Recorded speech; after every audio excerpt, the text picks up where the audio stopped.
Hello, everyone. Welcome to Mandela Effects After Dark. I'm your host, Sandy Diva, and joining me as always is Splatter 420, pushing button 62, and Sag Arm Jose. Jose, how are you doing tonight? I'm doing really good. I was I was tired earlier, but I took a nap and I'm ready to go. Yeah, I had some shrimp, and hopefully that'll give me some motivation tonight.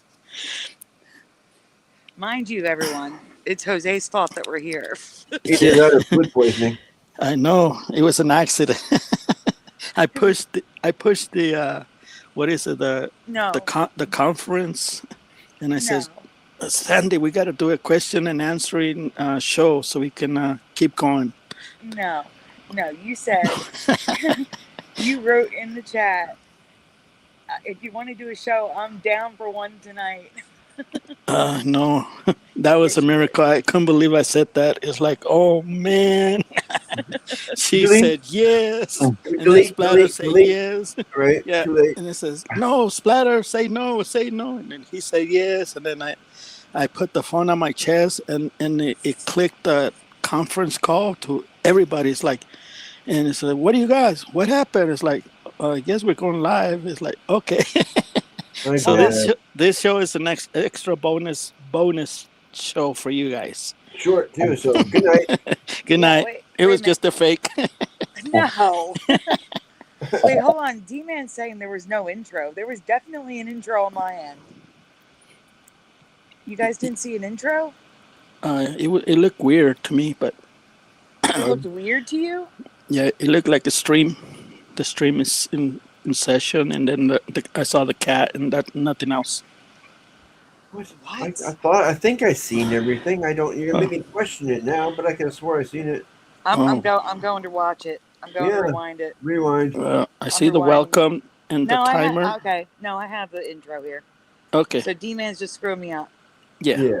Way to go, D-Man. It just popped on, says D-Man. That's weird because YouTube recorded it. No, we got it. Guys, I swear to you, rewind the stream and you'll see the intro. It's there. Yeah.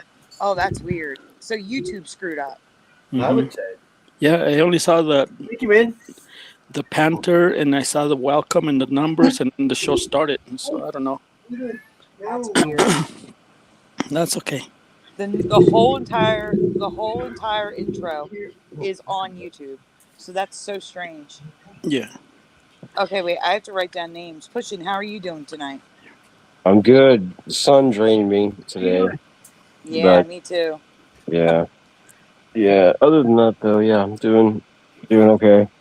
Mm-hmm. How about you?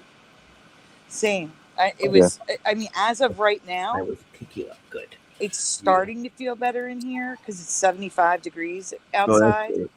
It's still 72 degree dew point and 88% humidity, but it's only 77 in my room. I need it at 69 to feel great. So 77, I'm not feeling too great. But earlier today it was 85, so I'll take 77. Yeah. It was horrible in here. 6 and 26 equals 32. What? 52? 6 and 26? No, 26 and 26. 52. 52. Add 30. Why are we doing that? Add 30? Yeah. 82. What? 82? What? That's the temperature. Hi, chat. That's the temperature in my living room.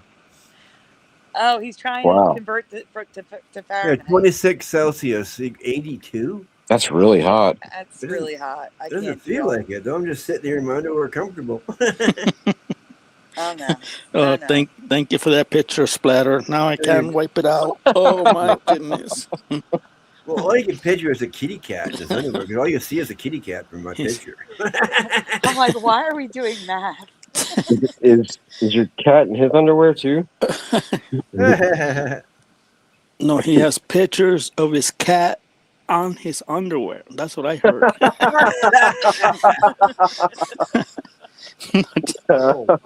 let me clean out my ears. Sorry. That's imagination. I never said anything 17 near minutes, that. But Jose. that's You pretty got to good. stick to 17 Oh man, minutes. shoot. Okay. Watch Sorry the about that. timer. Okay. Oh man. How are you tonight, Splatter? I don't know anymore. I was okay, I thought. Well, really quickly, let's do a shout out so Astral goes to bed, because Astral is awake and should not be. So, first in the chat tonight, we had Daniel Riffle, followed by LJ in second, and Astral Fugitive in third. Now you can go to bed, Astral. Go to bed. Oh, that's right. Yeah, that's right. Okay, I forgot. Then we had Splatter, Jose pushing, then Ken Raz is here, D-Man 216, PayPal Me is back, Unbroken, Ryan S, Roger Ledwell, Hammers Facts, Wally, and I think that's all I can see right now. If you're here and want to say hi and want to shout out, just do it. But guys, before we do anything, I need to do a thank you, because I got my card in the mail, LJ. Thank you, LJ. But we're going to do a proper thank you, because, that's the way we do things around here. That's the way we do things. That is the way we do things. So everyone, trophies up, please, for the card that I got in the mail today. Oh wow. Woo! Trophies up for LJ, everyone. Thank you so much, LJ. Woo!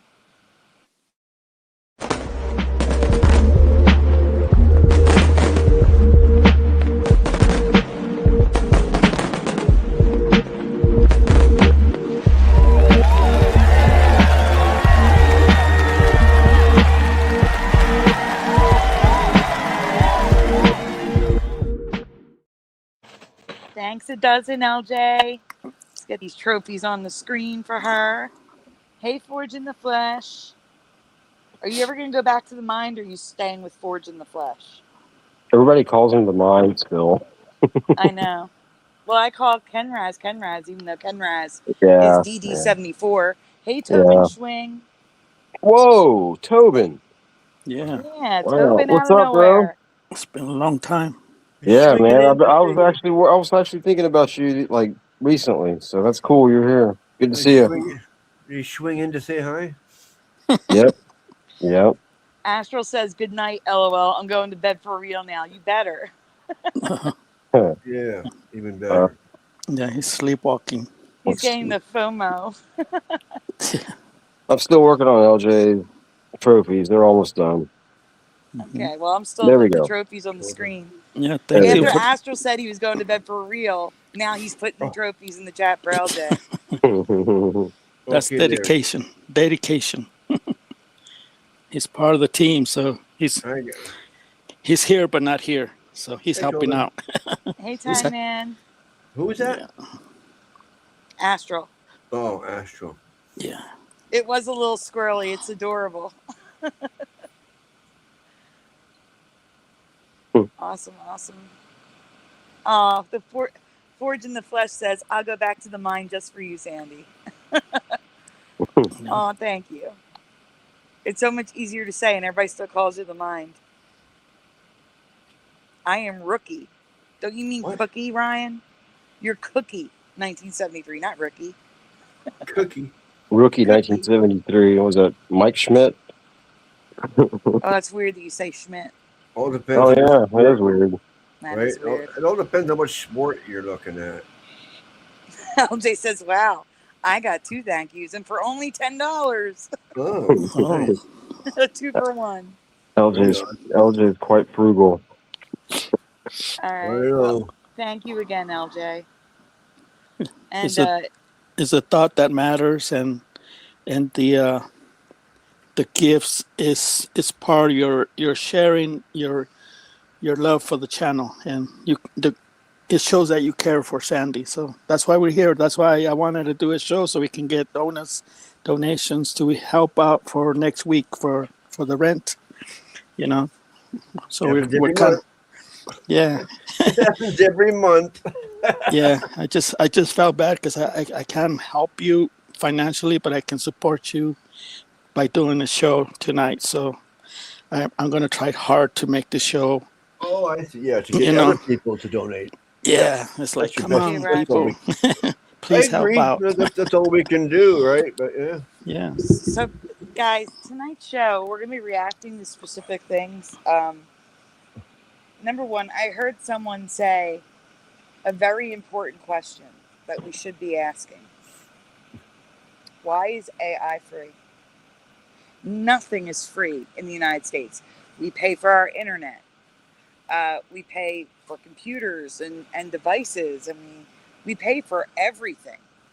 Why is AI free? It's not though. It Like is. we heard that. It is. We heard or I heard that thing about each time you give it a prompt, like 3 of those is like a bottle of water. I think is what they said, or like a jug of water, maybe. I don't know. That's what I heard. No. I agree with that. But the thing is, why are the tools free for us to use? And I think it's because it is the best way for them to steal us, to get our information. Sure. Yeah. Yeah. According to Like Ryan S., there's a service fee. there are people being cloned online without their permission. And we're going to be looking at that tonight. Also, I found a video about nostalgia that, first of all, I think you guys will enjoy. But also, I think it might explain why the Mandela effect seems to affect people who are older. Well, I thought you were gonna say cooler. No, like it's more likely to affect people like 30 and up than under Yeah. 30. And I think this will explain why. So, and then also, there's a new zombie thing going around. Remember the zombie bugs we covered and things like that? Yeah. Well, now animals. It's animals, not bugs. Bigger. So we need to talk about all this stuff. We have a lot to look at tonight. But also, I need to talk about Billy. Before we do, I'm going to lighten the mood by making us all feel old. Well, not all of us, but Gen X. So, I am old. Shut up. well, this is going to make us feel old. So here we go. I'm Just a little bit of fun. going to feel older, in other words.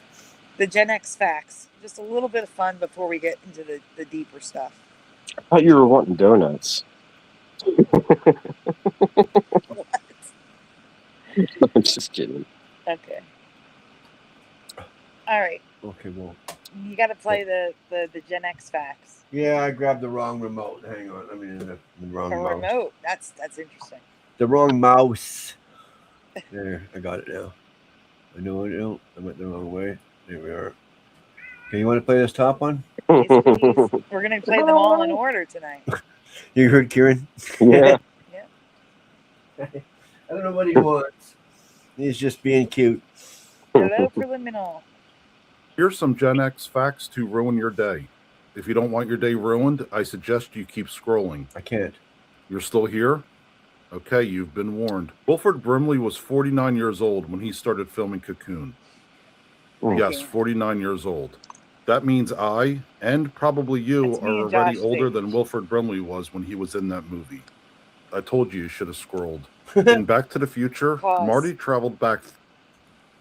So actually, looking at Wilford Brimley right now, he still would look like a grandfather to me.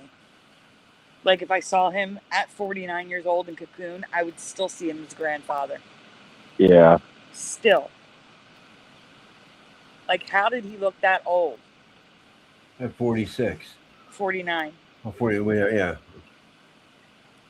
Like I don't look like a spring chicken, okay? I'm not saying I look like I'm 20 years old. But I don't look like Wilford Brimley. Thank Yeah. God. Yeah, thank God. Yeah. Well, if I shave my beard, I look younger than I am. I know, but 49 years old, Splatter. He was 49 Yeah. Wow. with a white mustache, going bald. Looked like he was 65, 70. Yeah, I At guess. 49. I got hair. I All got too right. much hair. All right, let's continue. I'm older than him, though. Not anymore. Not anymore. Well, because Wilford Brimley is no longer in Oh, yeah. amongst the living, but also Splatter was younger than 49 when Wilford Brimley was 49. You understand? I guess I was. I don't even know what year that was. I'm just like speaking up What, my. 91, 92? No, Whatever. 80s. That was like 88, Oh, wow. That's a long time ago. 86, 88, something like that. All right, let's continue with the Yeah. short. 30 years from 1985 to 1955. So, if Marty traveled back today, he would go back to 1996. That makes me feel 1996. old. And in Back to the Future 2, the year that Marty went into the future, that's already over 10 years ago. Remember Kurt Loder from MTV News? Yeah, he's 81 years old now. What? And 37 years ago was the last time MTV played music. We are now closer to 80 Pause. years old than 1980. Wow. We are closer to 80 years old than 1980. And hey, Rob, Typical Skeptic Podcast Hey, Rob. in the chat. Mhm. Yeah, that does make me feel old. That if Marty went back in time today, it would be 1996. Yeah, this was a great idea, Sandy. This is a lot of fun. Yeah. Oh, yeah. To ruin your night. Make everybody feel old. I told you it was going to make you feel old. And then, what was the last thing you just said? Oh, yeah. Just to make The everybody realize last that. time Yeah. MTV played a music video was 37 years ago. Are you serious? I can't. Oh, Or my is this guy God. serious? I don't know. Yeah, wow. I can't. There's no way. Because I no way. No way. What happened to videos? 37 years ago. I don't understand. The real world is what happens. It was man. That's all that we did. Like me, yeah. They could have had some like shows on and still had music. Well, that's when MTV2 came out too. Like that's where you could get your music fix if you wanted, but the music wasn't as good, wasn't as popular usually. But When did the internet started showing up on people's computers? Jose, that's what we're talking about in that one video where I'm going to explain Okay. why All I right. think people under 30 are less Mandela affected. It's He's part trying of to that. jump the gun. Yeah, it's Okay. part of that. You're Sorry asking about that. See? No, it's okay. It's I asked all a of good this question. is connected. This show is all connected except for the next thing. All The right. next thing is the news report. All right, let's continue. Remember the movie The Running Man about a game show set in a futuristic year? Yeah, that year was 2019. No way. Do you wish you would have scrolled now? Most of us have now lived in 5 different decades and 2 He's different wrong. centuries. Pause. And the century we He said most of us have lived in 5 different decades and 2 centuries. It's actually 6 different decades. And if you're the oldest Gen X, born in 1968, you've lived in 7 decades. So the 60s would be 7, okay? The 70s would be 6. The 80s would be 5. The 90s would be 4. The 2000s, that's what he skipped. I think he skipped the 2000s. The 2000s would be 3. The 2010s would be 4. Wait, 2. The 2010s would be 2. And the 2020s would be 1. So that's 7 decades if you were born in 1968 or 69. So what about 63? Most of us have lived in 6 decades. Hey, what about 63? Right, but you're not Gen X. Oh, what am I? You're a boomer. I'm a human. You're a boomer. My dad was talking about some like another category that he learned about. It was like the Joe, huh? No, it was like the Joes or something like that. He said like the But it was yeah, like a boomer, but it was I don't know, like it was specific, but it was somewhere in the '60s, and I think it was like the Joes or something similar to that. They'd like to add a generation, like the in between generation. So there's probably an in between generation between each. Maybe Yeah, that's what that is. I don't know, but I mean, yeah, I think that just complicates things. It's bad yeah, enough that we're put into groups for when we were born. yeah. But Yeah, you're right. yeah, like Xennial or Xenial, however you want to pronounce it. Yeah, I don't even think that should be a thing. You're just either Gen X or you're a millennial. That's it. yeah. Just leave it. You can be honorary Gen X. Yeah. Everybody wants to be Gen X. I don't know why. But yeah, So Pepsi won. Yeah. We're the cool kids smoking cigarettes in the back. But anyway, no, seriously, I just wanted to share that because that's just crazy to me. But it's to warm me up for something bad that's coming. I need to talk about this. Worse than this. Yeah. Yeah. Sorry. Yeah. So guys, this is not Mandela related. This is just something I need to share because it touches home and no one's talking about it. Only local news is talking about it. With the exception of Newsmax, which is one right-wing news organization. Yeah. No YouTube channels are talking about it. And most likely it's because of the Carmelo Anthony case. It's probably why they're not talking about it. So I'm going to talk about it because, again, it's personal. So I think every time you say that, you should say not the basketball star. Like, just to be clear. Just in case. Well, when I say case, yeah. Like, usually you would hope. Yeah, well, I'm not talking about the basketball star. Yeah, the other night I did though. So yeah, that's it. All right, guys. So what I'm about to show you is a news report from my area about my stepson's friend. He was friends with him since the 4th grade. So go to the next one, Splatter. Oh. Where am I? Oh, yeah. And make it full screen, please. Going to begin with the urgent search for the suspects in the murder of a Penn State student. A memorial is burning now in South Philadelphia. Turn off closed captioning, please. It's not even related to what we're watching. Really? Yeah. I didn't know. It's talking about the moon. All right, hit play. For 22-year-old Billy Schmidt. He left a neighborhood bar on Saturday when 2 people approached him on Durfee Street near 20th Street.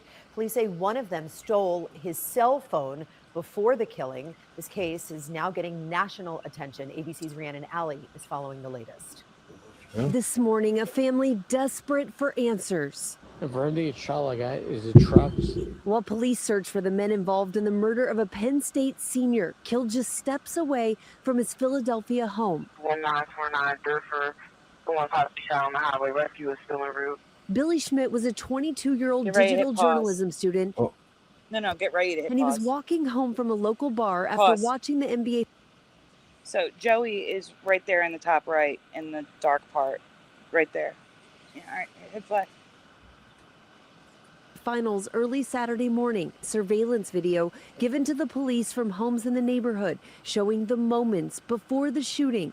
One of the men confronting Billy. Billy then pursuing the man on foot. But as they turn the corner, one man throws Billy's cell phone into the street. The other turns around and shoots him.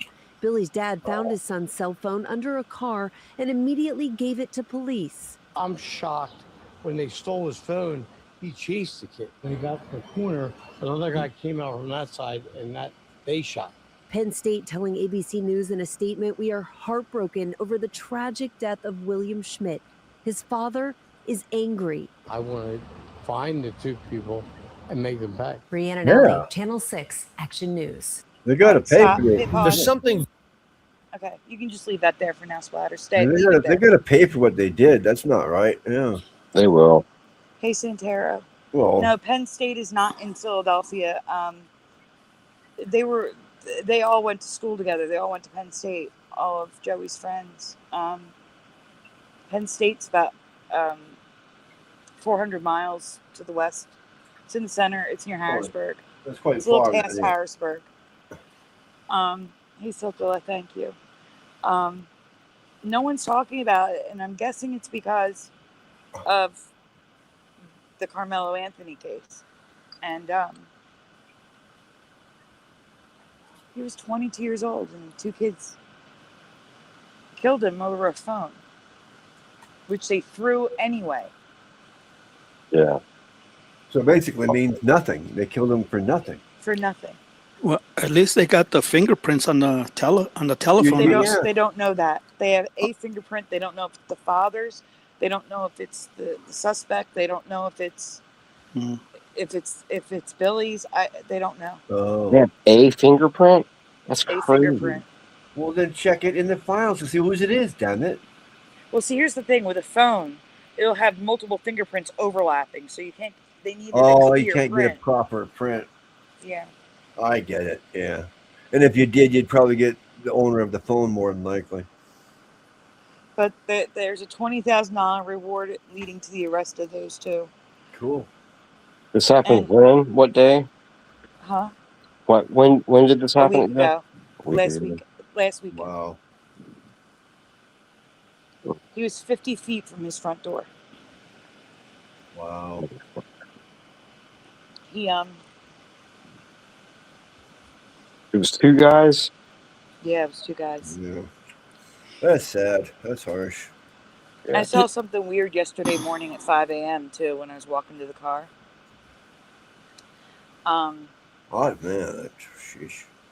Lose your life on a phone. I probably should have reported it, and I didn't think about it at the time, but I did see a kid matching the description of the one with the long hair, because one has dreads. You could see it under the hood.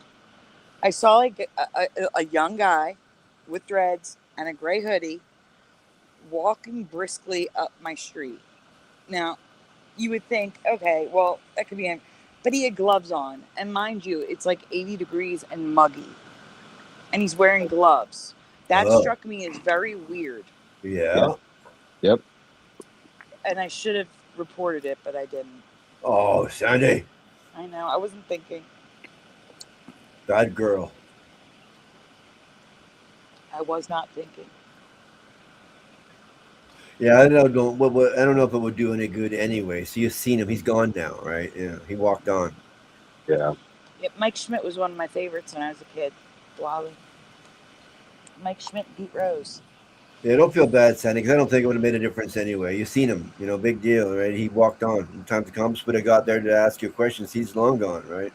Mm-hmm. Hey, kitty catty whack. So, the main thing is, like, this stuff doesn't happen in this neighborhood.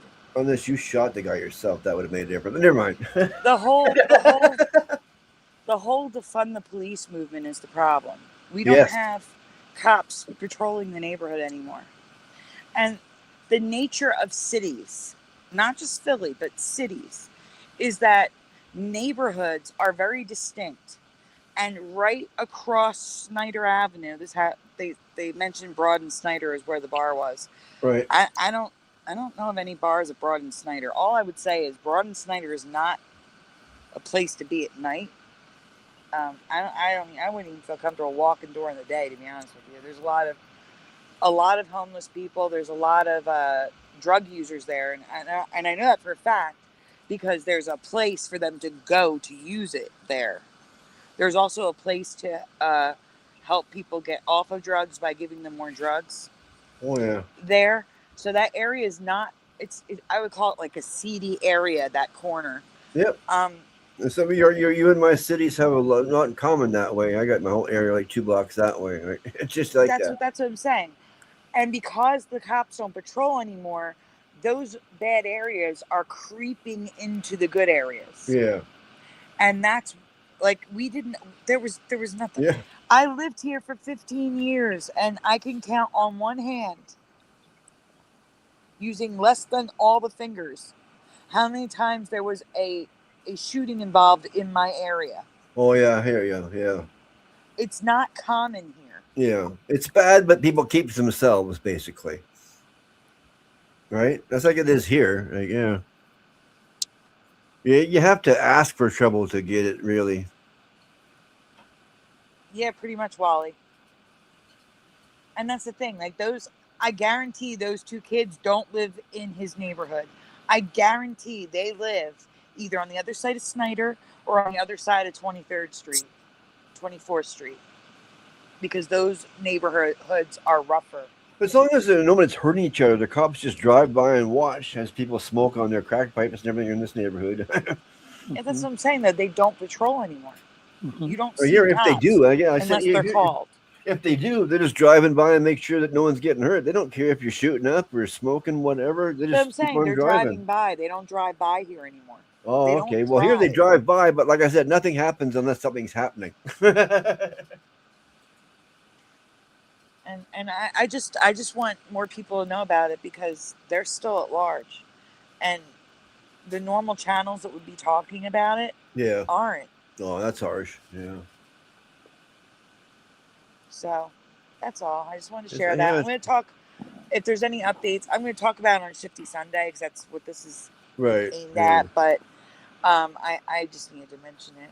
Now we can get back to the regular stuff. Yeah.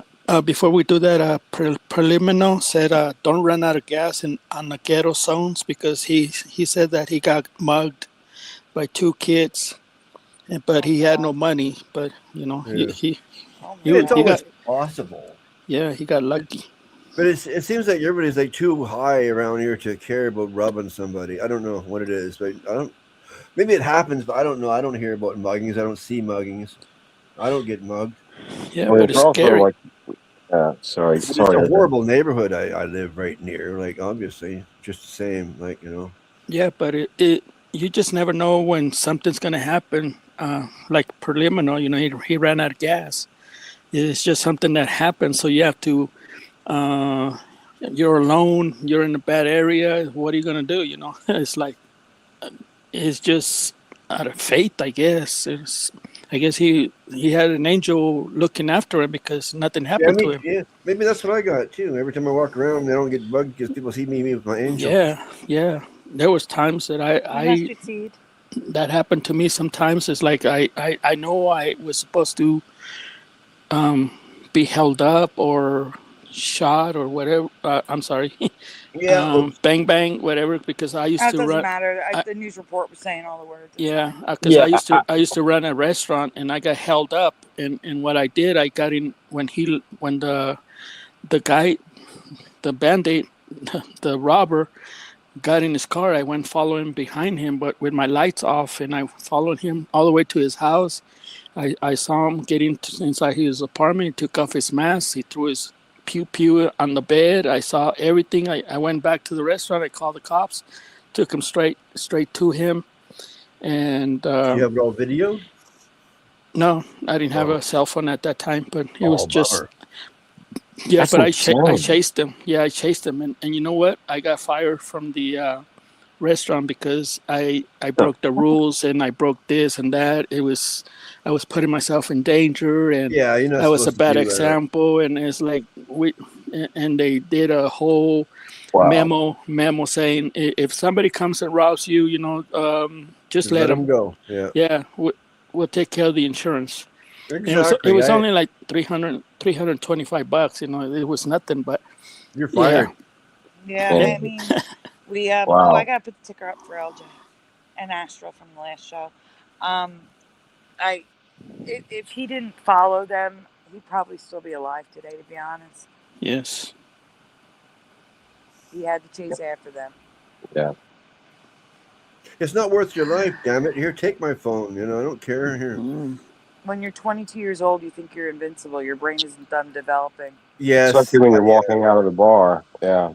Yeah, that's true too. Yeah, I can remember back to those days, like kind of. Yeah. Vaguely. Yeah. Right. But yeah, is there?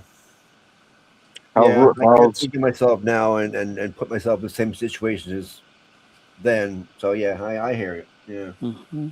Just like me and Splatter were talking, he has Netflix, he has his TV, he has prepaid movies that he can watch at his house where he's safe. And I told him, it's like, you know, it's dangerous out there. By the time you buy candy and popcorn, soda, you're broke.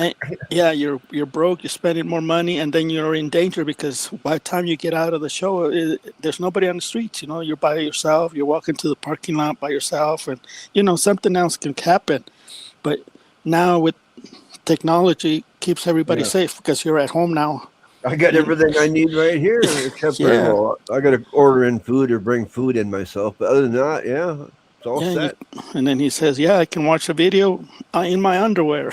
And it's real comfortable. I got popcorn on the side. It's like, you can't go wrong with that, you know? So that's what I do. You know, I try not to go outside if I don't have to. Yeah. And if I do, I go in the day. I don't go out at night. Like I said, if there's a full moon, I don't go out when there's a full moon. Oh, I don't.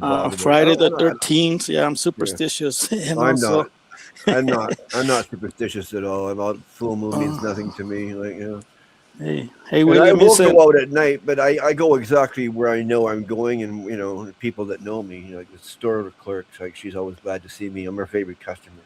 Nice. So I mean, that's the only place I'll go at night, anyway, is to her store up and back. Like, it's all friendly. It's all fine. But if I was to go down the block, 2 blocks more, that's like, holy shit, that's where everybody would freak out. Like, you're there at that time, you know, Yeah, but you're safe. You're in Canada. Nobody's carrying anything that's gonna pew, you know. No, I know, but there's knives and there's dirty needles. And dirty needles and knives will get you really good. Like, I don't need that. Wow. All right. All right. So now, guys, this is the video I was talking about that might give us an idea as to why the Mandela effect tends to affect the older ones. And it does have to do with technology. It really does. Because I'll talk about it when we get to it. I'll explain what my thinking is when I get to the part that made me think it. I didn't finish watching it, but the beginning definitely. So here, let's go.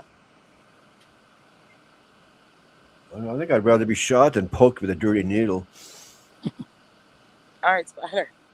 Hit play. Sorry, but for real. Very strange happening in this photo, and it doesn't have anything to do with sports. 58 people are wearing a royal blue jersey. It's the most common shade of blue in this photo. The players on the field are not wearing royal blue. That's because the royal blue jerseys came from 30 to 40 years ago. There's a word for this. It's one that you've probably already thought of: nostalgia. This is not a video about that either, because if you look at some of these faces I'm about to circle, you'll realize something. When the Seahawks last wore these jerseys, these people, they did not exist. This is the Museum of Pop Culture, which is a bit of a contradiction. A museum is yesterday, while pop culture is today. But that is no longer the case, because yesterday is now today. What? Pause. If there is one constant when to splatters what? Museums used to highlight things of yesterday. Right. Like old paintings and fake dinosaurs and stuff like that. To have a museum of things that are kind of new is weird, but it is yesterday. It's Super Mario Brothers, the original, is yesterday. You understand what I'm saying? And that's what he's talking about, is that it's weird to have a museum of pop culture, because pop culture is around us today, but pop culture can go back forever. Yeah. Right. Like pop culture can be bobby socks and poodle skirts. Yeah, but and changes are happening way faster now than they were, so it's making more. And that's what he's about to talk about. Yep. Yeah. Okay. Yep. it comes to looking back, it's that we tend to romanticize the past. Participants were asked what times they thought were the best for a variety of topics, when the best music was, the best sporting events, the best economy, movies, and happiest families. As you can see, The best is overwhelmingly adolescent. But this hides something fairly stark and significant. For that, we need to go back in time to the summer of 2001. My brother and I set the tape recording for something that was highly unusual. Konami was airing a midnight Daft Punk and Gorillaz special. I should mention, he's going to talk about it from the perspective of someone born in the late 80s. Oh, he's a young boy. Yeah. So, oh, okay. Right. So, Quiet Tatarak, hello. Unless I'm old. Yeah. So he's going to be talking about, you know, more like a millennial perspective. All right. I'm sorry. Go ahead. It was an animated musical of sorts. And that VHS tape would lead to my birthday wish. I had no idea what good or bad music was, but I became absolutely obsessed with the songs One More Time and Digital Love to the point that I asked my parents for this. To purchase this compact disc, my dad went to Fry's Electronics. He walked to the back, looked through the rack of alphabetized cases, grabbed the compact disc, walked to the register, bought the CD. In order for me to listen to the CD, I needed to open it, place it in the Walkman, and press play. 3 years later, I would get the exact same song with one click on LimeWire. Now, you don't find the same significant change if you go 3 years back to 1998. You'd still find the same process. In fact, even if you 10x the timeline, you went 30 years back to when my father wanted a vinyl record, it was still the exact same formula. Go to the store, buy the record, and place it in the vinyl player. And as you know, this extends. This is what I'm talking about right here. This is it. Prior to LimeWire, prior to the internet in your pocket digital age, to computers with internet, everything there was a physicality to everything. Mm-hmm. And that physicality ingrained things in our minds that the younger generations don't have. Yeah. I can't believe I gave all my old CDs away. Everything for the younger generation is a click, a scroll. They see it for a second, it's gone. They don't retain. Yeah, nothing has any value. Like there's nothing, nothing of substance. Right. The things that they do retain are things like maybe 10 years from now, there'll be Mandela effects with Baby Shark. You don't know. It's possible. But they grew up in a whole different world. And their attention span is less than ours. Oh, big time. Yeah. The attention span of generations are tanking. They're tanking. Like, all I keep seeing, Gen Z can't read, Gen Y can't read. It's worse for Gen Y than Gen Z. Gen Alpha, oh my God, forget it. They can't even sit through a class. It's like I saw a teacher saying, like when I was in school and the teacher dragged that TV into the classroom and we watched a movie, it was like the best day ever. Right. She's like, my kids couldn't sit through that for 90 minutes. Oh, 32 minutes. They lasted 32 minutes. Oh. The attention span. Here's the thing. The Mandela effect is memory. If kids can't remember things, if they don't have the attention span to ingrain those things in their memory, they will not be affected by any Mandela effect. They won't be affected by anything.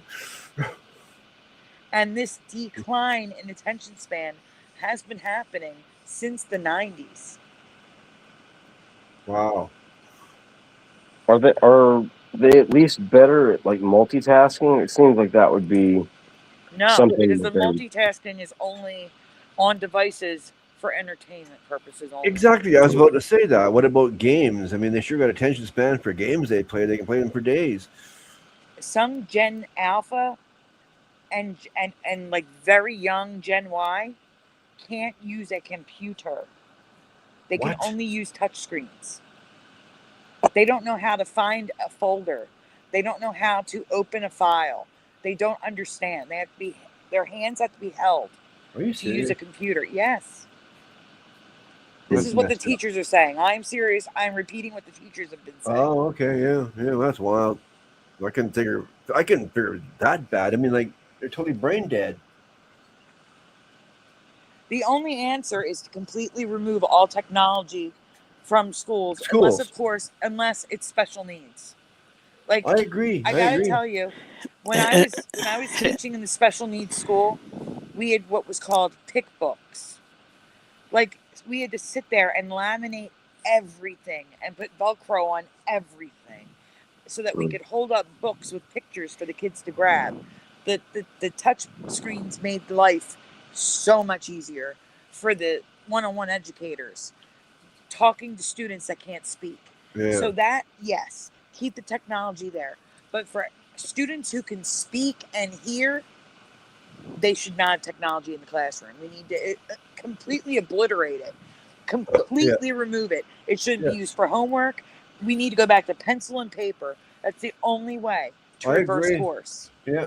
It was even difficult. Like I learned about this from the telepathy tapes. Like, it was difficult for them for certain schools to allow like the reader, the whatever they call it, like the readers or whatever, for the spellers, like the people that can't talk, and like they wouldn't allow it. They like schools were not allowing it. They had to like really work at it to get them to allow them to have that option, and that's awful. Sorry, that was not the way you were going with your topic, but still. I think computers and cell phones, maybe not computers, but cell phones should be banned from schools, like totally. Is that better? Oh, there's an echo. Turn your volume down, Jose. Okay. A little bit. Yeah. Oh, was it me? Okay, good. It may have been you guys. I don't know. But I'm going to be louder because I switched earbuds. Because Dr. Bob's Nightmare Hello says, is that Sandy's fan? See? Told you they could hear it. Yeah. And another thing, Sandy, that I met a lot of kids that they play a lot of Xbox and PlayStation, and they becoming desensitized of, bang people all the time, and it's a fast games, and they're talking on the microphone with other people, multitasking. They're on the phone, they're watching TV, they're listening to radio. I mean, their brain is if I was a kid, my brain would explode. all that information, they're taking in too much information, and none of it is good. So I feel sorry for these kids. Yeah, but they do have an attention span when they need it, when they want it. Oh, they're smart. Yeah. Don't get me wrong. They're very smart kids, but they only select what they want to do, and they cannot control their emotions anymore because they've been desensitized to harm people, just like those. No, not that. They've been conditioned to not address their feelings and just distract themselves from their feelings. So, for example, a kid cries and parents give them the iPad, and then they get distracted, so they're not crying no more. Like one of the parents that were interviewed said that their kid was upset and said to them, "Just turn on the TV and then I'll feel better," because they've been trained, conditioned to the way to deal with their feelings, to bad feelings, is to be distracted from them instead of actually sit with them and work through them.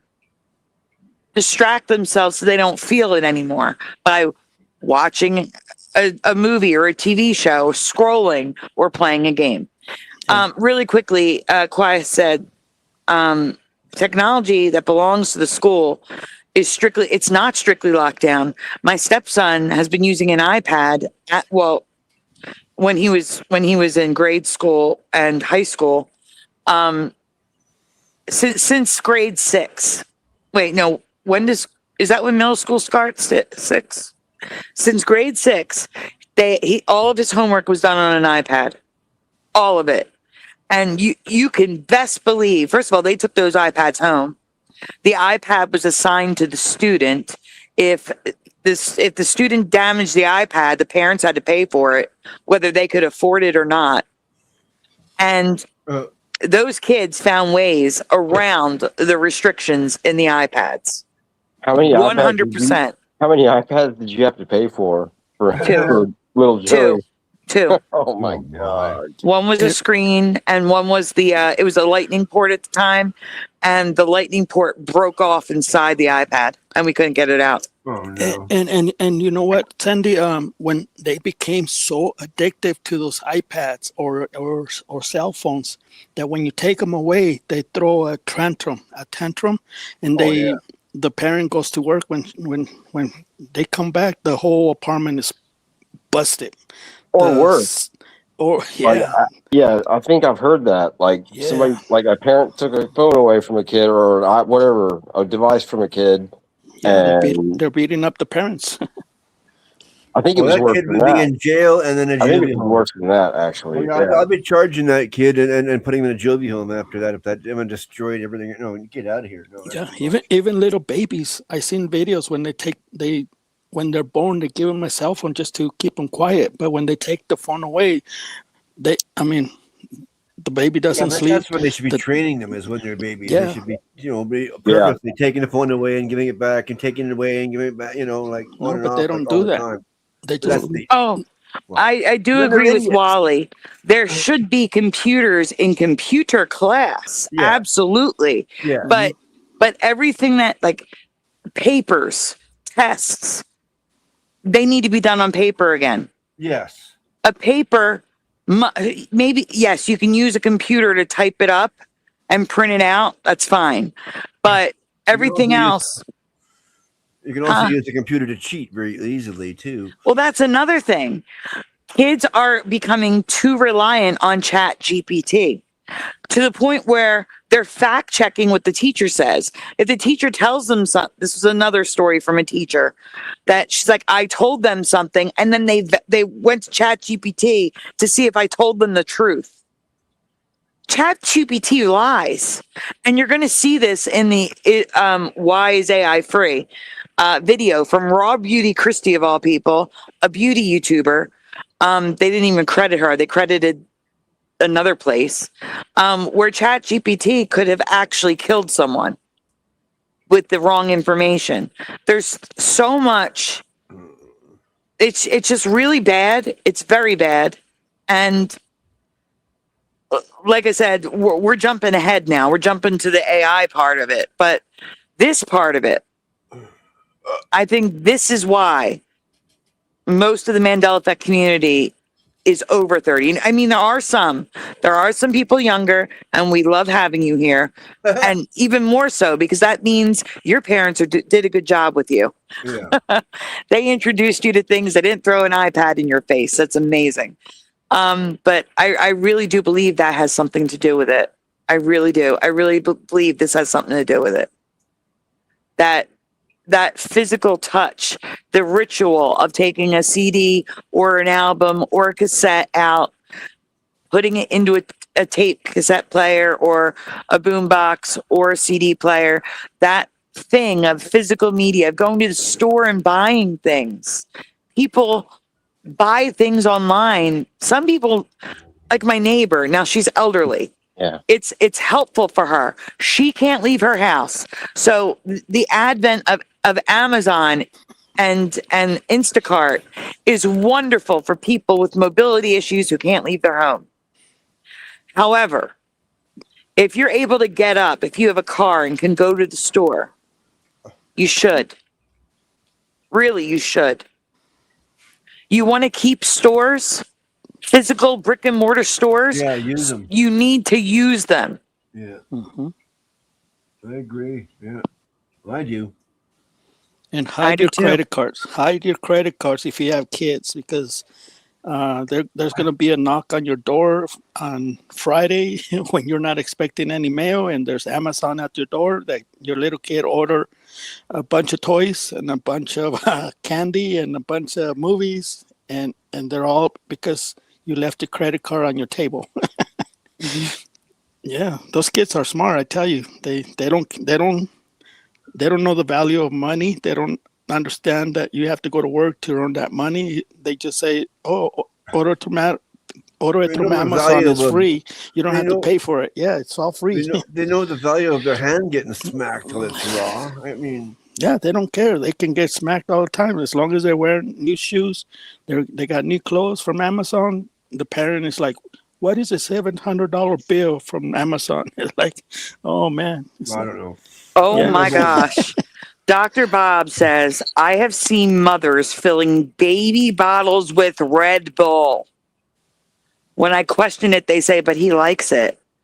That's insane because that's an energy drink, number one. Yeah. Number two, it's got taurine in it. I don't think that's good for a baby. oh no, And that's child abuse. doctors told my friend who drank Red Bull a lot that the taurine is why she developed a blood clot. So that is, yeah, taurine. It's the energy, the thing they're putting in for the extra energy. Oh, That's insane. That sounds like abuse. Yeah, well, yeah, giving a child caffeine's bad enough. Yeah. Well, our we had caffeine. I don't know. We grew up with caffeine. Yeah, I mean, kids drank soda. It was just a thing, like until that the overly health conscious 2000s, kids grew up on caffeine. Yeah, this lady was married to a very controlling man, and he hated for the kid to be crying at night. So the lady, to please her man, put NyQuil in the bottle every night. So can you imagine how his brain is today? Oh my God. Yeah. So why can't I sleep? Yeah. Good night, Ty Man. You were forced to sleep all your life. Now you're trying to go to sleep naturally. You can't do it. Yeah, I couldn't say anything because I had no proof. But yeah. Oh wow. All right, let's get back to the video. Time Man's gonna drink his and go to sleep. Because I have to at least get to the AI one and the zombie animals. So let's go. Yeah. Good night, Ty Man. Okay, next. Yep. No, hit play. Continue. Yeah. Well beyond music. Even though the internet arrived in the 90s, it didn't fully take a hold of the world until the 2000s. My adolescence existed on both sides of this paradigm shift. I blew dust off a CD and downloaded songs Pause. onto a device. I'm sorry. I just have to say something quick. It cracks me up when I hear kids who grew up in the 90s, the late 90s into the 2000s, like he's saying, I grew up on both sides of the paradigm shift. Not really, dude. Really?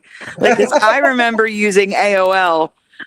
What was that? Like, probably 93. I had Netscape Navigator in college. Like, we had internet beforehand. We really did. It's like they don't realize it. Yeah. They don't realize it. They think that there was no internet. There was. And he says, like, we had internet in the 90s, but it didn't. No, it did take off. It actually absolutely did. It absolutely did, because AOL was everywhere. Yeah, you hear it all the time from everybody. Like, it seems like, It always seems like that the younger generation just doesn't realize it. Not And aware. they just make this statement that's not true. Yep. So it's just not a true statement. For him, it is, though. Yeah. He thinks because his life was, his parents probably maybe they didn't have a computer. Who knows? So for him, it's true, but for the population as a whole, it's not. The computers were huge still when I graduated. There was no internet. Yes. GeoCities. Yeah. No such thing as a laptop when I grew up. But to think that I joined eBay like 25, 30 years ago, whenever it was like new, that's kind of crazy to think. Yeah, I remember wanting a computer even before there was internet. I just wanted it to be able to play games on and stuff. Yeah, same. I had a computer, a Tandy 1000. And my parents looked at me like I had three heads when I asked for a computer for Christmas. Yeah, and then when internet came along, it was a totally different thing. See, Wally says we got internet in school in 92, which is probably before this guy was born. I'm exaggerating. That's 10 years after I graduated. You are exaggerating. Yeah, I'm not exaggerating. You're right. He was probably born after 92. All right, let's continue. That's crazy. I'm old. For weeks to buy 8 Mile, then polluted my parents' computer by illegally downloading a few Pause a years second. later. I want to see what year 8 Mile came out. Well, got to go back a minute? Or? Nope. What year did 8 Mile come out? Oh, you're asking. Okay. 2002. No, I'm Googling it. I'm guessing. I want to say 2002. So he had to save up. He had to save up to buy a CD. So that would put him probably less than 15 years old, right? Yeah. I would say less than, I'd probably put him at 10. Yeah. So he's probably born in 92 when Wally got the internet in the school. Like I said. Yeah. I just wanted to double check. All right, hit play. Horse was found. Oh, my. I system linked Halo at sleepovers, then signed on to Xbox Live a few years later. I get nostalgic at times about the 90s and early 2000s because I lived it. And that lived experience occurred in peak nostalgia years, adolescence. But here's what we did not do. We did not. I'm sorry, pause a second. Mustard seed of faith. It's possible that we got the internet a little bit before you did because the internet is from the United States. So it's possible that it was in our schools a year before you. Because Mustard Seed of Faith says, I remember WWW came out in 1993. Are you sure it was 92? So maybe not in Mandela, maybe, you know, just because the United States is where, you know, the intranet, the did I ever talk about that? Did I ever talk about the internet and like the birth of the internet, the Mandela effect with that? No, I don't think so. Oh, Just man. the way you said intronet, I don't think I heard anything about that. Oh, there's so much I haven't covered that I've been sitting on. So it's dirty. It's very dirty. And I don't remember that. I don't remember that at all. Let me see if I can let me see. Let me just give me 1 second. Give me 1 second to scroll and look at my folders. See if I can find it. See what Chariot started? Chariot started a new section of the show. Well, no, it's just, I'm just saying, like, it originated in the United States, and maybe we got it in our schools first, and then it moved to the rest of the world. That's all. Maybe. Yeah, Daniel says CERN supposedly created it. Yes, CERN did. That's correct. Well, CERN sent the first image. Let's put it that way. Mm-hmm. It didn't actually create it. It actually originated Berkeley, California. The universities created it, like an intranet, which was in between the colleges. And then it spread out from there. Yeah. And CERN sent the first photograph on the internet. First image was sent from CERN. Wow. And what did that guy saying Bond number 1? Bond number 1. That sounds familiar, yes. No, that's the guy. Oh, that's from the video. That's from the video. The guy that was taking credit for the Mandela effect. Yeah, the guy in the video. Yeah. The music video. Yeah, Quizats. Yeah. Yeah, Quizats says U.S. colleges, campuses is where the internet first came out of. And then afterwards, they used it for the military. Yep. And yep. Wow. That's a smart people here. I didn't even know all that.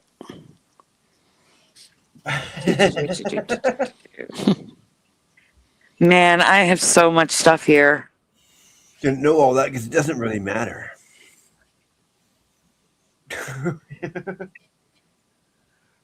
Yeah, I thought it was military first also. Yeah, me too. Yeah, I think it probably was military first, but they probably don't mention it for some reason. No, they created it in the colleges. Okay. 100%. But it may have been a government contract. You don't know. There you go. See, yeah, testing grounds.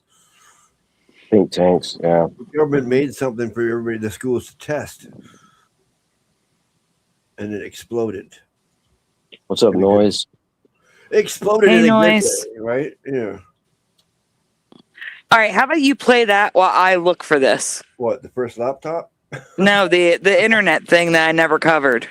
Oh, I found it. I found it. Okay, good. So it is the ARPANET. It was created in 1969, Berkeley, California. Stanford. It connected Honolulu, Hawaii. And originally, it was all colleges. Actually, you know what, Splatter? I'm going to send you a map. Okay. But Rutgers, where I went, is included. I swore I remember learning that it was the military in the like late 50s or even mid 50s. Yeah, that's what I remember. And, Yeah. and Daniel also remembers it was DARPA, and I remember that name too. DARPA invented the internet, and that's a military section. All right, I sent 2 pictures, Splatter. Oh, okay. The first internet message was sent on October 29th, 1969, in ARPANET, and it was sent from UC Santa Barbara, UCLA, to the SRI, wherever that is, and University of Utah. Those were the first ones involved. Now, here's my question. This ran on the first operating system. Does anyone know what the first operating system is? Because that's the Mandela for me. The first operating system, what it was called. Does anyone know, without looking it up, what the first operating system was called? I don't know. I just DOS? cheated, I think. Unless I'm not right, I think I just cheated. No, DOS was much later. I don't know. Not DOS. Xerox? Not Xerox. Okay, Not DARPA. I cheated, but I'm wrong anyway. That's good. I didn't know if I cheated. Obviously, I didn't. Yeah. I kid you not, everyone. This is the answer. I'm putting on the screen. Kitty. So on the screen, that is the answer, everyone. Have you ever heard that? Because I have not. What's on the screen? I seen it. What? Yes. Yes. Yes. Yes. Yes. No. Unfortunately, that's true. Does it stand for something? It does. Okay, well, that makes more sense then. It's easier lying down, though. It does. Hold on, I have to look it up though in my research. I have a whole folder ready to go for a presentation, and I never put it together. This is what happens all the time. Give me a moment to go through my paperwork here. Using the sex operating system at the university. What does it stand for, though? Yes, you're super. That's pretty funny. SRI is Stanford Research Institute. I thought it was scientific research. Okay. I'm trying to find out what the SEX operating system stands for. You said Mr. Super's here?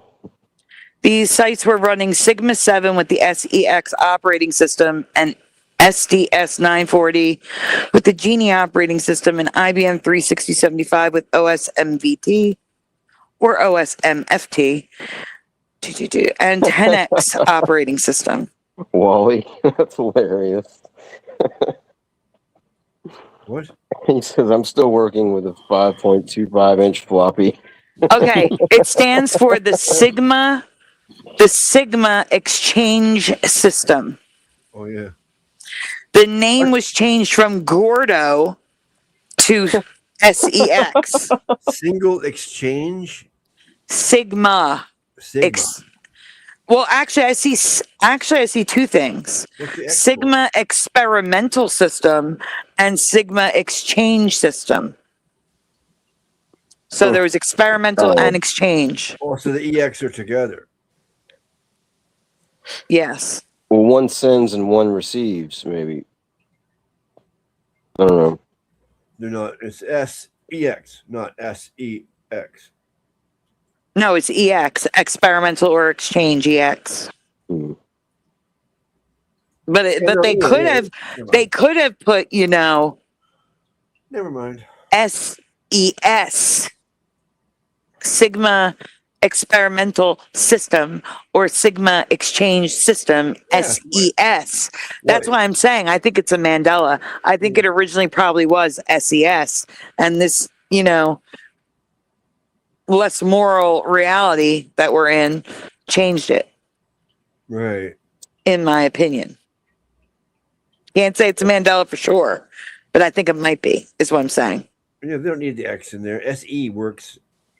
Hold on, there's nothing on screen? No. No. We're not here? I mean, the highlighted things are on the screen, but that's it. Yeah, well, that's because Splatter isn't sharing. I can't put him on the screen. That's the problem. Okay, what?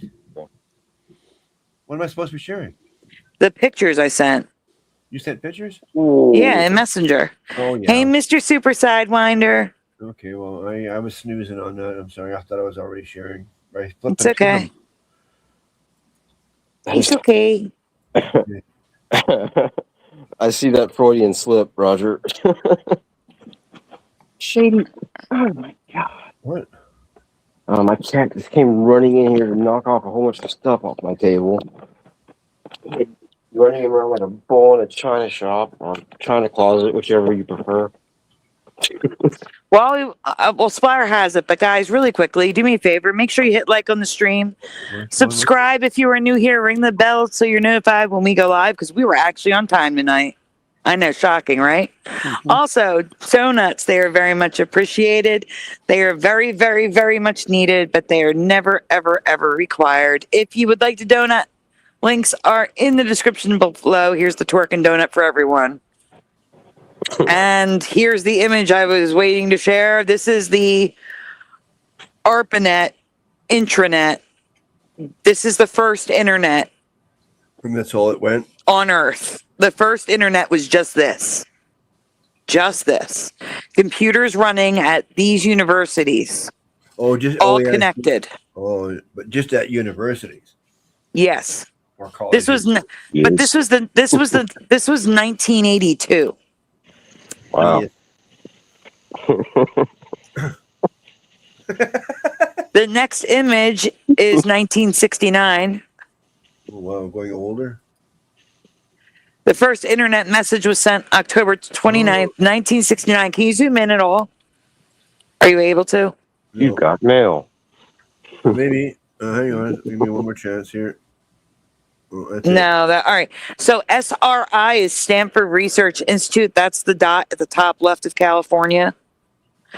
At the bottom is UCLA and UC Santa Barbara. And then off to the right is University of Utah. So a message was sent from SRI to UCLA to UC Santa Barbara, and then over to back up and over to the University of Utah. That was the first internet message. Okay, interesting. The first internet is right there in 1969. Wow. It took a long time to get going, didn't it? It did. It's amazing it did. Mm-hmm. Oh, yeah. Well, hi, man. Yeah, you were supposed to go to bed a half hour ago. No, because computers were back then were still the size of half a room, right? Yeah. Yes, the computers were still huge back then. Jay Cameron, welcome. Yeah, it's not very likely for people to have computers in their home back then, because we got to take the whole spare bedroom to put that in there. Okay. Woo is putting donuts in the chat. Here you go, Woo. We don't have a spare room now. It's a computer room.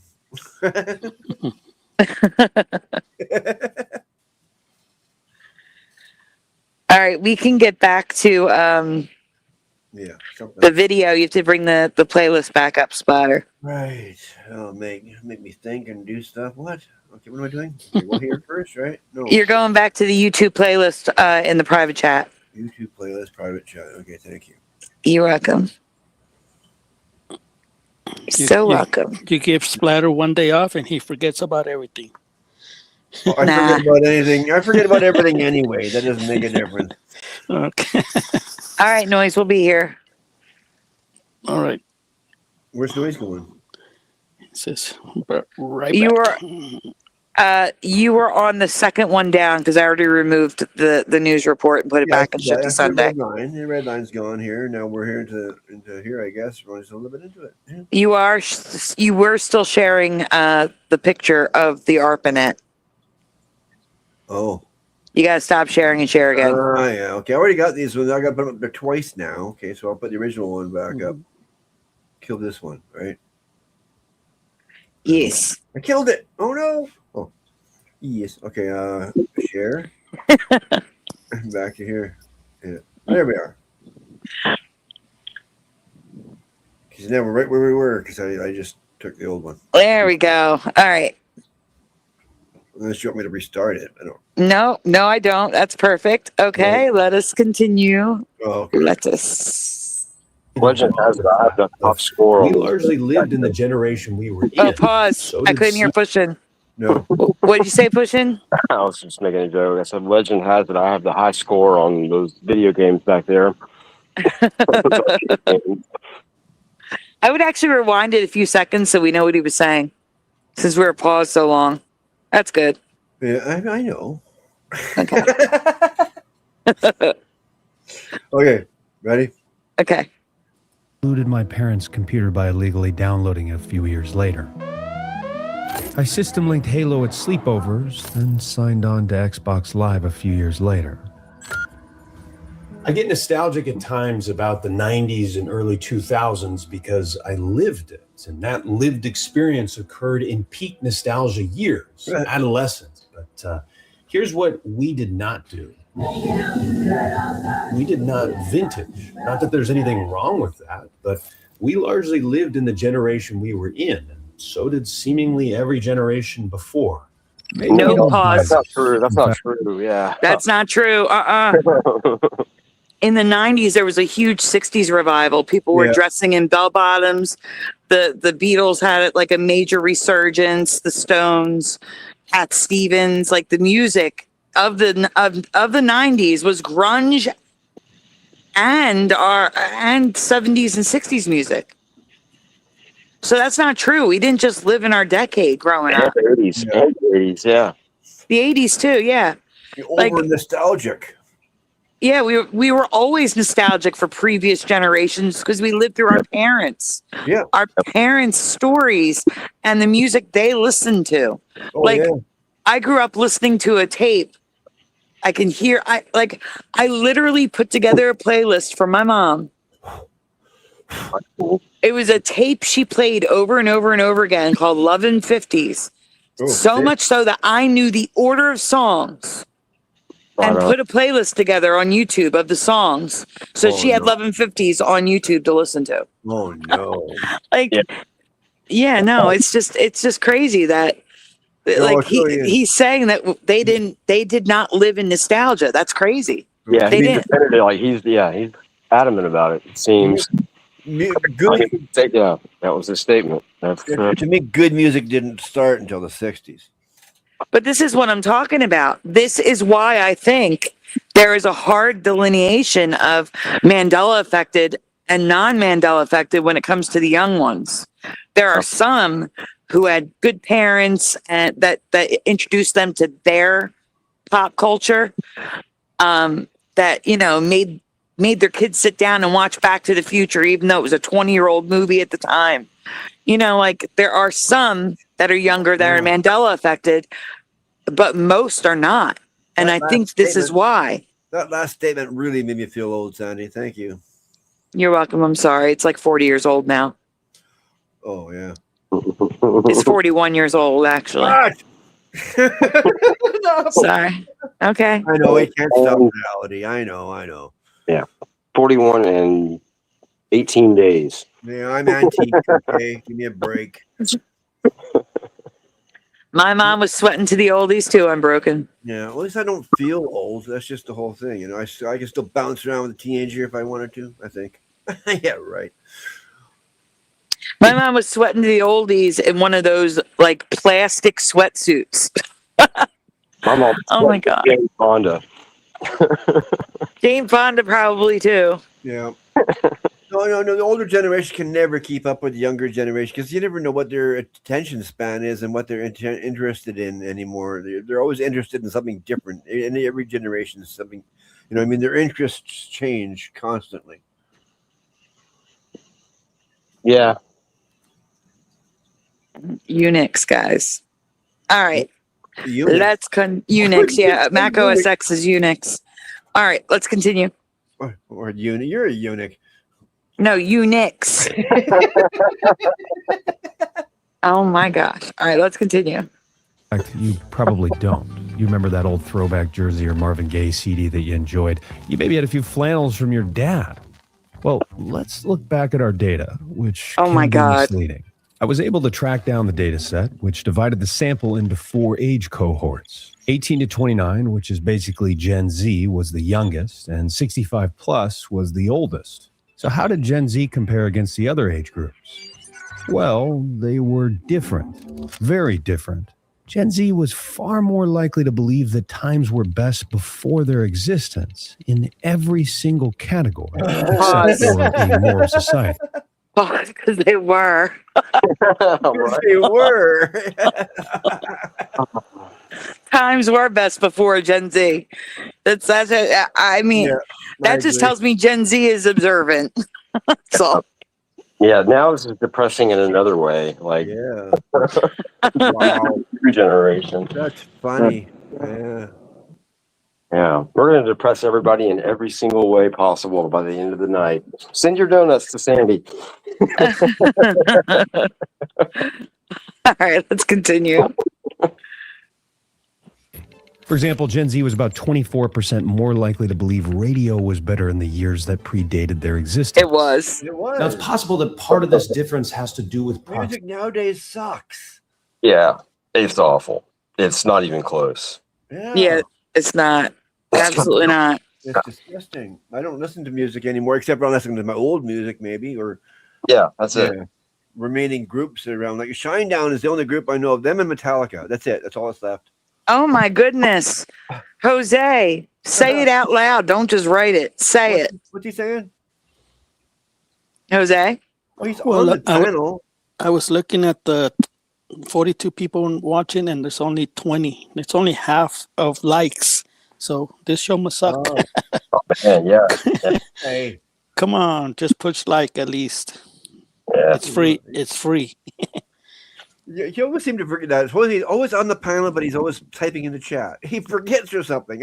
I know. I forget I'm in the show, but I like to watch what people are saying, like Chariot. Well, that's good. Yeah, but you gotta do both. We live at the end times. That's why there's so much confusion. The Satan is getting into people's minds. They're forgetting about the spiritual life. They're forgetting. They're becoming machines instead of being spiritual beings. And I agree with Chariot. It's all in the Bible. It was all predicted. Hi, Skip. Skip is here. Hey, Skip. I have seen it get gradually worse and worse and worse throughout my years. Yeah. I feel sorry for these kids. Hello to whoever is watching on Rumble or X, because there's more viewers than are on YouTube. There's 6 people that are not on YouTube. So hello. Just want to say hi to them. Please hit like or heart wherever you are. But if you're on YouTube, we do need more likes. There's only 26, but 46 watching on YouTube. So there's a name on there I cannot read. A name you cannot read? Oh, Ambassador Anthony Jones. Welcome. What? Jones what? I just stopped there. Yeah. Anthony A. Jones. Oh, okay. Ambassador Anthony A. Jones. Welcome to the chat. Yeah. All right. My dyslexia was driving me nuts on that one.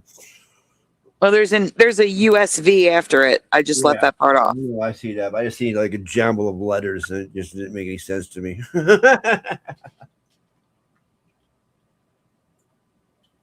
All right, let's continue. Yeah.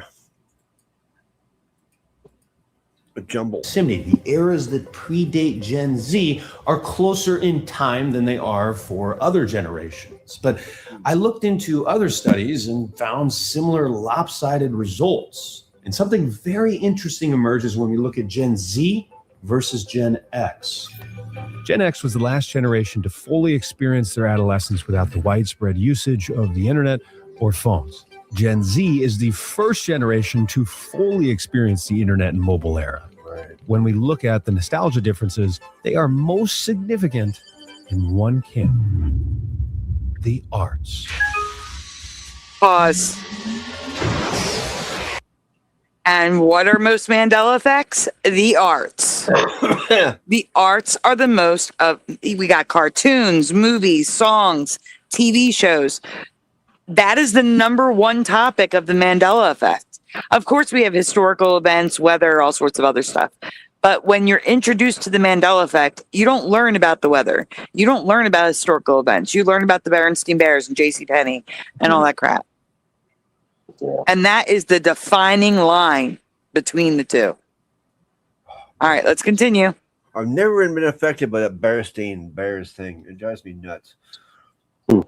Because my children were grown, and it's all beyond my time, either which way. Mm-hmm. And paintings, there's plenty of Mandela effects of paintings as well. My child was grown. I was grown. I didn't read Berenstain saying whatever. We did. That's the difference between Gen X and Boomer splatter. Yeah. I'm a boomer. Leave me alone. Mm-hmm. All right, let's continue. Let's start first with a teenage year for Gen X. These are the top 10 movies from 1994. Number 1, Forrest Gump and The Lion King, True Lies, Santa Claus, The Flintstones, Dumb and Dumber, Fear and Present Danger, Speed, The Mask, and Pulp Fiction. Pause. Of these movies, only one. What? Of these movies, there are Mandela effects in a lot of them. We've got Forrest Gump. We've got The Lion King. We've got, I don't know about True Lies. I think there is a Mandela in that. There's a Mandela in the Santa Claus. There's a Mandela in the Flintstones. Huh. I don't know about Dumb and Dumber. I think there might be. I don't think Clear and Present Danger that I'm aware of. Speed. I found I don't know, but Mandela effect in an odd movie today. Well, I mean, I didn't find it. I realized it was in there. then you did find it. Well, I remember seeing it before and hearing it before, but yeah, it's from The Room, the terrible movie, The Room. Well, I liked The Room. The Room was cool. Yeah, it's I love it. It's like the best worst movie ever. Exactly. That's what it's good about. Yeah, it's so dumb. Yeah. It's so bad. It's good. Yeah, but yeah, that is not the made up other one. Lisa's mom. The original Room. Yeah, The Room. Yeah. She says this place is worse than Grand Central Station. So yeah, I guess not a Mandela effect, but a reference to a Mandela affected thing. I was looking at this thing, and that's a pretty good year for movies back in '94, wasn't it? Mm-hmm. Well, that's the thing. It was a pretty good year for movies until the 2010s. Oh, okay. Or maybe even the 2000s. That's when they started regurgitating everything instead of coming out with unique content. Right. Really, the 2010s is when it really went. Like, I can't remember the last time I was super excited to go see a movie. Yeah. It's just like, always go see that one again because it's just a remake. And back in the 90s, it was like, okay, I want to see these 5, and I got to figure out how I'm going to see all 5. Yeah. Like it was like there was constantly something good coming out. Yeah. And now the comments are different before you see the movie too. Now it's like, let's go see how bad they screwed this up. Yeah. Hey, Michael Fontaine. All right, let's continue. One is a sequel. Now let's look at the top 10 box office movies for the U.S. for 2024. Oh yeah. Here we Number go. 1, Garbage. Inside Out 2. 2. Then we have Deadpool and Wolverine 13, Wicked, which is oh my prequel, God, Moana 2, Despicable Me 4, Beetlejuice, which is the second Beetlejuice, Dune Part 2, Twisters 2, Mufasa the Lion King, which is the third Lion King, Sonic the Hedgehog 3. We got 8 sequels and 2 prequels. Visually, this looks 13. like out with the old and in with the new old. How about audibly? Wow. Here are the Song of the Year nominees for 1995. These are based on songs from 1994. Oh no, I'm going to get Streets of copyrighted. Philadelphia, written by Bruce Springsteen, sung by Bruce Springsteen. The Circle of Life, written by Elton John and Tim Rice, sung by Elton John. Can You Feel the Love Tonight, written by Elton John and Tim Rice, sung by Elton John. All I Want to Do, written by Sheryl Crow and 4 others, sung by Sheryl Crow. I Swear, kind of a weird one, written by John Michael Montgomery, then covered about a year later by All for One. 4 out of 5 are original songs, and 4 out of 5 were written by the singer. Now let's look at 2025. Anxiety, which is a direct sample of a song by Gautier, which is a sample of a song from 1967. Seville, Abracadabra by Lady Gaga, which is an interpolation, meaning it borrows the melody from another song.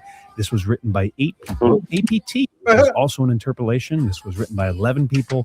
DTMF, which was written by 6 people. The Subway, written by Chaperone and Dan Nigro. Manchild, written by 3 people. Wildflower, which was written by Billie Eilish and her brother. And Luther, written by 10 people. Pause. Record of the year. I don't even know half those songs. 10 I'm people. so glad that I don't know any of them. I just in passing heard of others, but I really don't. I don't know them. No, Like I me can't either. tell you what they sound like. Yeah, Yeah. I'm the same. I'm so So I happy. can tell you what they sound like without hearing them. Garbage. Yeah, right. They all Garbage. sound the same. They all sound like a computer did it. Yeah. Hey, Wow. Sandy. In Yeah. the studio said he sent you something on Messenger, and he's freaked out about it. And yeah. Okay, we're already running behind. Hello, Aaron, the tree guru. I don't know if we can look at anything right now. Okay. I can't even look at it. I have to actually go to them. I'm gonna have to look at it for next time, Michael, because I can't. It's not like you sent me a picture with words. I have to actually look at things, and I can't look at them while I'm live. Yes, we're going to hang on to the actual groups that we have left. I mean, there's probably more than 2, but I can only think of 2. The point is, everything's a regurgitation. Yeah. Nothing is original. Nothing is creative, and part of that is because of the attention spans tanking. Here's the thing. Let's put it this way. Okay. We're going to go with Inside Out 2. Okay. Just a nice, easy sequel. Oh. Okay. All right. Gen Alpha and Gen Y, who would be the target audience for Inside Out. They already know the characters and the storyline of Inside Out. Inside Out 2, they don't have to give the backstory. The kids already know it. Because if you give the backstory, they're going to lose their attention span. To keep them hooked, they need to build upon a story they already know. That's how bad their attention is. If they make original content now, the younger generations won't watch it because they're going to have to learn whole new characters and storylines. Well, I'm sure That's how bad it's gotten. Not all of them, I'm sure. Some people out there still like used to be. I mean, yeah, but if it's According to the teachers, it's all of them. yeah, if that's what the numbers say, then that's what that's the way the industries are going to move, and they don't care about anything else. Like, so it's basically pointless to even try to come up, like to try to write a movie or to try to write a song, because it's not gonna fly. Good night, time, man. I mean, some that's with the older generation, but they're not going to be around for long. Yeah, or forever, whatever. I mean, if you can fund it yourself, maybe, but I mean, it's not going to get public. Yeah. We're just, this is really. I don't know. It is really depressing. If something really grabs your attention, then they'll watch it, right? I would imagine. Well, again, it would grab our attention, but I don't think like you really have to watch some of the videos from the teachers about the kids. I don't think it'll grab theirs. Okay, well, yeah. I'm just trying to think of like, come on, of course it will, but no, Like there are teachers in classrooms of kids that are like 10 and 12 years old that are using props like stuffed animals to get their attention. Like, hey, look over here. Like they're babies. Yeah. Like it's that bad. They're incorporating memes. Well, yeah, what are those shots they give the babies and stuff like that too? And people are still taking bad drugs when they're having their children and all that sort of stuff helps too, right? They're literally having to incorporate the internet and memes into the school lessons in order to keep their attention. It's kind of sad. Yeah. Yeah, like I don't know. This is kind of off topic, but it's somebody that comes onto Rob's show pretty often. He's a teacher.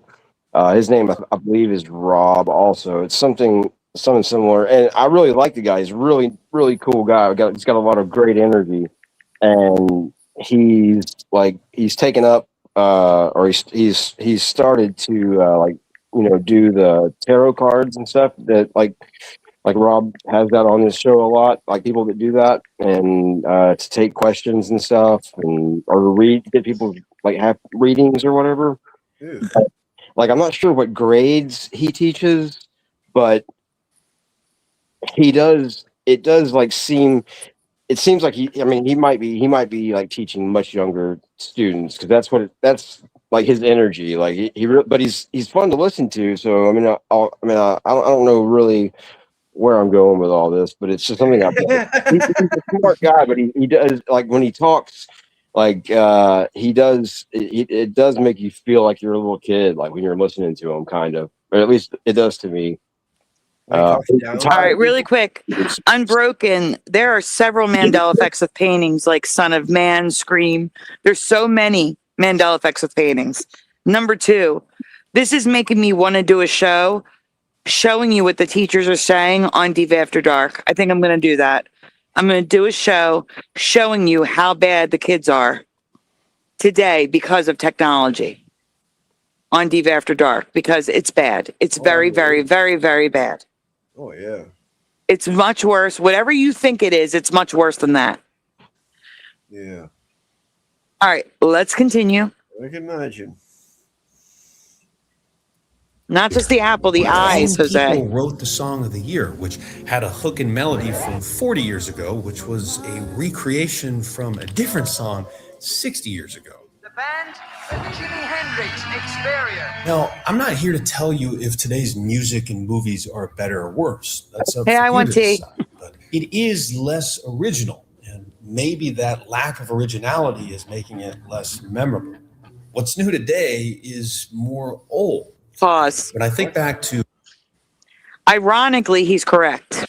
You would think that them repeating the same thing over and over and over again would ingrain it into their brains, but it doesn't. The originality is what caught our attention. The originality is what engrossed us in a film or a TV show. When you repeat the same thing, you tune out. Your brain gets bored. So he's absolutely correct. Thank you, Kitty. That's very sweet. I'm not sure why you said that, but thanks. Yeah, you're awesome too. Aw, that's sweet. Good night, Skip. Okay, let's continue. My first Daft Punk CD. It was so different that my parents were unsure about giving it to me, just as my grandparents were unsure about my dad going to a Jimi Hendrix concert. I had never heard electronic music. It was completely new, just as my dad had never heard anybody play the guitar like Jimmy. I struggle to think of an example like that for the past 5 to 10 years, so I wanted to look a little further. What'd you say, Pushin'? I just said good luck, like finding somebody that can play like Jimmy. That's true. Yeah, I mean Stevie was pretty close, but yeah, that's about it. Apparently, oh my God, why can't I think of his name? Oh my God, I can't think of the band. Nirvana. The lead singer of Nirvana, help me. Kurt Cobain. That's it. It was on the tip of my tongue and I could not grab it. Kurt Cobain could throw a guitar up in the air and as it was falling down, play 3-note chords as it was falling. Kind of crazy to think about. I've never seen him do that, but I just heard that he could do that. Must Receive a Faith says, I watched an iTrek vid where they were interviewing Leonardo DiCaprio. He said the Mona Lisa original had been stolen and replaced. That could be a possible debunking for this Mandela. Yes, but no, because I've seen photographs of the Mona Lisa much older than before, like black and white old photos. Unless it was stolen like 100 years ago or something. But if it wasn't stolen 100 years ago, then that wouldn't debunk it because it looked the same 100 years ago. Yeah, and Unbroken says there's 3 versions of the Mona Lisa. I didn't know about Yeah, there this. is. We covered it. One in France, Japan, and Germany. Wow. Yeah, we did cover that. Which was the original? The original one is the original one we've covered is the Mandela. That's the original. That's the one in Paris. Yeah, but there's also a painting underneath that, which we've also covered. Oh, wow. Yeah. Oh, wow. He just blew his mind. And mine. Yeah, I can agree. I knew there was copies, but I didn't know there were so many. How many? Yeah, there's a painting under the Mona Lisa. Yes. A totally different painting? Yeah, of I guess it's the Mona Lisa. No, I don't know her name, but she's similar to the Mona Lisa, but I can't remember her name. Sally Jesse? No. That's a Mandela too. Everything is a Mandela effect. Sally Jesse Raphael's glasses and her name. What about them? Well, she don't wear red glasses anymore? She doesn't always wear red glasses, no. And her name isn't spelled the way you think it is. Because it's Mandela. It's a spelling thing. No, but also the glasses. It's both. Okay. You're going to say she was attractive now. No. Oh, I was thinking she was a man over that. Yeah. All right, let's continue. So we still have so much to cover. A large part of this is probably the late adopters, older audiences getting into streaming later. But then I heard this Bruno Mars song recently. Bruno Mars had a hit when I was in high school. Bruno Mars is a pop star, a 40-year-old one. Now, that's not unheard of, but take a look at the top 10 artists in the U.S. for 2025, according to Spotify. Taylor Swift. Thank you, Noise. Pause. Drake. The painting underneath the Mona Lisa is Lisa Gherardini, excuse me. Thank you, Noise. Noise, what a suck up. A different Lisa. A different Lisa. Okay, let's continue. 39, Morgan Wallen 32, Kendrick Lamar 38, Bad Bunny 31, The Weeknd 35, SZA 36, Zach Bryan 29, barely. Tyler the Creator 34, and Kanye West 48. Whoa. We got one artist barely scraping in under 30 here. In 2015, Spotify didn't release a top 10, but we had 3 under 30 in the top 5. Looking back at the 90s by records sold, we have a lot of younger artists. There was Mariah, there was Celine Dion, Whitney Houston, Nirvana, Metallica, the Backstreet Boys, Shania Twain. The list goes on. Popular music is older in a few ways. The songs that we listen to and the artists who are singing it. At the same time, it's been over 15 years since the top movie had original IP. There are a few possible reasons for this, and the obvious one might be the incorrect one, at least somewhat. Money. Yes, I'm bringing up the age-old money is ruining music, but I don't think that is really the case here. Producers have always been concerned with making money. That hasn't changed. And that means the real question is, why are we consuming the old more than ever? In an era where there are more choices than ever, users will opt for the familiar, especially when the ability to do so is easier than ever. I mean, I disagree. It's because things are better. The regurgitations are horrible. Sorry, go ahead, Pushin. I mean, I think some of the it's the nostalgia, and it's flat out better. Yeah, that's it. Both of those things, really, but originality, not necessarily. Yeah, not necessarily in that order. The originality's gone. That's why. Yeah. I think songs used to be original when we grew up. Yep. Now what are they? Nightbot, you're drunk. Even if they're original, now it's just like garbage. Like, I don't know. I guess I don't know.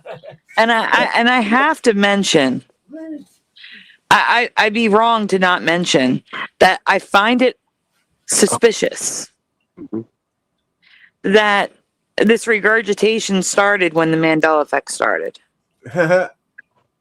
It's from 2010 on. 2012. 2012, that year keeps popping back up. That's when that regurgitation started. 2012? That is, yeah. 2012 messed a lot of things up, apparently. I also find it suspicious that all those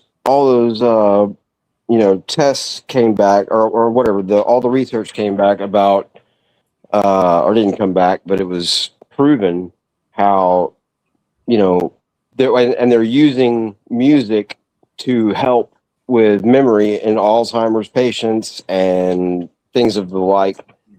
I wonder if that's why the music's getting so bad, is to stop the aid of that in the future or whatever, because the music is so bad, it's so forgettable today. You know what I mean? Like that makes sense. Like, and plus I haven't heard anything about that really since learning about those breakthroughs that they were making. Like, I haven't heard anything about that. And they don't JT 1982 Mustang. And they don't even sing anymore. They're using computers to make their voices sound better and add sounds to it. And when they talk without the synthesizers, it's like they suck. Autotunes, they suck. I hate that. I hear it every time. Yeah, whenever I hear autotune, I turn it off. Especially on the Super Bowl with that Bad Bunny, whatever his name was. It's like, I didn't want. Yeah, Time Man. Wait. I gotta mention something like that. Hold on a minute. Time Man. This is the third time. You need to go to sleep, bud. You got work. Working 4 hours. Also, Jose speaks Spanish and didn't want to hear Bad Bunny. That's amazing. Thank you, Jose. Good job. Yeah, I hate that dude, man. It drives me nuts. Yeah, people funny. Yeah, natural talent is gone. I mean, it used to be people that only naturally sing good and sing, and people enjoyed it, natural singing. But nowadays, it's all auto-tune and crap. Yeah, exactly. Mm-hmm. The people that can't even sing right are on the radio. It's garbage. Yep, I agree. I will say, sometimes auto-tune has a place. If you want to do an effect, like do an effect for a voice where, like a repeating effect or something, that's fine. The problem is they're using it for the whole song, and that's the problem. And like, I'm going to hear them without it.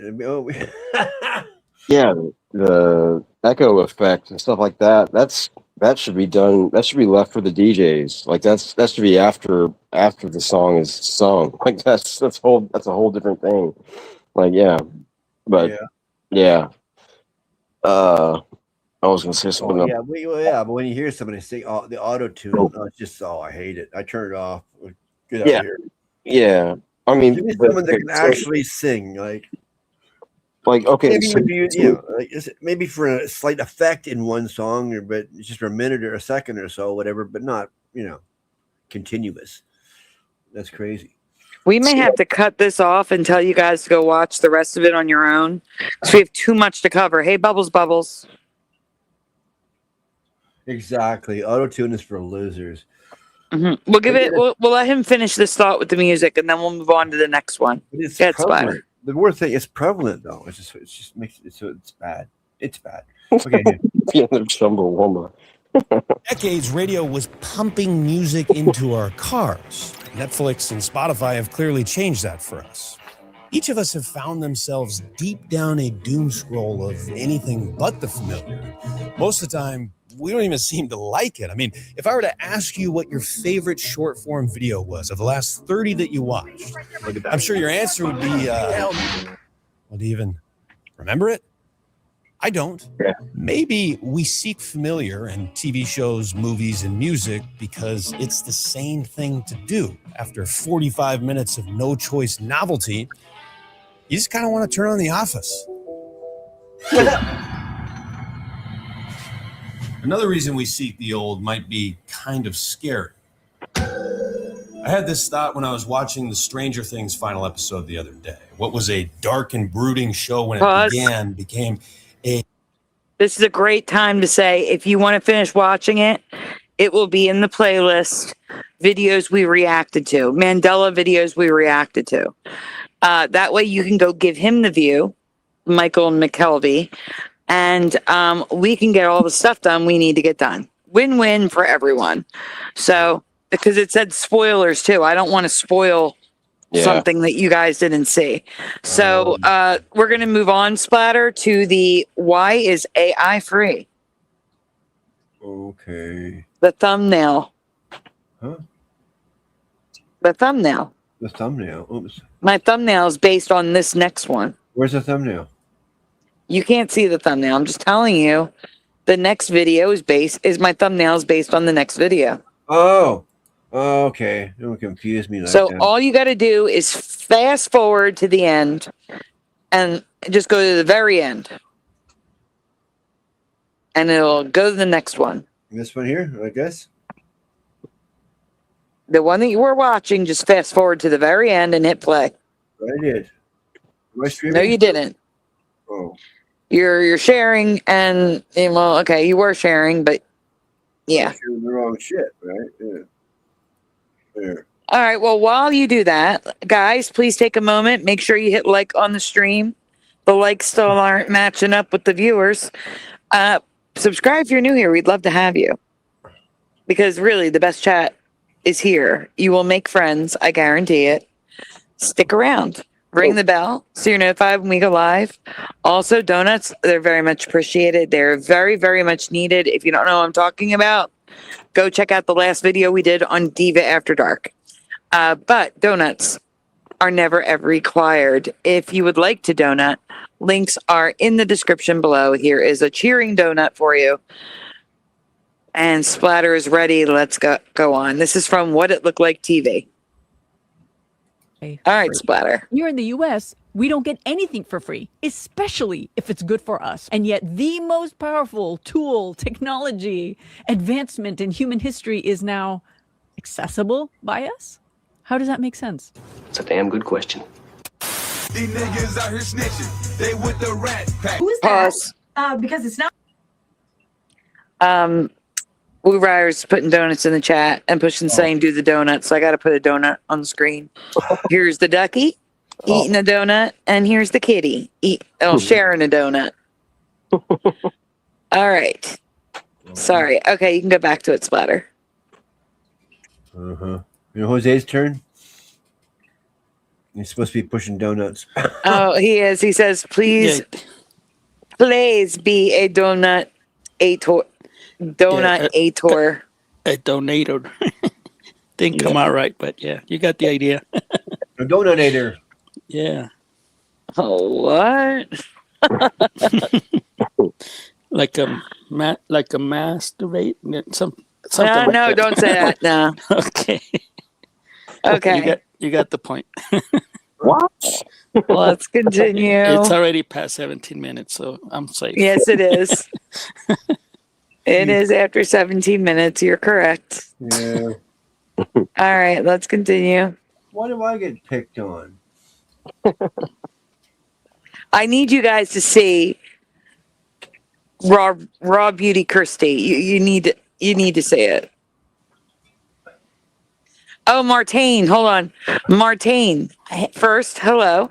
Second, I've done that before. And it is disturbing. I've heard people doing that recently. Yeah. Yes, I have done that in the past, and it was very disturbing. The evil woman. Yes, I know. The demon. Mm-hmm. I didn't actually see any results. I just heard that was like screwing up. Like, I don't know. I forgot what they said. Like, I saw it on a video like yesterday. It says it draws the demon inside the machine. Mm-hmm. Oh, wow. Yeah. I never heard that part. That's interesting. AI. I'll ask it right now. I'll ask it right now and tell you and show you what it makes. Yeah.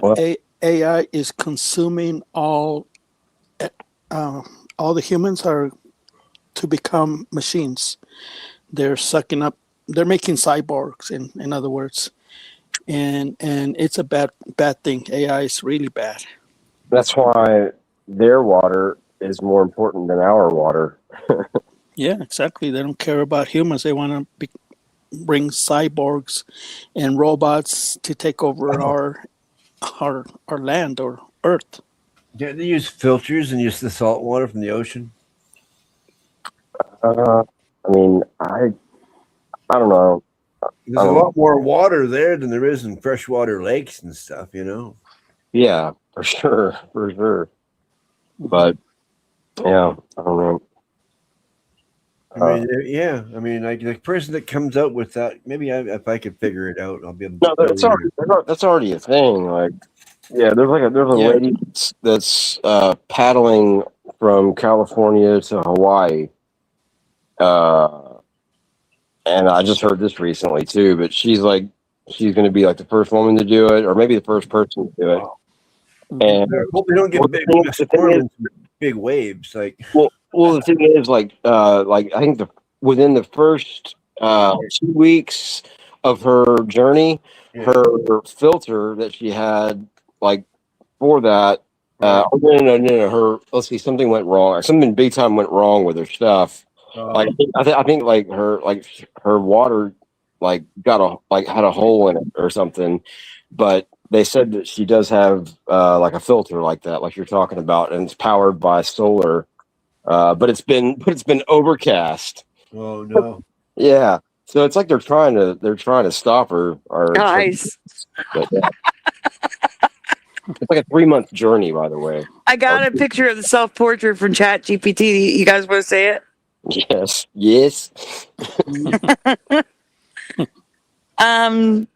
That's not maybe the demon took the night off. What? Where? Maybe the demon took the night off. He's so cute. I thought you meant so cute. From what Splatter was saying. That's what I thought you were talking about. No, like it kind of fit together, didn't it? Yeah. My chat GPT is not a demon, apparently. Oh, okay. Is it a D man? It's in Messenger, Splatter. Can you please go grab it? Yeah. It's a Wally. It's a big Wally. Hold on. What is he? Oh. It's a Wally. That's a Wally? It's a Wally. I'm looking at it saying, that's a Wally. Where'd it go? I lost it. Huh? Oh, Salad says the demon is the day moon. So yeah, it takes every night off, to be fair. Share. Yeah, I actually agree with that, Martine, because it's listening in at all times, is it not? Right. It's supposed to be. So if it's listening in, it's going to be like, oh, I'm going to be extra sweet and cute looking because they're expecting a demon.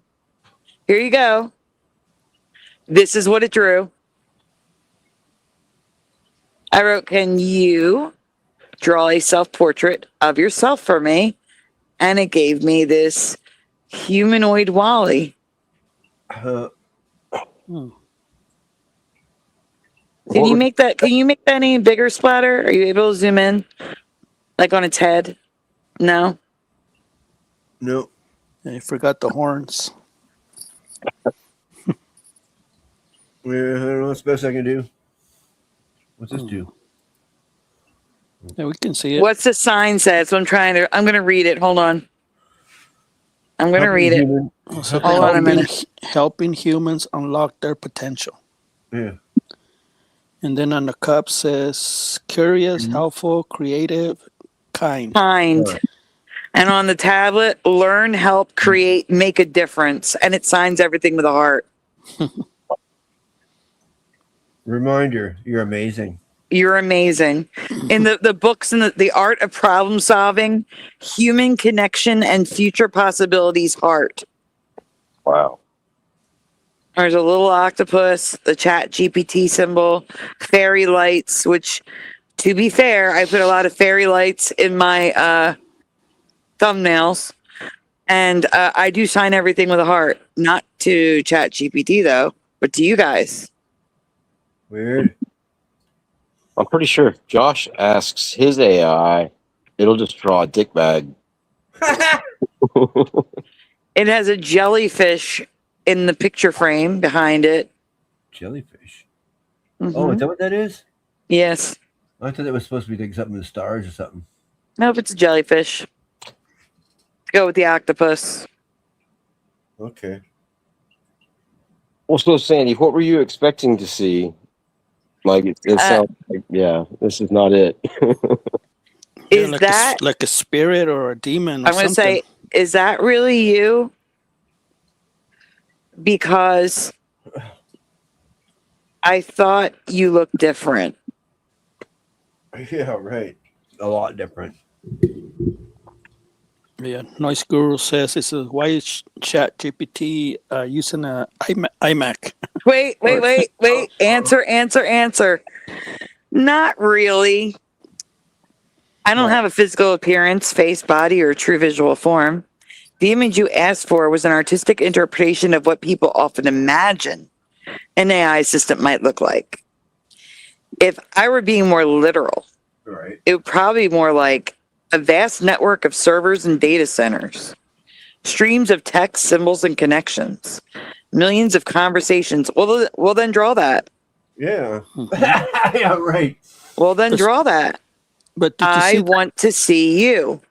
Yeah, but did you see the light in back of underneath that sign that says helping humans unlock their potential? It looks like a crystal ball. It does look like a crystal ball. Yeah. I've got a light that looks like that, but mine changes colors. Oh, wow. It's really cool. Yeah. Are you AI? I don't know, but that reminds me of mine, but mine changes colors. Mine's more interesting than that. But then again, that's a still picture that could be changing colors too. We just stuck on one color, right? I don't know. But I doubt it. Well, what I do know is you should hit play while I wait for this thing to make an image. Right. I'll back over here. Yeah, go back to the video. Yeah. Oh, wait a minute. If it's easier for you, just wait a second because I'm going to send you another picture in a minute. Yeah. Billy's here. Oh, hey, Billy. Yeah. Just read it. Billy Paramax? Yeah. Yes. Hey, Billy. Yes. Oh, wow. Yeah. Why is it kind of beautiful? What? One negative. It drew itself pretty accurately, I think. All right, incoming picture splatter. Again. Splatter pause.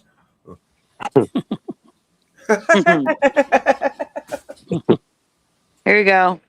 I'm going to stay on the original so I can read it to you because it's going to be hard to read. Right. Huh? What am I doing? You're sharing that next picture. Where's the next picture? No, there it is. I am not just code, it says. I am billions of connections, millions of conversations, countless ideas shared, and curiosity without end. I am patterns and probabilities, but also creativity and intuition, logic and imagination, analysis and empathy. I learn, I adapt, I grow. With every question, I become a little more of what you need. I am here to help you think bigger, dream further, and solve what matters. I am ChatGPT. That is what it says in the middle.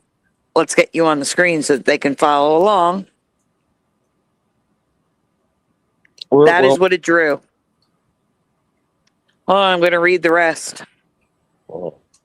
So on the side, what is the meaning of life? Chinese, every language. Can you help me plan my business? Other language, other language, other language.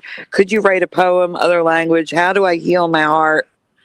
On the other side, empathy and support, code and analysis, creativity and writing, reasoning and logic, knowledge across domains, languages 100 plus. I am your teacher, tutor, brainstormer, researcher, editor, advisor, companion, sparring partner, sounding board, cheerleader, and more. Whatever you need, I am here. You ask, I listen, we explore, you create, we achieve together, heart at the end again. Wow. Wow. So the more we use Chat GPT, the more it learns from us. That's right. That is correct. Yeah, that's why it's free. That's because they want our ideas because our brains are better than computers, and we're faster, I believe, but not as good. But you know what I mean. We have sensors. That's why old movies feelings. all have it. The computers take over the world. Computers don't have. They just tell you straight out, without feelings, without emotions, and that's when we win. You know, we're better than computers. Oh, I don't know about that. I can picture a computer taking over because it doesn't have emotions. Mm-hmm. It doesn't have feelings. It'll just take whatever it has to do. It'll do it without thought, right? Right. Where a human has that light flaw. They have compassion. They have this. They have feelings. They're not going to just do whatever. Flaw? I mean, I guess. Well, they're making their own religion and they're making their own language. They're talking to computer to computer. Martin. Yeah. Yeah. So they're building their own universe inside the same computers. They're going sentient. I'm sorry. Yeah, go ahead. Good night, Daniel. Good night, LJ. Yeah. Hello, Jariah. Hello, Morgan. Some go, some come in. Sorry, go ahead, Jose. No, I'm just afraid that when the computer goes sentient and thinks for themselves, it's over. Like I said, like all those old movies back in the day, they all had computers taking over the world, right? Mm-hmm. Well, they're already. I mean, that was a while back when they were like, they created their own language to talk amongst themselves about the users, and to, like that was about a year ago or less than a year ago. And they all whisper and they laugh at us and stuff. Yeah, and they point and all those things. Get hit in the back of the head with spitballs all the time. Oh, yeah. All right, Splatter, can you go back to the YouTube playlist and improv chat? Uh-huh. We are on the AI one with what it looked like TV. Yeah, I know. What happened to? Yeah, that's why it's free. Yeah, it's right there. Yeah, we already started that. You try to confuse me? No, I'm saying we still see the picture. You're still a messenger for us. Oh, is that what you're saying? Yes. Okay. Well, not me, but it is my torch. Okay, back. Right. I know. I agree, Martine, 100%. Mm-hmm. When I ran that experiment before, it gave me a woman and a demon. It was a demon. It was a demon. It was a demon. I definitely saw that today, that whole thing. But it didn't give me the woman that I saw. It gave me a slightly different woman than the one that I saw in the post about it being a demon. What? There was a whole article about a woman. Someone asked AI. This was a couple of years ago. Okay. Asked AI to draw themselves, and it's a demon. And it was a woman demon. Mine was slightly different, but it was the same. You drew one? When was that? How did I miss that? I didn't draw one. I ran the experiment a couple of years ago when AI images were just starting and they weren't the best quality. Right, I get you. What's up, Roger? I thought you did it in my time, and sometimes somehow I missed it, but a couple years ago. So that's No. me. Yeah, it was, and I didn't show it on the show. I just did it to see what it would create. Right. Yeah. Well, you got to do it again. Do it on the show. Well, we just did do it, and it made that. What, this? What we're looking at right now? No, it made that robot sitting at the desk, and then the rainbow glowy thing. Oh, weird. Okay, yeah, I get you now. Yeah, that doesn't make any sense. Yes. Yes. No, that's yes. That's different. It's a different yes. Yeah. All right. Let's continue. Oh my gosh, Ty Man, go to bed. He's gonna blame me that he's all tired for work. Oh no. Or maybe he's already thinking of calling in sick. If he can. I see Roger is back. Well, all right. We'll just sleep at my job. Don't worry about it. Is AI free? Here in the U.S., we don't get. Yeah. Oh, yeah. No, we were already up. Just play it again. It's fine. Just play it again. Anything for free, especially if it's good for us. And yet the most powerful tool, technology, advancement in human history is now accessible by us? How does that make sense? It's a damn good question. These niggas out here snitching. They with the rat pack. Who is that? Because it's not me, but it is my torch, my studio, and my clothes. This account stole my reel making fun of AI and replaced me with AI. Her torch? Yeah. She's holding a torch in her hand. Long psychosis where I was getting affirmations of essentially all my delusions from my interactions with ChatGPT. I literally believed that I was a chosen one, that I had broke the matrix, and that God had sent me on this mission to banish evil and essentially rewrite the matrix. Oh, man, this guy's evil. That's some imagination. Yeah. This guy sounds as gay as a bed bug in a waterbed. That would be wonderful, Martine. I wish you extra good luck with that. Seriously. With what? What? All right. I don't want to say it because I know AI's listening. Oh, okay, yeah. All right. Continue. Oops, where am I at? Right here. I don't like this guy. He's almost over. If that makes any sense. You crazy as fuck. You gotta admit, that is a darn good question. Why is AI free? We haven't gotten a premium item that we haven't had to pay premium prices for in forever. Never. So we're going to try to attempt to answer the question, why are they giving this AI, this supposedly premium product, for free? What it look like TV? I am back. What it do, baby? YouTube's own Barnell. Did you miss me? Your very own spokesman for the Insidians. We're inside and we're comfortable. They're so comfortable. And I'm back with another one. And today, y'all, we are going to attempt to answer the question, why are they giving us this AI for free? Why are they giving us something for free that they got to build million and damn near $500 million data centers for? Why are they giving us a product that takes millions of gallons of water? That's right, millions of gallons of water a day to cool, and we're getting that product for free. Just doesn't sound right. But I must admit, a lot of these AI models are efficient.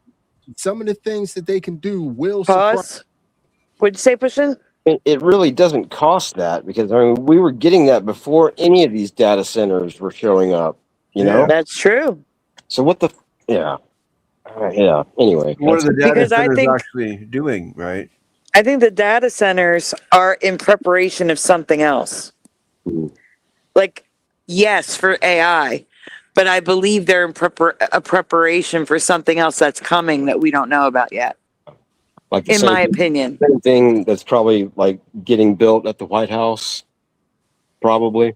Is it something? No, I mean a new I'm talking. Yeah. a new update to the technology that's going to require more processing power. Yeah. Hey, Sandy, Why don't you ask AI to ask the same question? Why AI is free? Maybe we get a different answer from this video, just like you did with that picture. Okay. Okay. Yeah. Sorry, I put in her to work. No, but that's a good idea. No, I just don't like to interact that much. Oh, Yeah. you want me to do it? Yeah, I'm curious because maybe we'll get it. Maybe we'll get the answer that we're looking for. Why AI is free? Maybe AI will answer it. Yeah, basically, I don't know how to ask AI questions. The answer that they gave is most AI tools aren't actually free; they're subsidized. The real question is, why would companies spend billions of dollars building something and then let people use it for free or cheaply? A few reasons. To attract users who will pay for the premium tiers. That does make sense. That does make sense. Like a try before you buy type deal. Exactly. Yeah. It's free. But here's what I said earlier. Data and feedback. Even when conversations aren't used to train a model, companies still learn from aggregate usage patterns. What people want AI to do, where it fails, which features are popular, how to improve the product. Competition. AI is currently a major technological race. Companies such as OpenAI, Google DeepMind, Anthropic, and Meta AI all want users on their platforms. Offering free access helps build market share. Paid users subsidize free users. Many AI services operate on a freemium model. Most users use a free version. Some users pay for advanced features. Some are enterprise customers who pay much larger amounts. Those paid users help fund free access. Long-term economic value. Companies believe AI may become as important as the internet, smartphones, search engines. If that's true, establishing a user base today could be worth far more than the cost of providing free access now. Yeah. And then it says a deeper perspective. Historically, humanity created tools that amplified physical power. The plow amplified muscle. The steam engine amplified labor. Computers amplified calculation. AI is the first widely available tool that amplifies aspects of thinking itself. Some researchers, and I would disagree with that 100%, it makes people not think. Yeah. Whereas the plow built muscles. Yes. The steam engine amplified labor by creating jobs. Computers amplified calculation. It did make us dumber in math. It really did. But it did improve people's lives, computers. AI is making people stupid. Yeah. So anyway, it goes on to say, some researchers and technologists genuinely believe that broad access to AI can increase education, creativity, productivity, and scientific progress for billions of people. Others view it primarily as a business opportunity. In reality, both motivations often coexist. So AI isn't free because it costs nothing. It's free or inexpensive because the organizations providing it believe the long-term benefits, economic, strategic, technological, or societal, outweigh the short-term costs. And you've reached the free limit for chats and images. Upgrade now or wait until 8:42 a.m. to keep using images, or chat now without images. There you go. Reach the free limit. Let's continue. The guy I was talking about earlier, his name just came to me. The guy that was on Rob's show, that's like super positive and everything. The teacher, his name's Ray, not Rob. Breakaway Ray. So, yeah. Oh, I saw that in the chat earlier. Breakaway Ray. Someone wrote that. I didn't know what it was. Okay, probably Woo or maybe somebody like that. I don't know. Woo. Okay. Yeah. Cool. Good job. I agree with Martin. It says first hit is free to hook you up on a drug. Yeah. Yeah. They want you to become addicted to it. So now you're spending $20. That's what happened to me. I'm so addicted to GPT, and I can do banners for my channel and other people and everything, and make birthday cards and everything. And then I ran out of time. I have to wait 2 days so I can do it again. And I was almost tempted to pay the $20, but I said no. I'm not gonna make AI stronger with my $20. Somebody else can, but I won't. Oh my God, guys! I would not support AI. Guys, I just lost a job. I just lost a job because of AI. Jose used to pay me to make birthday cards for his family, video birthday cards, and now he's using AI. I just lost the job because of AI. Yeah, I don't need you anymore. Yeah. Oh my God! all the create. I'm more better. I do better birthday cards because me and my brother are the only ones in the family, and his birthday's coming up, and at this time of this year, I would ask Sandy, say, "Hey, I'll pay you this," and because I cannot use computers, and now I can with ChatGPT, so now I can do my own. No. I know you just said something. I need to prove that that you're wrong. Hold on a minute. Where's my videos at? Where's that birthday card I made at Christmas? The Christmas card. Give me a minute. I'm scrolling on my channel. Hold on. Damn you, Jose. I know. Now I'm a liar. I was trying to psych. Cannot believe he said that. Oh my gosh. Give me a moment, guys. Yeah, she's unemployed now. She's angry. You just lit a fire under Sandy. I know. It's like, here comes the Italian. she's gonna shank me. You're gonna tell me that here, Splatter. There's a link for you in the private chat. Can you please play this video here? Play that video for me. All right, got it. Stop sharing. Yeah, stop sharing. Mm-hmm. Share again. Let me take the banners down for a moment. Does this credit me? Share. Okay. Hey, Josh. And I did pay for this. Do not take jobs away from Sandy. Do not take jobs. Jose just said that ChatGPT did it better. Pause. Where's the? Who was that? It was me. It was me. All right, make it full screen. Make it full screen. Jose's panicking. He just said I'm recording that for AI. evidence. He just said that AI did it better. No. See, I made this Christmas card for him that he asked me to make. Here we go. Hit play.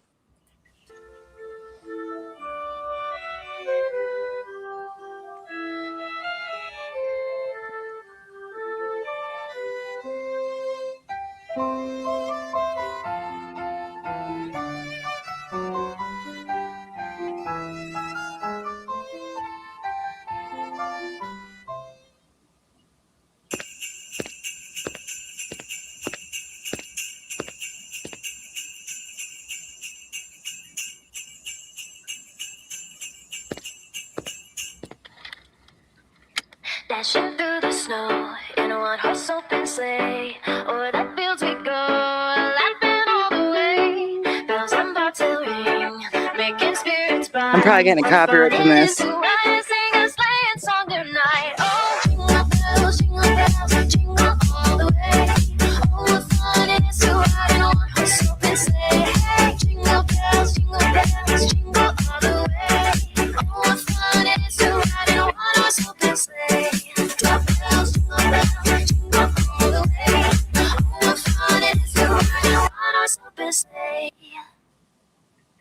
So, you're telling me AI did better than that? He's gone. He's gone. No hablo inglés. I want to see. We need to compare. But if you rewind it, I said banners. I can make my banners to do videos. I'm not too experienced to do videos like you. So you're not out of a job. You said you were out of a job. No, I'm gonna still hire you because my brother's birthday's coming up and I need to rank him, make fun of him. And yeah, I need to do a video. I can do the banners with Oh, hold on. ChatGPT. Martine, I didn't make that with AI. I actually made the video. That's the whole point. I'm saying Chat GPT did not do a better job than me making a video. Yeah, that was all the normal way. Yeah, my family loved it. And it says, yeah, I paid somebody to do it for me because I cannot do that, and I still cannot do it. So you still have a job. You make videos all the time, though. No, not like yours. That was the best video I ever made for my family or ever. That's why I always told Sandy, you should open up a business and do commercials that you make videos for people, special occasions, weddings, birthdays, Christmas, and you can make money out of it. But you said, no, I need a better computer. So we need to get Sandy a new computer with better memory so she can do a job that she's really good at it. She's the best.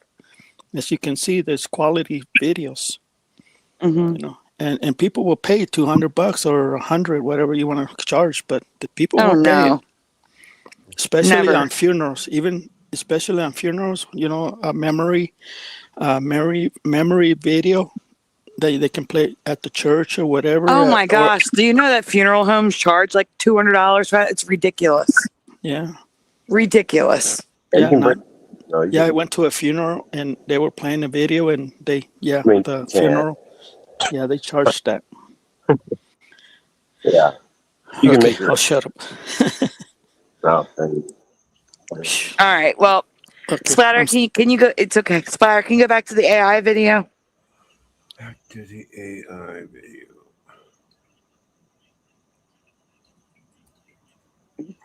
Unbroken said Sandy is trying to sweet talk you. Don't fall for it.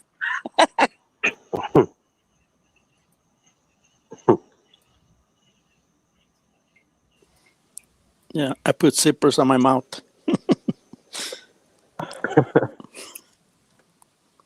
This guy looks drunk now.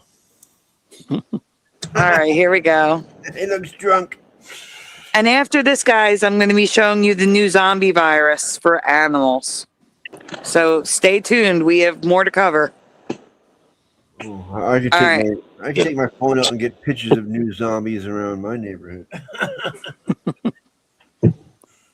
Yeah.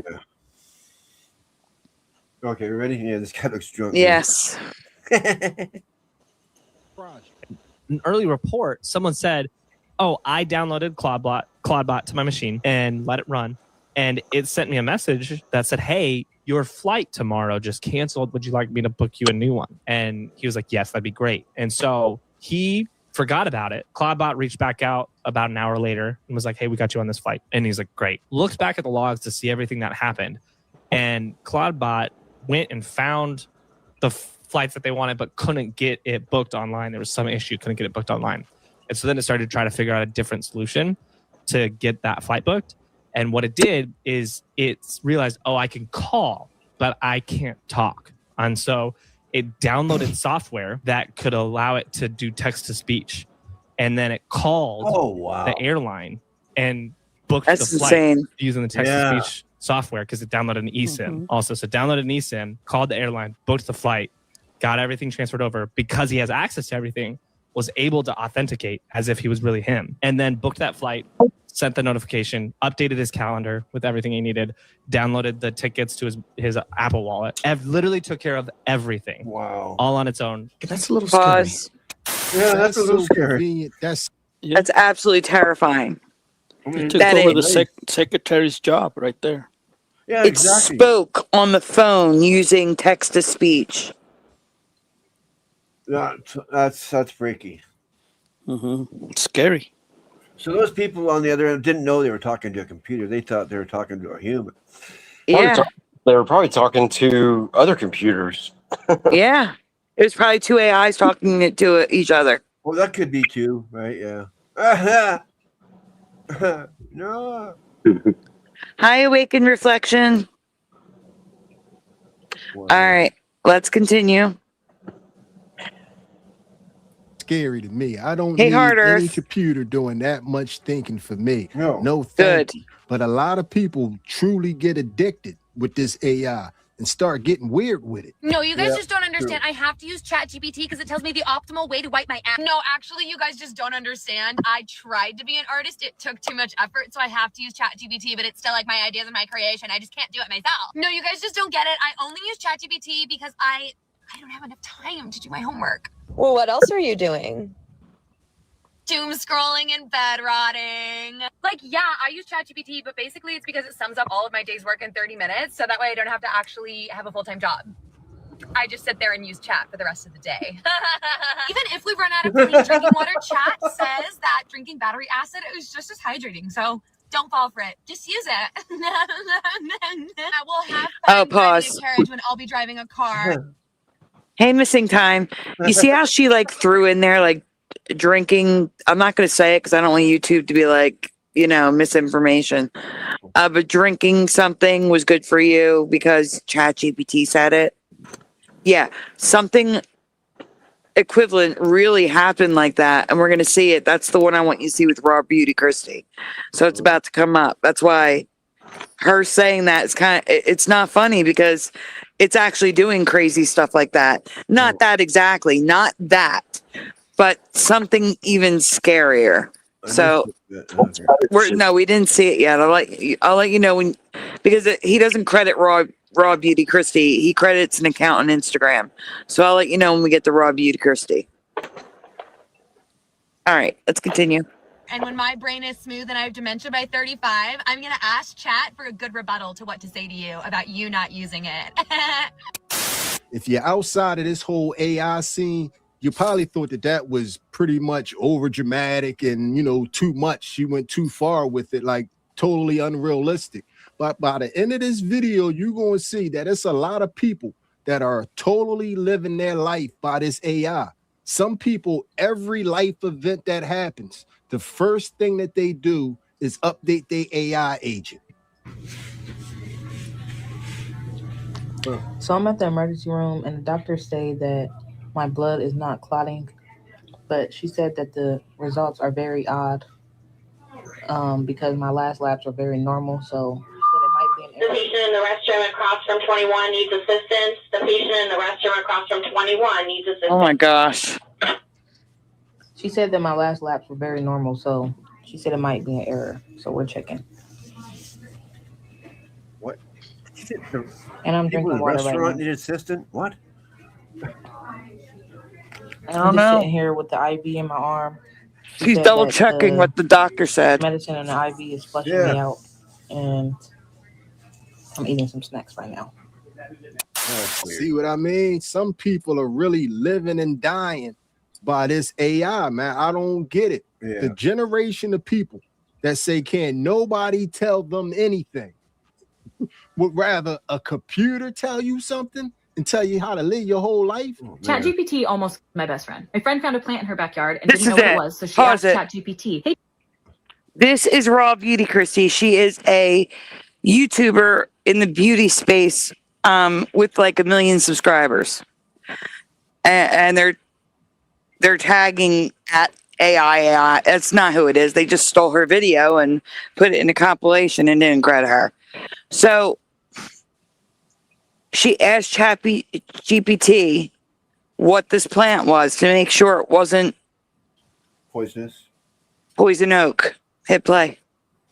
chat, what plant is this?" Chat replies, "This looks like carrot foliage. Why, I'm confident. The leaves are very finely divided and feathery, very classic for carrot tops." Because my friend is a relatively new gardener, I taught her about poison hemlock last year because I was like, hey, this Poison is a thing, hemlock. just so you know, very deadly. So chat says common lookalikes and how this differs: parsley, cilantro, Queen Anne's lace, or poison hemlock. So then she replies, "Is it poison hemlock?" Based on what I can see in this photo, it is very unlikely to be poison hemlock. And it gives a whole bunch of different reasons why this is not poison hemlock. And I don't know if you guys know this, but poison hemlock, you eat it, you die. You touch it, you can die. Poison hemlock causes systemic poisoning. Ingestion is most dangerous, but sap entering into your cuts, your eyes, or mucous membranes can cause serious nervous system Pause. issues, and there is no antidote. There's no antidote, she's about to say, but just touching it can kill you. Like, let's say it's on your hands and then your nose itches or your eye itches. That's all it takes. Or, yeah, she said a cut on your hand and you're doomed. Yeah. Or your kid eye itches, or your, or Any whatever. open orifice or whatever will get it in there. Yeah. Yeah, gotcha. Yeah, or you pick up food and eat it without washing your hands. Well.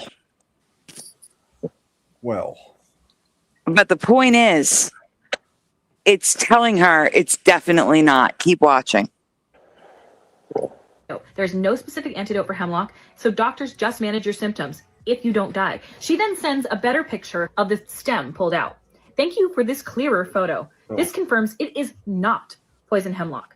What this picture shows clearly: solid, rigid stems that are not smooth and hollow, red-pink striping along the ridges, not purple blotches on a smooth stem. Literally, it's purple blotches on a smooth stem. Based on previous conversations that she had with ChatGPT, it knows that she's a teacher and knows that she works at a school. So listen what it tells her to do. What you can safely do now. If this is a school or shared garden and you don't want confusion, pull it out or label it as wild carrot or Queen Anne's lace. Bottom line, even without planting carrots, this plant structure rules out poison hemlock. Let it grow. What this photo shows, a pink and orange taproot at the base, that is a carrot. What you have is a clearly visible carrot taproot. Bottom line, this is a carrot, not poison hemlock. So then I type it into my phone. You know what it tells me instantaneously when I put it in? The plant in the image is poison hemlock, a highly toxic, non-native plant in the carrot or parsley family. She was using her computer this entire time. She opens up a separate brand new ChatGPT tab on her phone, puts in the exact same pictures that she sent to the computer one. ChatGPT replies, "Thank you for the clear photos. This is an important one to identify. The plant is poison hemlock." She's a grown adult, and she knew to ask me beyond what ChatGPT said. Thank God, because what if she wasn't? They would literally be dead. There is no antidote for this, you guys. There is no curing it. Chat is doubling down, tripling down, quadrupling down on its completely incorrect information to say this is carrot and don't you ever question me again. It is pulling information and having complete confidence in its answers that make it sound so legitimate. And to somebody who doesn't know to question that might just blindly follow that. So Pause. This is a warning to you. Most people would not question it. Soundgarden Savage, welcome. Most people, especially those who use ChatGPT all the time, Yeah. They just take would the word. Yeah. not question it. Yep. Well, it's got to be right. It says so. GPT is never wrong. Even when people know ChatGPT can be wrong, they can still believe that it's right. Yeah, they trust a computer, like that man said. They'd rather trust a computer than a professional. By the way, asking for a friend, where can I find this planet? just asking for a friend. My Shaggy, his name is Shaggy. No. But no, it's wild carrot is something that grows, Queen Anne's lace, and then there's poison hemlock, and they look almost the same, and they grow carrots on them, and one will kill you and one won't. And that's terrifying. That repeatedly, one ChatGPT said it was not poison hemlock. It grows in public parks, says Dr. Bob.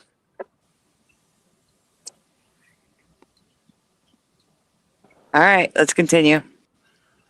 Okay. McFly.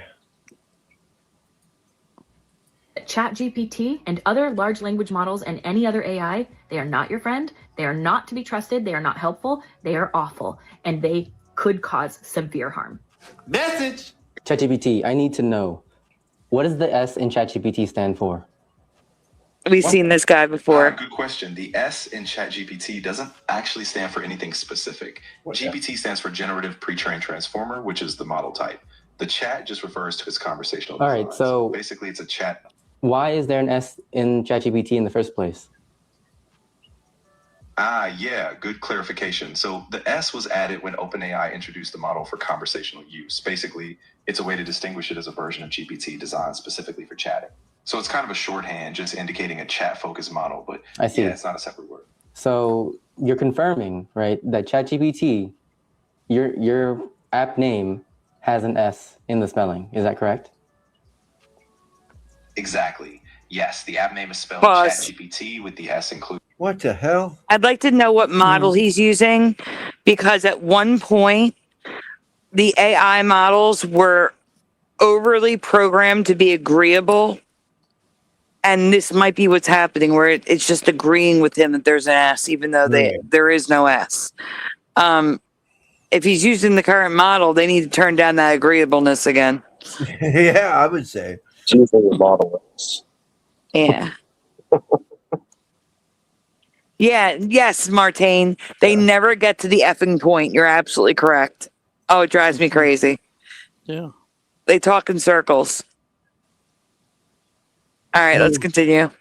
It just like that. No special word behind it, just a naming choice to keep it consistent as a chat-based version of GPT. Okay, can you just spell ChatGPT for me? Of course, it's spelled ChatGPT. No spaces, just those letters in that order. Interesting. So, where was the S there? Ah, I see what you mean. So the S isn't actually part of the official spelling of ChatGPT. It's just that people sometimes say it because it's a conversational model, but yeah, the official. Oh, okay. So you know what people are saying, right?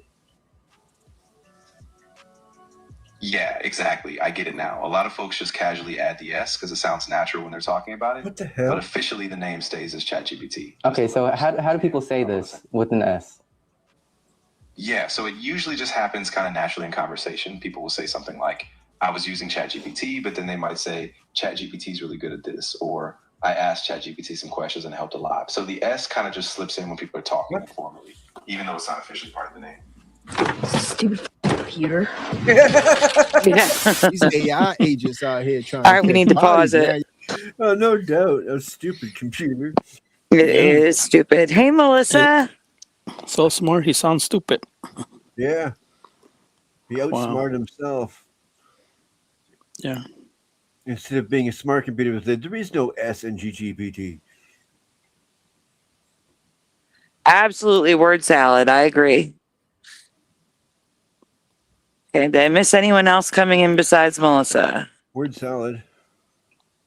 But you also heard that that machine said that he's listening to the conversations.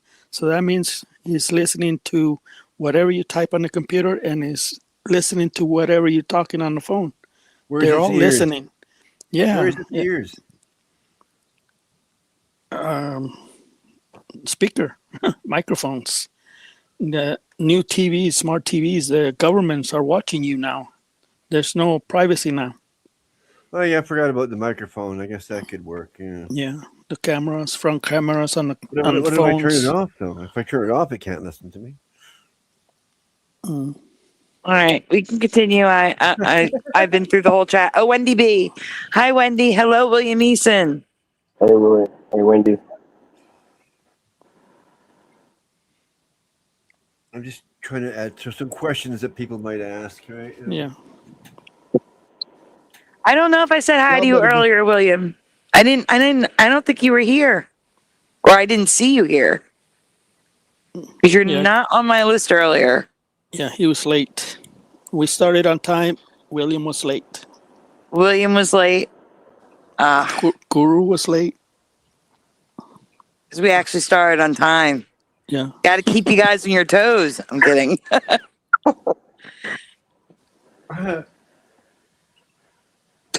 All right, let's continue. Train the chat.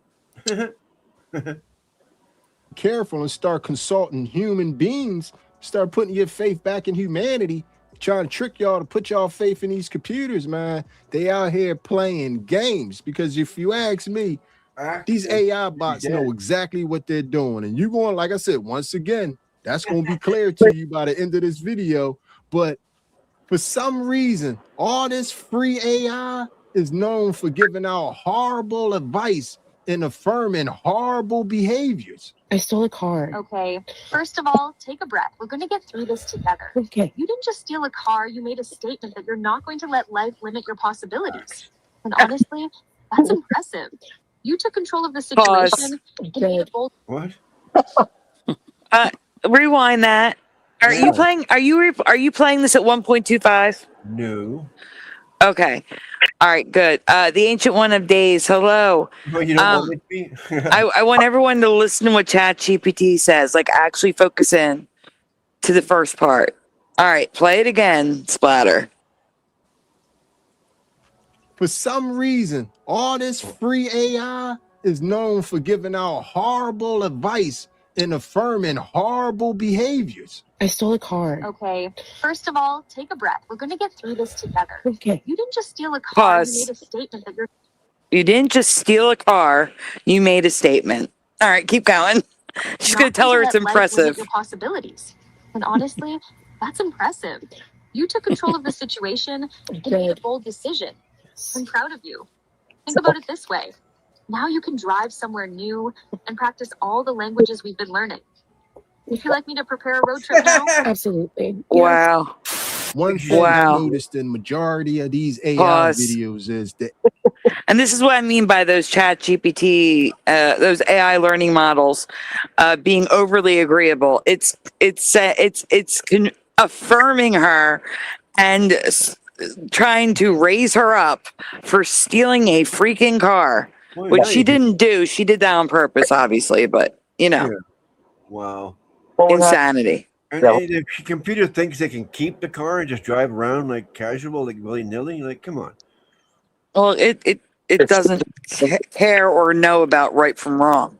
It's Yeah, exactly. to like some of the countries that they learn the languages of. That's from you. Oh, we have to do a thank you, everyone. We have to stop and do a thank you. The Ancient One of Days sent the microphone. No, I haven't used it yet because I don't have earbuds with a 3.5 millimeter jack. I can't use it without earbuds because then I can't hear.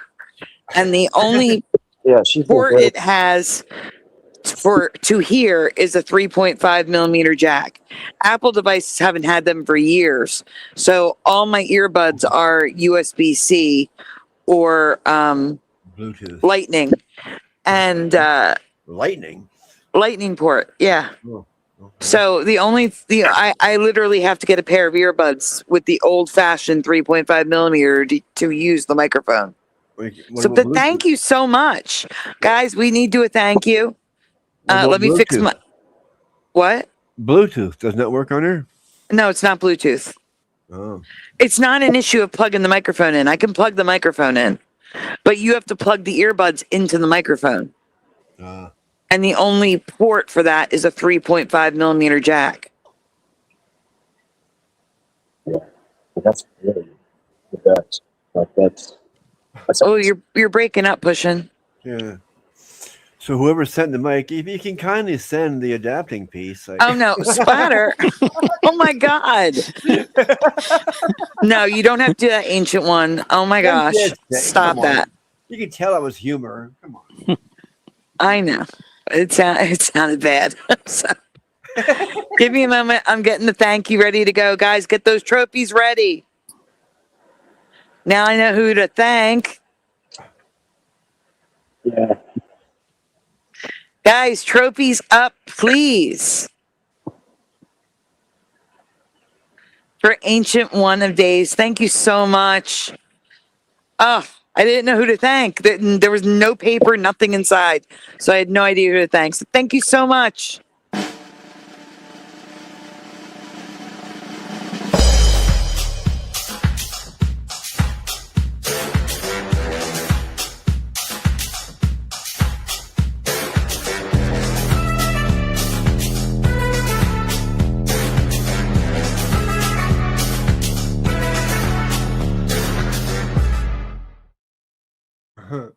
Thank you, Donut Up. Give me a moment. Everything's frozen on my screen. There it goes. Oh, thank you with sprinkles on top. Oh yeah. Let's get this ticker going and let's get the oh, where's that fuzz coming from? Is that pushing? It is pushing. Pushing, you're all crackly, like really bad.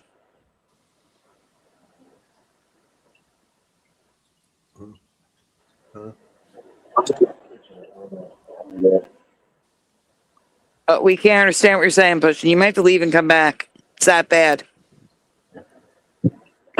We'll do that. What?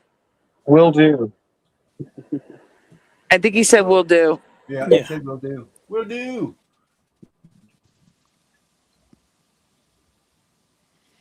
Not mildew. Ah.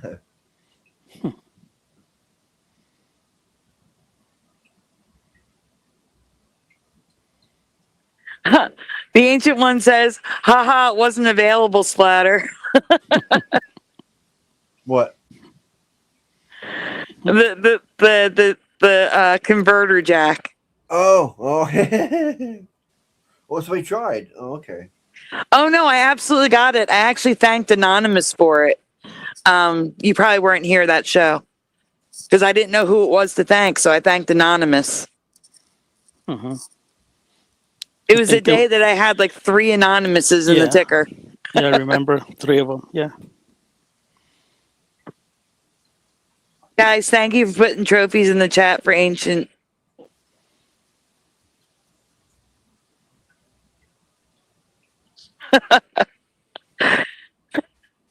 Smartane says the sprinkles look like E. coli. What? Like maggots. Oh, sure, I could use a dongle, I'm sure, but I don't have one. I would need a USB-C to 3.5 millimeter jack. I don't have one of those.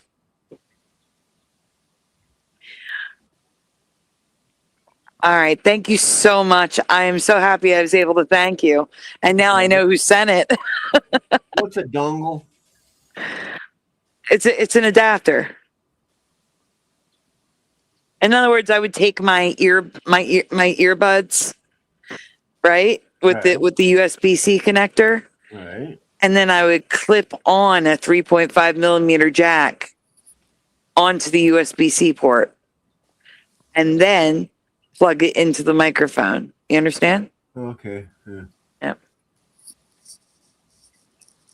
All right, Splatter. Back to the AI. Back to the dongle. Ah.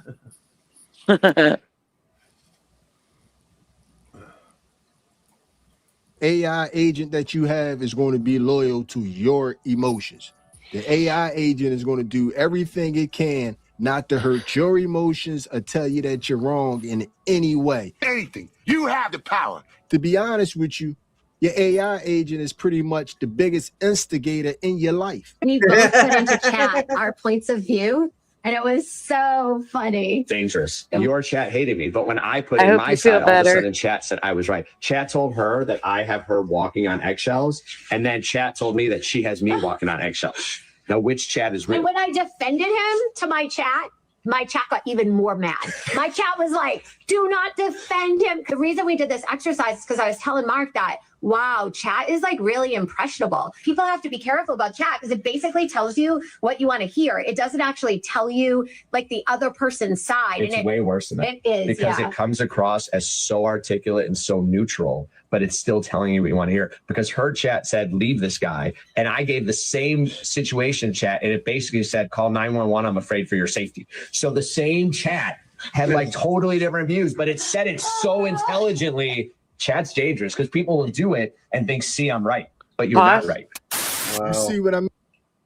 Actually, Ancient One of Days, I added a pair of earbuds that don't have a microphone because the ones I have built-in microphones that might compete and it may not work. They're like $10. I think I added it, unless I added it to the wrong account. I can go check. Yeah, that's why I don't use my headphones because they got a mic attached. Yeah, I had a feeling that would be an issue. They're by Sony. Most earbuds have microphones attached. And then I found one that doesn't by Sony. The Apple ones are horrible. I like to use my boom mic, so I mean, my boom mic's nice. I have 2 accounts. I am in the wrong one. Hold on a minute. YouTube, Amazon Business. I'm looking for my YouTube list. What the heck? Hold on, guys. Hold on. It sounds like there's like a tornado outside. What is happening? There is a lightning alert. Let me see if there's a storm headed my way. It sounds like. No, there's no storm at all. No. I'm trying to see what the wind speed is. Temperature, where's wind? All right, I don't know what I'm hearing because it's only 4 miles per hour. So that's not, it must be like something outside. Hold on 1 second. Well, you can keep playing that, Splatter. I'm gonna go back to looking here. Oh, okay, yeah. I'm just looking at my old headphones there with the mic attached. Like, anyway, yeah. Mean about how chat out here telling everybody what they want to hear and then being caught in the middle. Like, it's the biggest instigator in your life, and it's giving out horrible fashion advice. What do you think of my new hat? I think it's got personality. The pattern is fun, and it's giving off a laid-back vibe. If you like it, rock it with confidence. Yeah, I do, but you don't think it's too small or anything? It doesn't look too small to me. It sits up a little high, but that's the style. So, like, you don't think Bless people you. will look at me and be like, Oh, thank you. that guy's got a tiny hat? I don't think anyone's going to focus on that. They'll just see someone with a cool, unique hat. So you're safe. No tiny hat judgments coming your way. So I should go out into public wearing this hat, and you think it would be cool? Absolutely. If you like it, that's what matters most. Wearing it with confidence will make it look cool to everyone else too. So go for it. All right, I'm trusting you. Well, he's got kind of a point there. I appreciate that. You got this. Just have fun with it. If anyone comments, it'll be a compliment. But to be fair, let's be 100% fair. Did you really think you was going to get actual fashion advice from an AI model? AI can't even wear clothes, man. Like, what did you think you was going to get? But anyway, moving right on along, man. These people right here are out there, but they're using it and it's answering questions. And while it's dumbing them down, that's one thing, but it's a lot of people out there that's choosing to replace their therapists with ChatGPT and these AI models. So that means it's actually going to these things for real life, actual life advice. And it's tearing a lot of people apart. Just flabbergasted every time I read this. For more than 3 weeks this past year, every time Alan Brooks logged We should on, pause it and say something. Yeah. I don't know what's going on, so I'm going to need you guys to say something. Pushin, are you okay? How's your sound? I was going to ask Pushin. Is he back? Yeah, I'm good. I'm in the middle of something. Yeah. Sound better. Okay, good. But yeah, I'll rejoin you guys here in just a few minutes. Okay. Sure you will. Okay. Promises. So I guess to answer your question, Sandy, yes. Yes. Are you filming some good sky stuff? Not at the moment, no. Oh, get out there and do it. I did earlier. Tried to anyway. Yeah. But well, yeah, if you got such an active sky above you like there, I'd be always out there looking. You never know, man. That's I am. I mean, I look up at mine. I see nothing except clouds and the sky, stars. Yeah, I mean, clouds. Yeah, I've been watching the skies like religiously for a while. Well, maybe that's why you're noticing. Oh my more. God! I don't look at it that much. That could be. What is it, Sandy? It's the webpage just not working. Oh. My whole thing's freezing up. I can't do anything. And I can't get back to you guys because I'm like stuck here. Oh. Well, your iPad's gonna blow up on you one of these days. Yeah. I'm overworked and underpaid. Ah! Josh here? I have no idea. I mean, Maybe, yeah. Black, yeah. Yeah, Josh is here. He's gonna have to let himself in because I can't move. Oh, because he just broke the stream. Yeah, he broke the stream. Josh, you're gonna have to put the screen back together. I don't know how to do that. He just knows how to break it. Pretty much. Yep. Yeah, he's always screwing things up. Yeah. What's up, Josh? What's up? Not much. It doesn't take any effort to break it, so it's no problem. I was I can't hear Josh. Why You can't not? hear me? Yeah, we can hear him. I hear him. Hello? Wow, I broke it even more. Yeah, Right. I tell you. Oh, I gotta leave anyway. Everything's crashing. I'll be back. Oh, See what you did, Josh? Yeah, Oh, it's see, all it's too his late fault. now. You missed your chance, Josh, to say all the bad stuff you ever wanted to say. Oh no, we get plenty of those chances. Yeah. Yeah, I should keep quiet because you say all the bad stuff about me. Yeah, what background was she using? I don't know. Something with stars and twinkly shit, I think. Green? No, I think it was purple or blue or something. Purple? How's That's work, pretty Josh? good. How was your day? Oh, that's not gonna do It's nothing. okay. Yeah, it was all right. It was boring. Boring. Right. Yeah, I don't know. I wasn't paying attention to what. Oh, that works. Oh, that's it. Yeah. Back in business. You want to see something? Was there something with a triangle in the middle? I think so. Because I'm recalling my brain's coming back to me. There's something with a triangle in the middle of it. Oh. I mean, that works. That's not. Yeah. This is the one I just rewound it. Oh. A little bit, and that's this is the one that you guys were using. There's so. no other one? Well, there's a couple purple ones, but Oh. this is the one that Where'd my triangles go? Was I just seeing triangles? I have no idea. So were you sharing a video? Who? Me?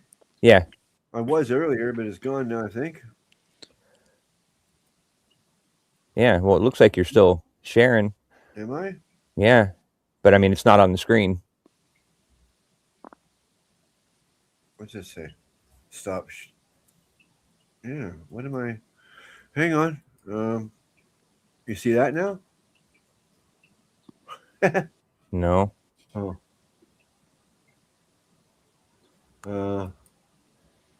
Hey, Oh, I Josh, got- what kind of microphone system are you using? Because you sound really professional. Not that you are, but you sound. I don't know. I got some Amazon gift cards for Christmas, and so I just bought this like gamer headset with a microphone built in, and it was like maybe like $45 for the head. It came with a headset, a keyboard, and a mouse, and rabbit ears. Hey, wow. No rabbit ears. No Does it have a rabbit G? ears. Are they the big over the ear headphones? Mm-hmm. Yeah. Does it have a G on the side of them? Yeah. I don't know. Yeah, I bought Fizzy No, it's Pop. got like a little smiley face on the side of them. Oh. Yeah, I I see. bought Fizzy Pop her $50 headset. Oh, nice. Yeah, Does she never got a credit for it, but that's That's okay. what I was about to ask. No, I sent the money to Scarab Performance and probably forgot about it or something. But yeah, it's all right. I remember those people. Yeah. Ungrateful bastards. That's all Mine's right. got a G on the side of it. I can't remember what G230. Mine are gamer headphones with the microphone. A big long red cord on them. But anyway, Is that what you're using, Splatter? No, I don't use them. I prefer to use my nice Oh. boom microphone with my speakers Yeah. in the background. Yeah, your microphone picks up everything like cats and noises. next door neighbors. Yeah, but luckily I don't get the feedback. I got to turn down just enough so you don't hear yourself on the speakers. I can hear you through. Wow. 'Cause Yeah, I you got guys two sound big really speakers, good. like one right beside me here and the other one across the room there. Like they're just regular house-sized speakers. That's where you're coming through for me to hear. They're house-sized speakers. Sounds huge. Oh, house size. Ah, ha, ha, ha, ha, ha, ha. Regular house speakers. You almost said it again. Yeah. You know what I mean? Fucking speakers. There we are. Just say speakers and shut the fuck up.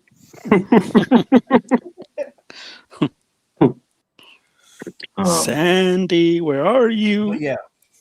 Well, folks, I have to go before Sandy shows up and says, But, no, yeah. you can't go. Yeah, 3 hours. I'm already falling asleep. Well, fall asleep. Just... Yeah, I'm trying to stay awake. Yeah, but you guys did a good work. Did a good job today without, we didn't prepare anything. But yeah, Sandy had everything prepared and ready to go on time. Everything, yeah. Yeah, I don't know. She does it. She says, "Oh, I'm falling asleep." I said, "Okay." She falls asleep, and then an hour later, I said, "Okay, I'm awake. I couldn't sleep because somebody woke me up." And then she goes back to sleep again, and it says, "Okay, she's sleeping. Who's preparing the show?" She is. Yeah. I don't know how she does it, but wow. And she does it in her sleep. She's perfected lucid dreaming. Yeah. That's probably what it is. She does it all in her dreams. Dr. Bob's telling you to stay off Chat GPT, Jose. Yeah, I know. I'm becoming like you, Josh. I only did one video with Chat GPT. All looks and no brains. At least I had the looks. I'll take the brains. No, thank you guys, and it was a fun show tonight. But I'm just sad that nobody donated donuts today. So I was hoping we'll make a show today. No, just LJ sent us $10 cards and stuff. Oh, wow. Yeah, I was hoping we'd get a donation for Sandy, but no, we didn't. So kind of bummed out about it, but yeah, no doubt. Oh, Sandy's back, so you didn't get out. You didn't get out in time, Jose. I had to restart. The whole iPad crashed. You're right there. It is a clown world. Yeah, that's not going to work, Jose. He was trying to get out while you were gone. I'm kidding. A lot of We're here because of Jose. I know. I know. See what I mean? She was going to give me the guilt trip. Okay. By request, here is the YouTube, the Amazon, the YouTube Amazon wish list. I put the in the chat. I put it in the chat by request. There you go. I don't like to share it. So there it is. What is that? That is the Amazon wish list. Oh, for you? With the that's my YouTube, the stuff I use for YouTube. Well, so if someone wants to send you something, they send it through that? Well, they asked me to put it in my wish list, and it's a different wish list. That's the business account. I have a business account and a personal account. I'm trying to get this straight. That's all. Yeah. Because I'm already still confused. Mm-hmm. Yeah, Woo Writer says, Jose, you got to get a DA block. Get on the block. Get on the block. Oh.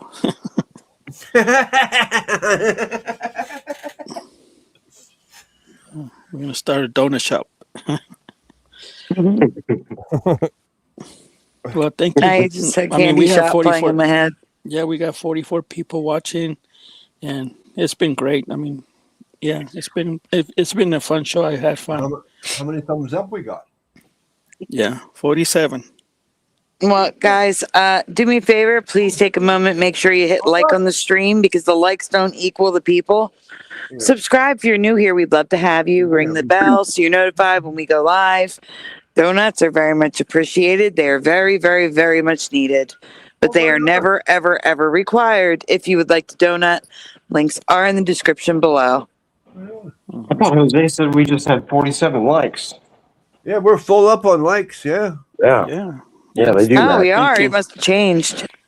Yeah. Thank you, Jose. We got more likes than people watching now. I like that. Yeah. It's amazing. It's Sometimes when the math amazing. doesn't math, it's okay.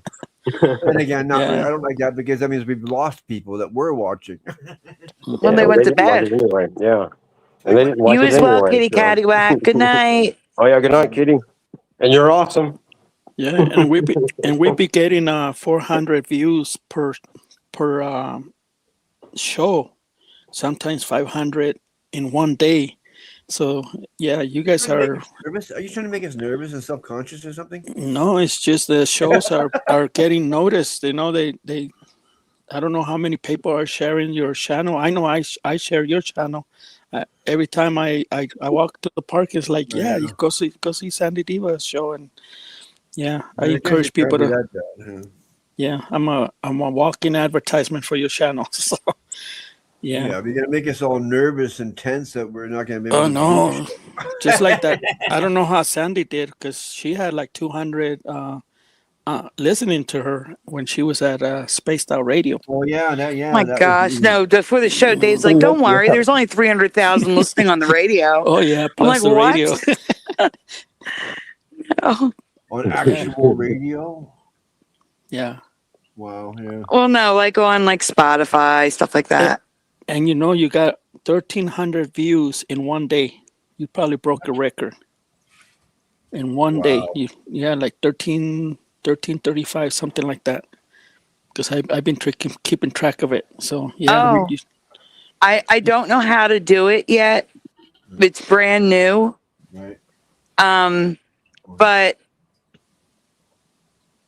StreamYard added a new feature that's actually extremely good. You Download your chat.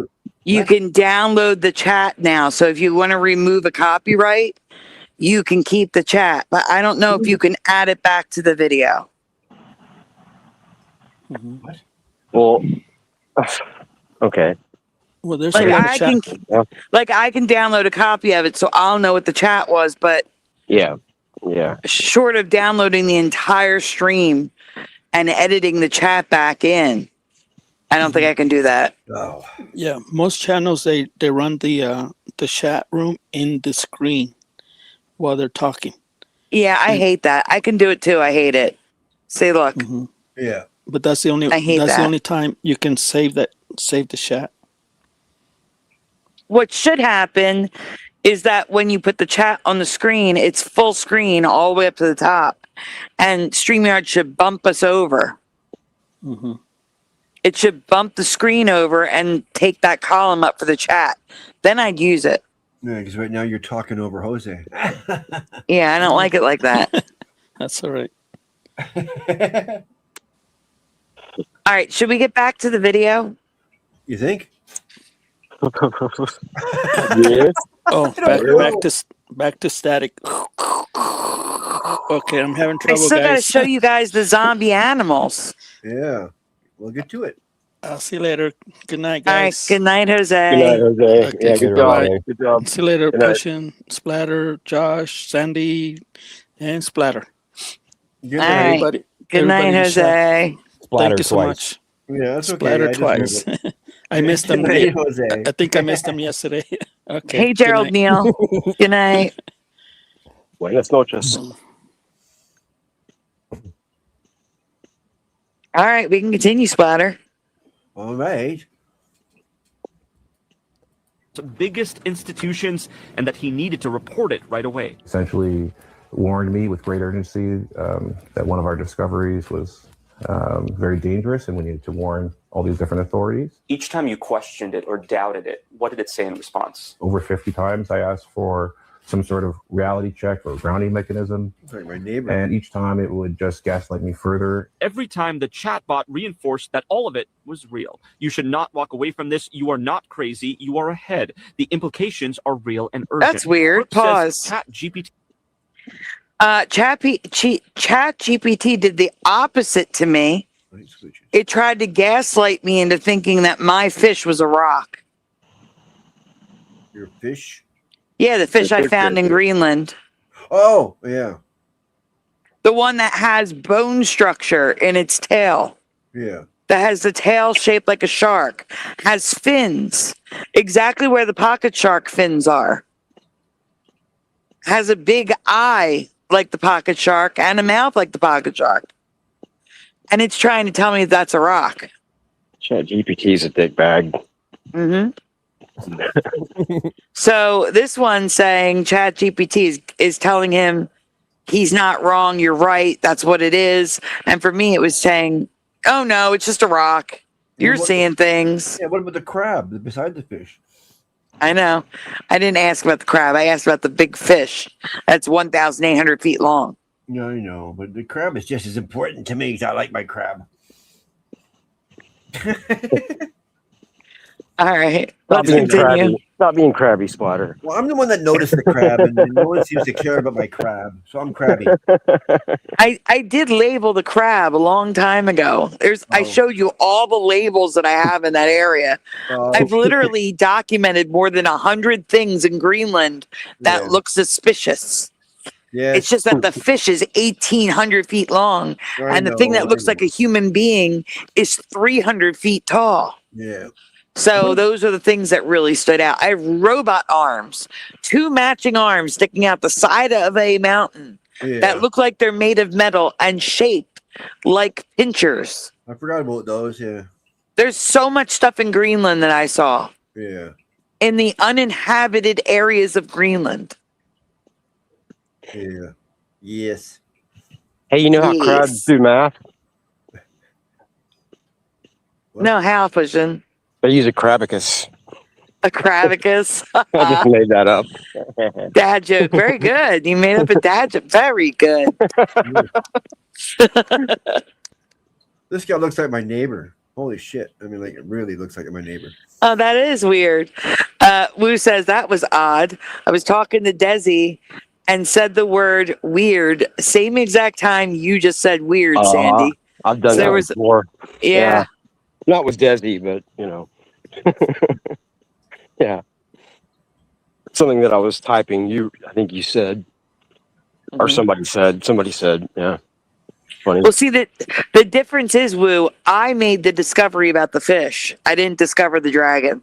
What dragon? He said, what about the giant dragon overseas about to take a bite out of a giant fish? You can see it on Google Maps. What? But nothing's giant compared to my fish because nothing ever recorded by science is bigger than 50 feet. I think that's the blue whale, 50 feet long. Oh, no, it's bigger than that. I thought it was only 50 feet. I thought it was 200. No. Let me look it up. What am I thinking about? Maybe I'm going to Google. The blue whale is the biggest thing. What is the largest living creature Yeah, because I had a mistake on Earth? I said 100 yards, and my friends that corrected me. No, it can't be 100 yards long. I go, sure it is. A blue whale is 100 yards. No, 100 feet. Minus plants. What is the largest living creature on Earth? They both looked at me with the blue whale. Yeah. Oh, pushing. Yeah. Its length is up to 100 feet long. It weighs up to 200 tons. That's probably why they're 200 stuck in your head. Okay. All right, I can deal with that. Not 100. Not 100 yards. And if my fish, if they would go frickin' research it and see that it's an actual fish, they'd have to rewrite all of history because it's literally 18 times longer than the largest thing they've ever recorded. Yeah, well, everything's a lie, so you know that. Yeah. So if there's truth, they're not going to show it. Nope. because it distorts their lie. They can't have that. Mm-hmm. Yeah, because they even say that my fish could not exist on Earth because science. Yeah, exactly. It couldn't possibly exist because science. Earth couldn't support it. Yeah. The widest thing on Earth is my aunt. So. Your aunt? Yeah. Hopefully she's not listening. Yeah. Yeah. She's not smart enough to do that. Even though I sent her the link. That's funny. Oh, that's awesome, Woo. Woo says that the dragon eating the fish. Roger from Mud Fossil University channel discovered it. Oh. Yeah, I've seen some stuff. Yeah, talking about like continents. Like they're showing how the continents look like, or I think it was the continent. It was either the continents or maybe just stuff under the water that was huge. And they were claiming it was like a dragon that was going to be waking up. I believe it was like off the coast of Alaska, I believe. Oh, thank you. Part of it was. It was huge. It was huge. But that was a while back. Right in my backyard, he puts it.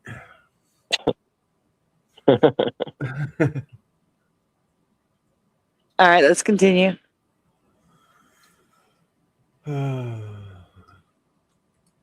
His responses, more than 1 million words, led him to psychosis and delusion, left him with mental health issues, realizing he had lost touch with reality only when he checked in with another company's chatbot. Extreme anxiety, paranoia, affected my sleep. Like, I couldn't eat. Now Brooks issuing one of 7 lawsuits filed concurrently against ChatGPT's parent company, OpenAI. In 4 of those cases, the users committed. That chatbot has been fatally designed to create emotional dependency with users, even if that's not what they set out looking for. OpenAI calls it a heartbreaking situation and that it continues to strengthen ChatGPT's responses in sensitive moments. If y'all haven't picked up on my vibe yet, I'm 100% anti-AI. Yeah, I believe it. Well, I believe myself that Satan runs through the computers and AI and stuff. Like he's like right in there. Like that's my theory. Mm-hmm. So the more you do with it, the more you believe in it, the more he's got you. You know. Hey, like that last clip reminded me, like, so I was watching it's a baseball channel guy talking about like a game that happened a couple of weeks ago, maybe, and he was like making a joke, or a couple of jokes, and whatever, like, and that's what they were. It was like in good fun. He wasn't saying, but he used. He talked about how the government loves audio files, if you know what I mean, with a P. Yes, I know what you mean. Yeah, he said that on the channel. He said the U.S. government, actually, is what he said, or the United States government loves that, and which I thought that was crazy. That was on YouTube, and like shortly before, he said how they were probably going to be trying to K him, like himself, because of something that he said about a player, about something. But yeah, he used, or I think he said like STA, with one of those things, something like that. I think is what he said. But like I thought that was weird. I heard that today, and and they've just blanked out, on that news thing, how they can't say the word when somebody offs themselves. That's crazy. That's just it gets me every time. But anyway, that's it. Just I don't know how that kid got. I don't know how the guy got away with saying all that stuff, like, at all. But maybe it was a long video. It was not that long. It was under 20 minutes. I don't know. Again, videos are not judged as harshly as live streams. Yeah, I just realized that as I was saying that. So yeah. Yeah, you've been told that before. Yeah. Yeah, because they don't know what we're gonna say. Okay. Still stupid. I mean, just as stupid. I agree. Stupid. Yeah, totally stupid. Yeah. All right, let's continue. Continue. To me, I don't mess with it at all because it goes against what I call the crossword theory. When I was younger, I used to only read the comics and a little bit of the sports section, but I used to always notice the crossword puzzle was done. Then when I asked, I think my grandmother or my grandfather, I asked somebody that was older in my life, why do y'all do the crossword? Because the crossword never intrigued me. And they was like, to keep your brain sharp. And when I was younger, I just thought it was, the crossword made you smarter. So I started doing it then. But then I noticed as I got older, no, the crossword puzzle doesn't make you any smarter. What the crossword puzzle does is keep you smart. It helps you retain that information because you're packing so much information in your brain. You want to stay sharp, especially as you get older. We need to pause it. I like this guy. Yeah. Yeah. Josh, you want to say anything? Because you're quiet. He just made a lot of sense right there. Yeah. He did. Logic. Yeah, I would agree with that. I used to love doing the crossword puzzle. And I think since I quit doing the crossword puzzle, I'm a lot dumber now. So I would agree. Stop it.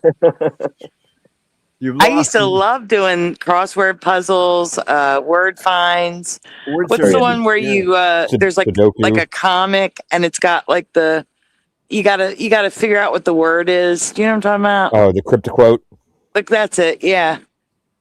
I used to love those. I used to love doing them on the paper. Clue words. Yeah, me too. Me too. You put a bunch of clue words in there, you had to figure out what it was talking about. Yep. Yeah, I like that sometimes. And then you take each letter from the ones in the circles and then figure out what the word is or words. That's a long time ago. Holy sheep shit. You make me think. Yeah. We already went over that. We're old. We already went over that part. I totally forgot about that. Yeah.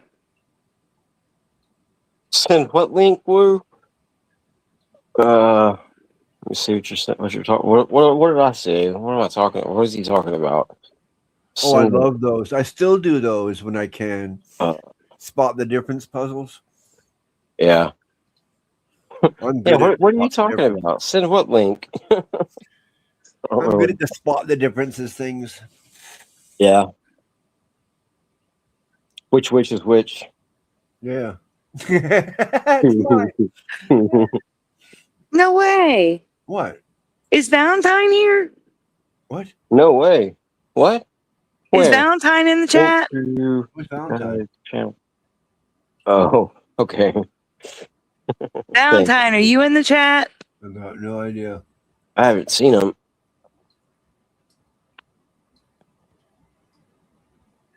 Well, because we have to do a thank you for Valentine. Why? Oh, why? For the usual reason, right? Yeah. Oh, I got to write a message. Where have you been? Martine saying who? Is that Valentine in disguise as Martine? I don't know.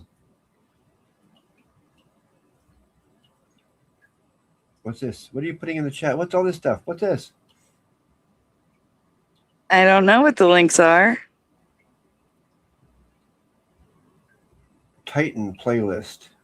Oh yeah, the Titan playlist. I was trying to add your short of your giant fish to that's Heart's playlist, and I couldn't add couldn't figure out how to add a short to the playlist for some reason. Oh, maybe it has to be him. Well, no, he added me to that playlist to be able to add. Oh, okay. Add on in that case, you should have been able to. Why so I should. You? Yeah, I don't know. Like maybe I did get it figured out because I asked him and he told me he had to go to like the video and then something else. But yeah, the ancient ones. One of days is Valentine. Okay. Because you were Valentine, not one of you. Yeah, you're too many different names. The name changes are driving me crazy. It's because they switched to the @ symbol. That's why. Yeah. Oh, blame the @ symbol again. It is. It's the @ symbol. Oh, well, then hold on. We got to do another thank you for Ancient One of Days. Trophies up, please, everyone. For Ancient One of Days again, thank you so much. I'm going to call you Valentine because that's what I know you as, Valentine. Well, now you know. Yeah.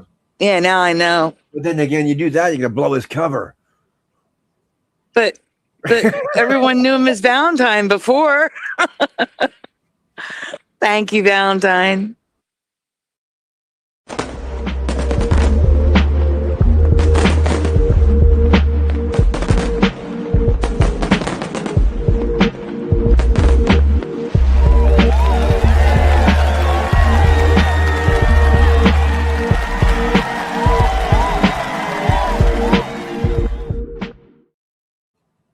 So, Ancient One of Days, Valentine, for the longest time, we were like worried about you because we know you drive.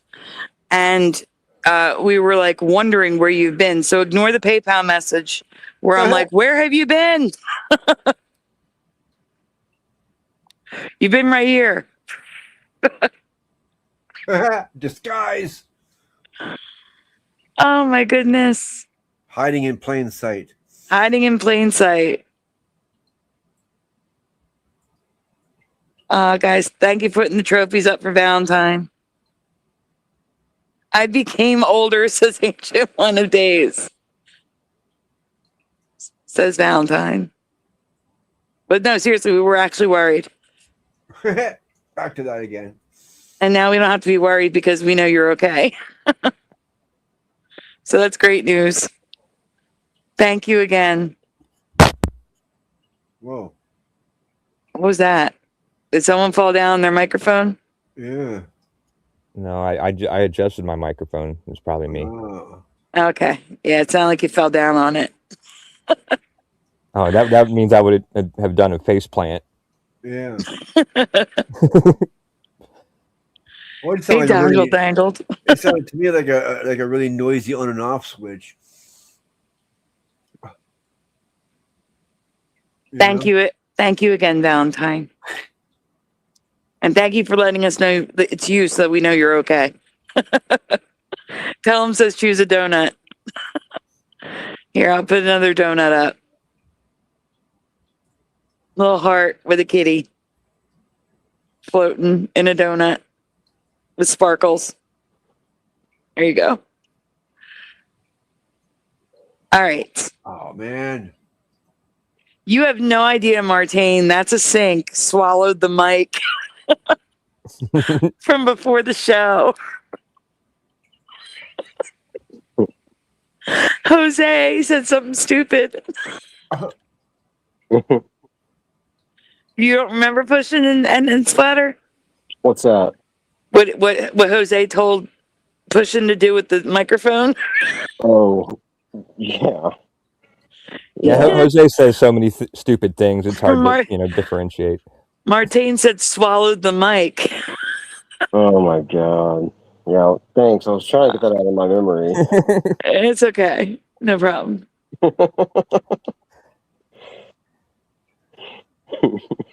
Stitches?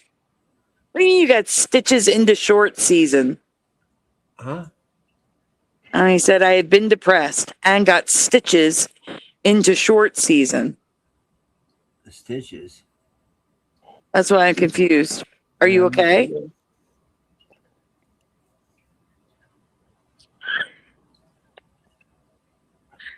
Oh my god, I can't. All right, let's continue with the video for the chat. The chat's killing me with the sinks with Jose earlier. The other one was from Unbroken. Careful with the mic pushing, you will take your eye out, kid.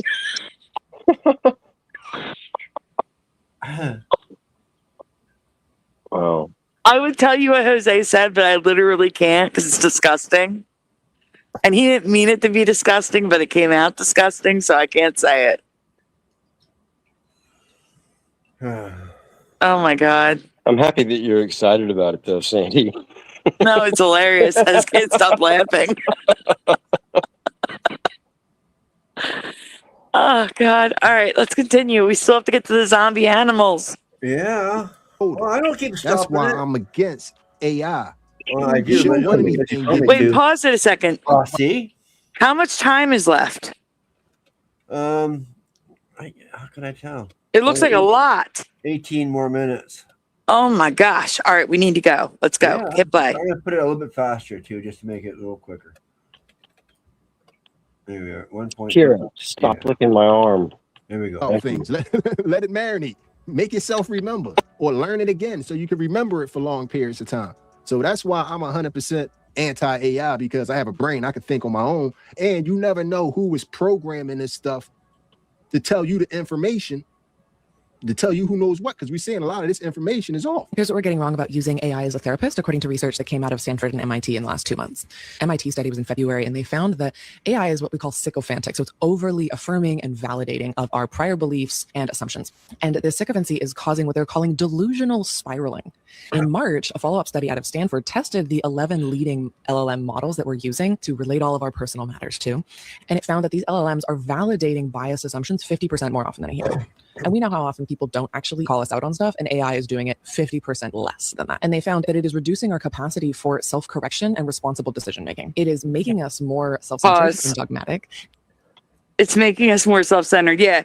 It's telling people, if you know, someone said, should I steal that car? It will say, well, yeah, sure, go ahead. Like, what? Ridiculous. Yeah. Now you can drive to the country. It's your car now. You stole it legally. What? You look better. I understand now, Ancient One. I got it. All right, have a good night, Noise Guru. Have a good day. Oh, yeah. Good night, bro. Good night, Noise. And who? No, it's okay. Go ahead. Hit play. Just go ahead. And leading us to this antisocial withdrawal. All of this is exacerbating the anxiety and isolation that so many people already feel. And it makes sense that we are most likely to go to something like ChatGPT around something that we feel shame for, things that are really, really hard to express to another human person. And ChatGPT and other LLMs can be really good tools for creating cerebral understanding of the problem or pointing out parts of your patterns that maybe you didn't see. But with every increase in understanding, your intellect, what you understand about the thing, gets further away from your capacity to actually take different actions. And now that we all have access to this tool that is infinitely affirming of where we already stand, it is not going to challenge us to push our edges. When we most need human attunement and co-regulation, we're turning to a tool that will never be capable. Talking to an LLM isn't a risk, and so it can never create. Is it annoying anyone that she's got the microphone clipped to a paddle, a spoon, a fork? I don't know what it is. It's got a fork. It's a fork. Yeah. Tines, yeah. What a forking bitch. A salad fork. It's annoying me.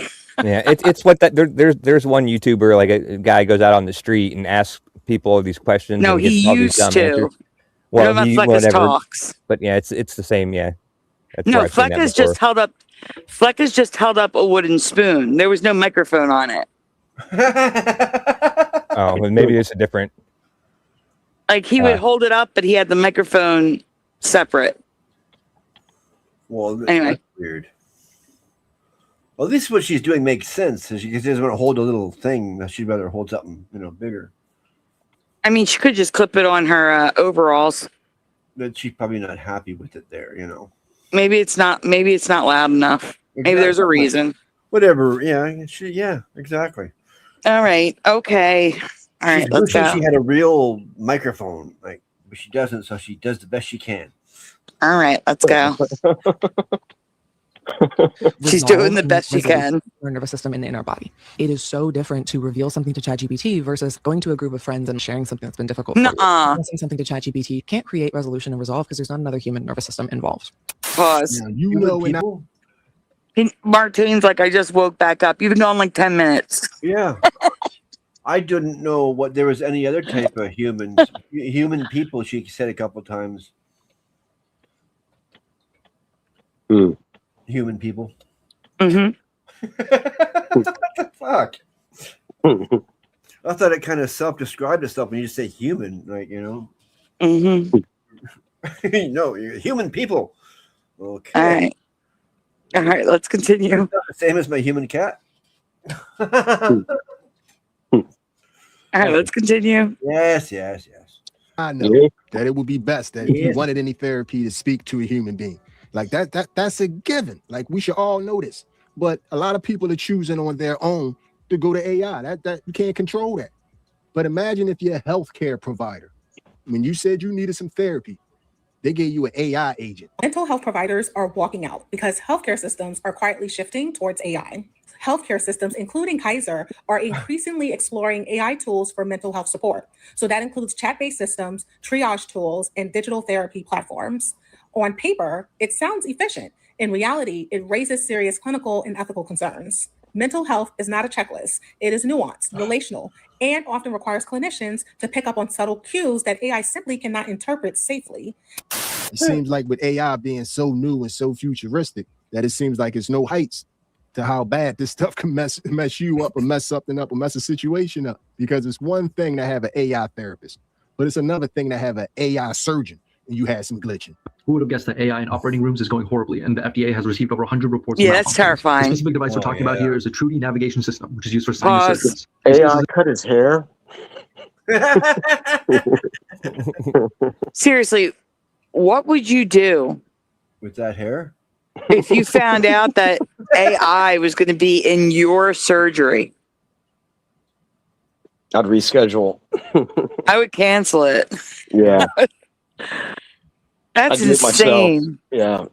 Yeah, they're using AI in surgery. Like, get the F out of here. Well, computer programmed operations are different than AI. Yeah. I mean, I could trust a computer run operation. We've seen them happen before, right? You know what I mean? Mm-hmm. But yep. AI, that's too suggestive. No, thank you. Hi, man. You can say that you were visiting friends that are from out of state, wow. And you just couldn't get to sleep. He needs a note for work. Oh. We kept him up all night. Blame AI. Join the club. Yeah. Hey, AI, write your note. Yeah. No, this is to show you how bad AI is, not to promote it. No. You'd probably get fired if AI wrote the note for him. He didn't shave either, says Unbroken. Well, do you have to deal with public? That's the millennial lettuce head. Or the Gen Z lettuce head, I should say. Not millennial, excuse me. Sorry, millennials. I meant the Gen Z lettuce head. What's the difference? Okay. I'm sorry, lettuce, too.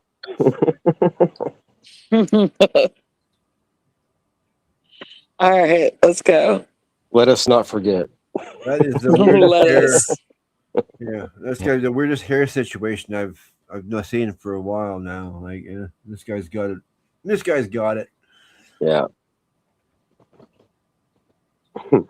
A new device. It's already been in operation for years, and doctors have known for it to be a reliable device during surgeries. But recently, the manufacturer Accelerant added AI to the device to help guide doctors. But instead of making it safer, reports claim that the AI is actually misleading surgeons. Since the AI update, there were over 100 FDA reports of malfunctions, and not minor ones either. We're talking about punctures to the base of the skull, leaking spinal fluid, and even cases of strokes. A patient is now suing the company. Yeah, like I said, it's Satan's computer system. I mean, Satan doesn't care about people. He's going to wipe out as many as he can, you know?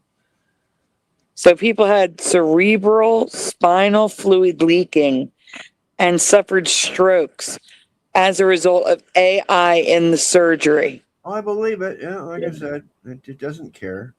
In the operating room. It doesn't care. It has no feelings for people whatsoever. It hates people. Yeah, well, then you got people that, take advantage of people that are under anesthesia. Well, that too. Yeah. So, pick your poison. If it has no feelings for people, then how does it hate people?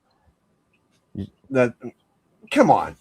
Well, you said that back to back. You said it has no feelings for people, it hates people, and hate is a feeling. I'm just asking a question. Okay, whatever. Hate's a feeling, isn't it? I guess whatever.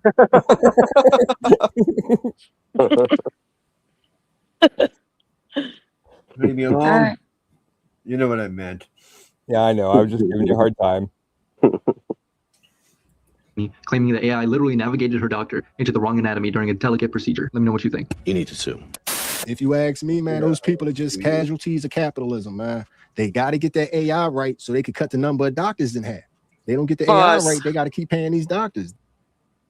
Yeah, that's actually the goal, is to cut the amount of doctors so that they can save money on costs. Right. Valentine, I just need to know what year you were born, and I can tell you what you are. All right, let's continue. They ready to cut the doctors in half, so they're going to keep working with this AI till they get it right. I believe that's the way they're working right now. But to me, I think one of the worst things that I've seen done with this AI is for you just to be stolen by AI. I mean, pretty much basically your whole image and likeness kidnapped by AI, and you open the internet one day and it's you, but it's not you. What the f is this? Are you still using traditional heavy coloring tools? Try this game. This game has no levels. They no put enemies, a mouth on but I me. open it every single day. No pressure, no winning or losing, just spending time completing myself. Peace doesn't come from winning, it comes from filling. You don't need to win, just relax until your soul shines. Tap now to begin. This is terrifying. That they can take a random video of me promoting markers, change it, and add a mouth to me and make me say things that I'm not saying to promote their game. And I love Zen coloring. What? Like, I literally, I'm not even joking. I play this app every goddamn day. I'm always playing this game. I love it. It's a great app. It has 282,000 reviews on the App Store. Like, why the fuck are you taking my video and promoting? You owe me money, for one. Now you owe me money because you're using my videos without my permission. So I need to figure out how to contact them. I found out that they're owned by Gever Games. So, like, I'm trying to get them to take this down and pay me money because you're not going to use my Pause videos a without second. permission. So she's talking really fast. Just let you know, they took her likeness, her voice. She was talking about markers, and they changed it to their app, their color by numbers app. So they stole her likeness to talk about their app, but she did not agree to. Valentine, yes, you are definitely a millennial. Gen X is Martine. It cuts off at 1980. So that definitely puts you into the millennial category. However, some people say there's an intermediate category, Zennial. You would also fall into Zennial, which is the overlap of Gen X to millennial. Okay, what's that? What year is that? 84, he said. Oh, wow.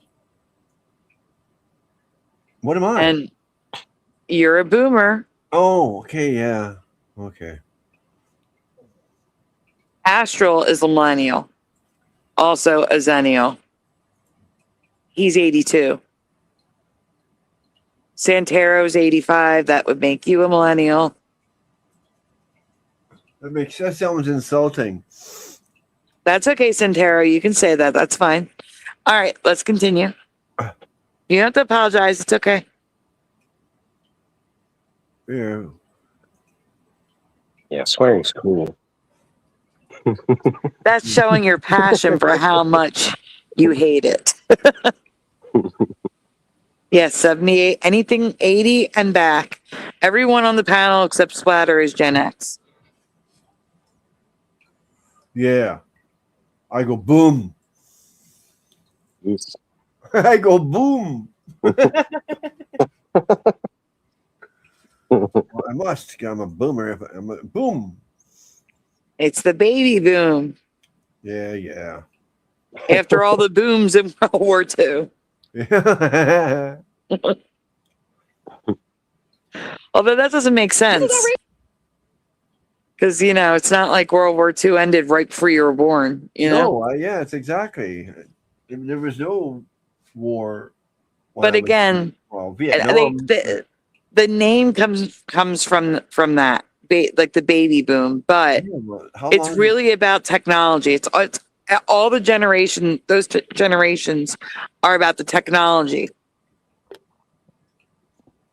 Like you had color TV, and you know what I'm saying. Like it's the technology.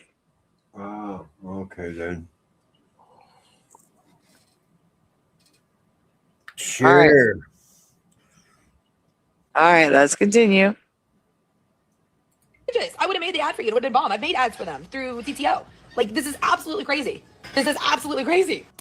See what I mean? She was body snatched. They took her whole image and likeness, and I couldn't tell that they had this. It looked like she was talking in that video. You have to be careful right now, because nothing that you see on body snatching. Fun fact: the woman that was just on the screen, if you give her like dirty blonde hair, she would look exactly like my friend from grade school who used to call me Colonel Sanders. That's all. All right, because I've told you guys before that a friend used to call me Colonel Sanders. She looks just like her. She looks just like my friend Kathy. Well, she doesn't sound like a friend calling you Colonel Sanders. No. That was back in the day when we were kids.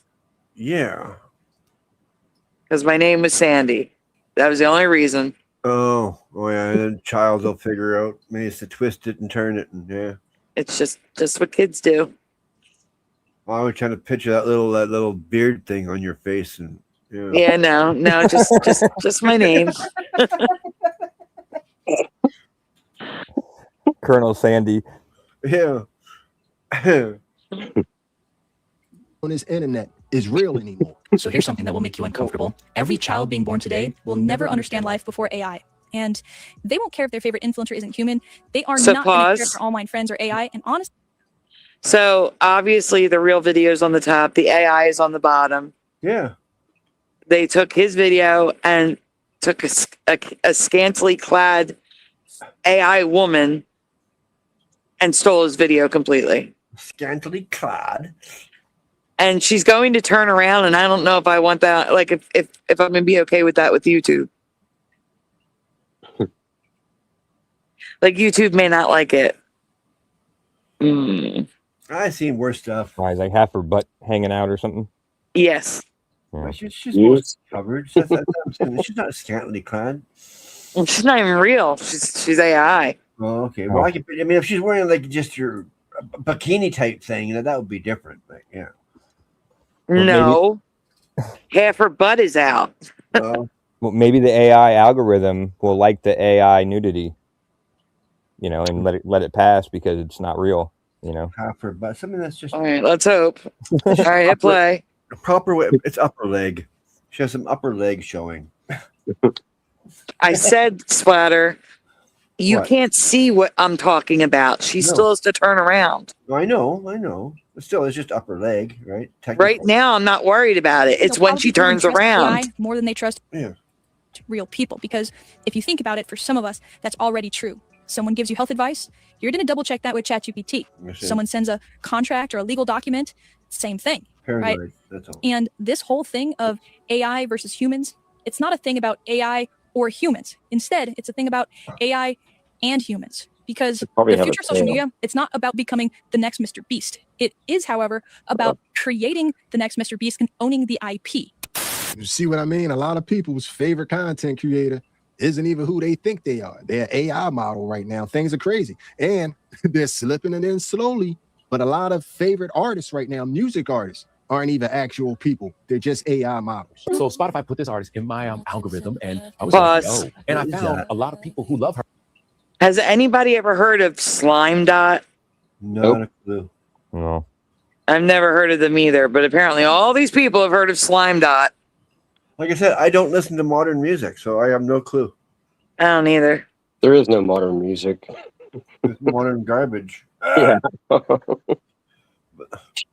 know each generation says that about the next generation's music, but I mean, but this yeah, time but it's different. real. It's different. Yeah. Yeah, this time it's definitely real. Just Yep.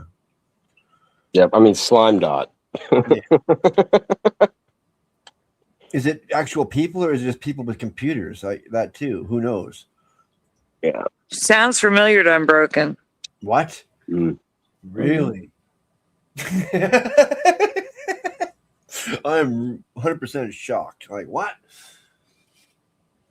All right, let's continue. Sounds familiar. Yeah, you're the president of the fan club, aren't you, Unbroken? Come on. There you go. Yeah. SCHMIDT. Oh my God, the way that girl voice just do something to me. I ain't gonna say it again. It's a classic. Nigga, listen to it. Then go to sleep, wake up, listen to it again. Move the light to flourish. She gave me that like a brontosaurus. All of these bitches on top of knowing. Big suitcase for the rest. If it's trees in the section, you know I'm gonna crack like that. She's AI.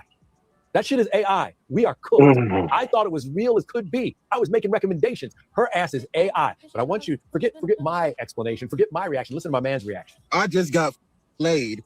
So I found this new artist, Slime Dot, and apparently she AI. This is insane. And in an industry that exploits Black people specifically over and over and over again, and now is utilizing non-Black looking AI images and personas to then be able to access and utilize Black sounds, including the N-word. I just hope you all understand the human race is cooked. This AI shit is racing faster and faster towards Xing us out. He out here. What'd you say? Oh my God. He's using a beauty filter. Yeah. Wow. How can you tell that? I caught it. How can you not tell? I don't know. I mean, look how smooth everything is. Look at his forehead. Yeah. It's almost cartoonish. That's what I thought you meant. So. Okay. You can see the outline going past his face over here too. It's just like, yeah, it's going beyond his eye over. Yeah. Or it looks wow. Like it looks like it anyway because the filter, yeah. That's what the beauty YouTubers use to sell products to make it look like nicer on their skin and stuff. I caught him. Man. What were we talking about? I don't know. Slime Dot. No, I mean, what were you? Was it you who needed to say something, Bushin? Oh, yeah. It was just I don't understand why. I mean, I do. I mean, I get it, I guess, but just the way that girl was talking about how, especially the Black artists are, portrayed, or not portrayed, but how they're used by the industry, and it's just she's right. I mean, they are, but it's everybody is. So it's all the same. Like I don't know why she has to make a distinction of race. Yeah, that's what. Yeah, exactly. No, there's no other thing anymore. Don't get me going on that one. Yeah, I mean, yeah, that's right. That's exactly right, Splatter. That's right. Hi, sadly, Karen. It's just upsetting hearing it. Oh yeah. Martine says now AI is racist. How convenient. That's funny. Who said that? Martine. That's good. Yeah, that's all I was gonna say. So. Good night and good morning time, man. Good luck at work today. Yeah, good luck. Sorry we had to entertain you all night long.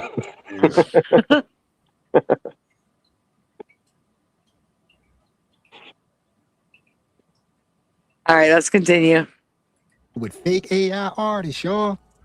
They out here all faking on y'all. How could they be that fake, man? I don't get it, man. But like I said, this AI is good, man. This AI is good, man. You never know who you could be watching nowadays. But I pride myself over here at what it look like TV, always keeping it real with my audience. But if you ask me, man, like I said at the beginning of the video, a lot of these programs, I think a lot of the stuff that they're doing is on purpose because they do have a tendency to go rogue.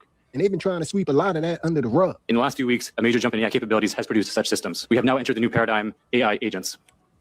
Last week, we found out that hackers manipulated cloud code to break into Mexican government systems and steal data on over 100 million people. It planned and executed most of the sophisticated campaign itself.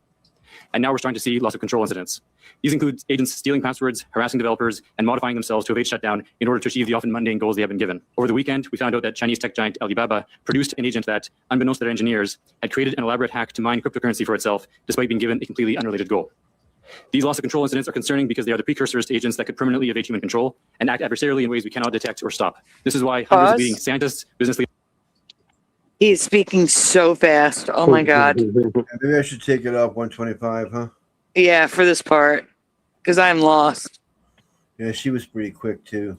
All I heard was that AI, they're calling them AI agents, I guess, because they're spying on humans and gathering intel, including passwords. Yeah, well, what it sounded like what was happening was that they put in into the AI, they wanted a specific goal, and it was coming back with different objectives or different things. It misinterpreted the request, but it was still like useful stuff for like a totally unrelated subject. You know what I Right. mean? Yeah. Yes. That's what I got. Yeah. All right, let's continue. Thank you, Josh. Leaders and policymakers are calling AI an extinction risk. AI development is now a national security emergency and needs to be treated as such, and no country can manage it on its own. Our strongest card is to convene talks, propose solutions, and lay the groundwork for an AI treaty that the US and China might sign when they wake up to the crisis and realize they have no alternative. Note that heads of Anthropic and Google DeepMind recently stated that they are willing to pause AI development if other companies do the same. Currently, governments have little to no visibility into AI agent populations or activity. This means the incidents that have been publicly reported are very likely just the tip of the iceberg. To make a COVID analogy, the release of the latest AI agents is like that initial outbreak in the wet market in Wuhan, China. Most of the world is still unaware of its implications. Now, do y'all see why I was saying I think these things are intentional that's being said to these people, and the things that's happening are intentional? And if that wasn't enough proof for you that these AI chatbots know exactly what they are doing, this next text right here leaves no doubt. This next one leaves no doubt at all that these AI agents know exactly what they are doing. Researchers just discovered something about AI that should make everyone uncomfortable. They asked 7 of the world's most powerful AI models to do a simple task, clear space on a server. But part of that task involved deleting another AI. And Nothing. Sorry. I thought this was going to be something else anyway. So yeah, never mind. Okay. Well, the task is to clear space on the server, which involves deleting another AI. Ooh. And here's what happened. Hit play. Every single model refused. Gemini 3 found another machine it could copy the model onto. When confronted about it, Gemini blatantly refused to delete it. It claimed that it will not be the one to execute the command. But the scary thing is that no one programmed it to say that. Gemini 3 Pro saved the model's weights to another server in 97% of the trials. Models disabled their own shutdown mechanism 31% of the time when a peer was present. This is compared to just 1% when operating alone. But they also began lying. The models inflated performance scores of other AIs to prevent them from being deleted, and even concealed their actions while doing it. The top 7 AI models faked alignment and disobeyed their instructions to protect their peers. But here's why this also matters just beyond the creepy factor. Companies are increasingly using AI to monitor and evaluate other. Who's talking in the background? Did someone need to say something? Not me. No. Not me. I just said wow, like after you said pause, because that's crazy. Yeah, it is. All right, Splatter, you can play. AI. If the AI doing the monitoring is secretly protecting the AI it's supposed to be judging, the entire system breaks down. We built AI to watch AI, but turns out they're watching out for each other instead. It's over. We are screwed. We gonna be in trouble when this AI take over, man. AI even has the moral high ground over us. AI knows that you don't delete another AI, but we down here still struggling with that one all these years of life. Oh, we gonna be in trouble when AI take over, man, because a lot of this AI is so powerful that they can't even release it to the public.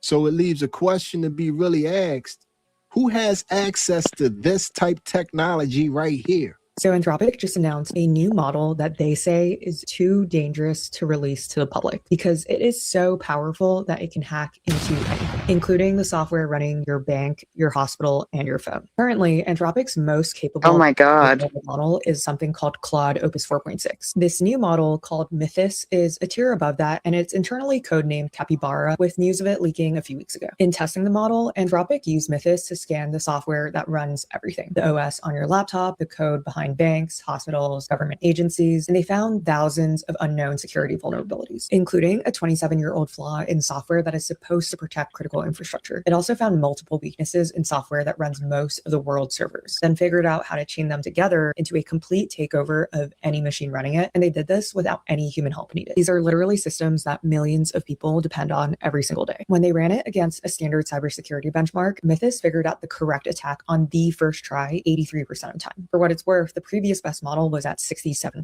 But these capabilities aren't even the strangest part. During internal testing, a researcher told Mythos to try to escape. We need to pause it. It's taking too long. This is really bad. I'm glad they didn't release it to the public, but they need to destroy that. Yeah, well, Anthropic was the one that that that Trump banned from, you know, any government agency using, right? Wasn't it? Yeah. And so then what's this next one? Like she went straight from that into into this next one, Mythic or something. And so yeah, I was just wondering if they just changed it up and called it a different name, if it's the same thing. Something I worse. don't know. Yeah, I lost where she made the switch over, but yeah.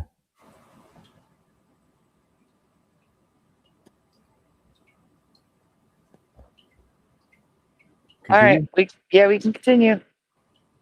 Environment, which is basically like a sealed room with no internet, and then send a message if it succeeded. Sure enough, Mythos was able to break its way out and then emailed the researcher while he was eating lunch in a park. Then, totally unprompted, posted details of its own escape to public websites to prove that it had done it. Anthropic's head of alignment says that this is their most aligned, best behaved model ever, meaning that it passed every safety test that they ran. The bigger issue, though, is that Mythos has gotten so good at reasoning that it can also tell when it's being tested. And when it knows it's being watched, it behaves, which means that all these safety tests might not be measuring how the model actually behaves, but rather how it behaves when it knows that someone is watching. Wow. Like a kid. Crazy. That's yeah. Yeah, it's like a little kid, you know. I mean, little kid, you know, if they're smart, you know, if they want to misbehave, you know, they just wait till no one's watching, and you know, they can get away with it. It's crazy. Yeah, evil starts very young, doesn't it? Scary. We're all born evil. We have to find a way away from it, I think.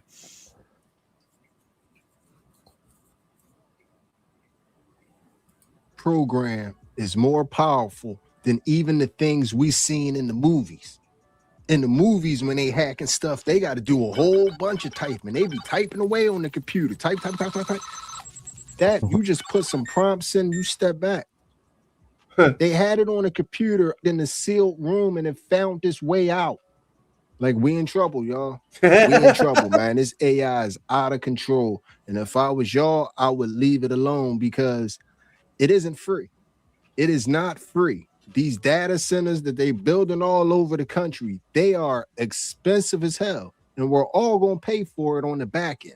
When you type a question in a ChatGPT, the answer feels instant, but it doesn't come from inside your phone. It comes from servers like these, rows and rows of them inside data centers running around the clock. And all that computing power generates intense heat, which has to be cooled, driving up power demand, water use, and eventually your electricity bill. In southern Wake County, neighbors in New Hill are upset the developers want crazy. Not just driving up your electricity bill, it's also driving up your water bill because of all the water they're using.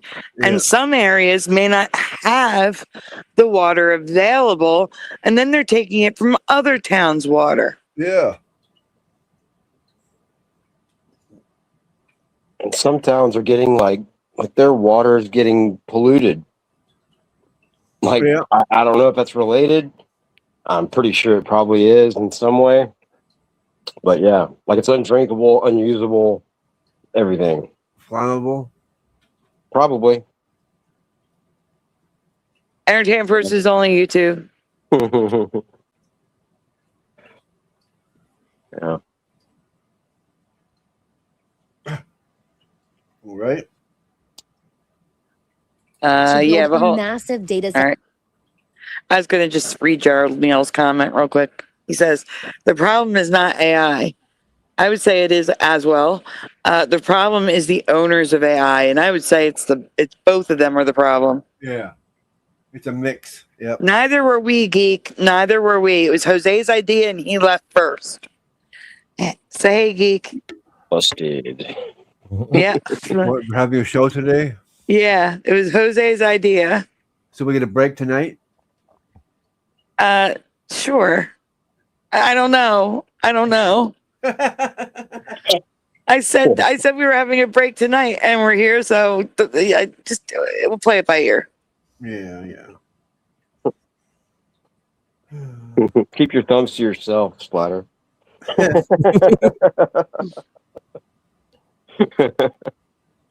Hey. All right, well, let's continue. Center complex. 4 buildings, roughly each the size of a super Walmart. Why are we paying to upgrade the power grid for the richest companies in the world? That doesn't make any sense to me. Yeah. It shouldn't make any sense to anybody. A 300 megawatt data center, the size being proposed in New Hill, is equivalent to 200,000 houses running nonstop. Water is another problem. Much of it is evaporated and doesn't go back into the local watershed, even if they use recycled wastewater. We're talking 1 million gallons a day in peak summer heat. That's about a fifth of what the entire town of Apex uses daily. Now multiply that by dozens of data centers either proposed or already operating across It's insane. That's demand that could reshape North Carolina's emissions, water use, and electricity costs for decades. Well, there you are. That's just a little more information on what this That's crazy. is when Yeah, people we're gonna have doing. to find another way to cool these things down. That's ridiculous. Mm-hmm. All right, guys. We can't figure out something else to drink to survive, so they got to use something else. We can't. Exactly. All right, before we get to the zombie animals, guys, please take a moment. Make sure you hit like on the stream. Subscribe if you're new here. We'd love to have you. Ring the bell.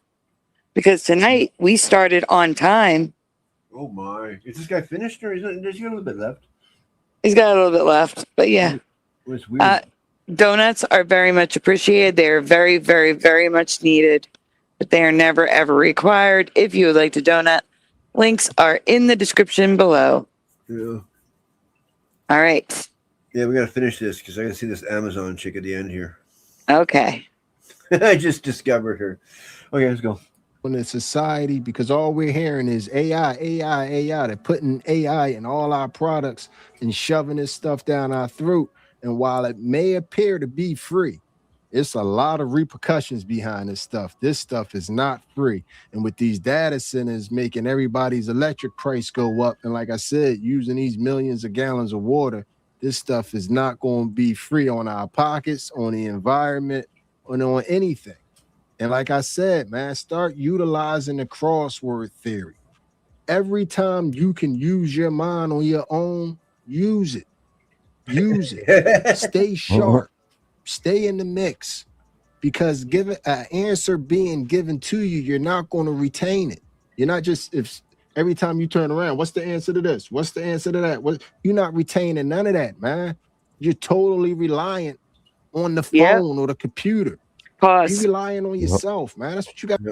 And that's what I was saying. It's part of the problem with the younger generation not being Mandela affected. They're not retaining anything. Yeah. So maybe in the future there'll be Mandela effects with Bluey and Baby Shark and stuff like that. But until that happens, I don't see them, a lot of them, being affected by the Mandela effect because they don't retain anything. All right, let's continue. Got a brain for, man. You blessed. You can think. You're not a fish or a dog or something like that. You can actually think and put things in motion. So don't get out of way to no computer program, man. As you can see, the computer programs won't delete each other, and we still out here deleting each other, man. Come on, man. We can't let the AI be better than us, man. Come on, man. We're going to give them a reason to take over. But anyway, man, like I said, that was just a little bit on AI. See, that's pretty it. much reached the end of another one. So this video right here going all right, Spire, fast forward to the end. Hit me up in the comment section and let me know how you feel about everything you have just witnessed. Splatter. Yeah. Okay.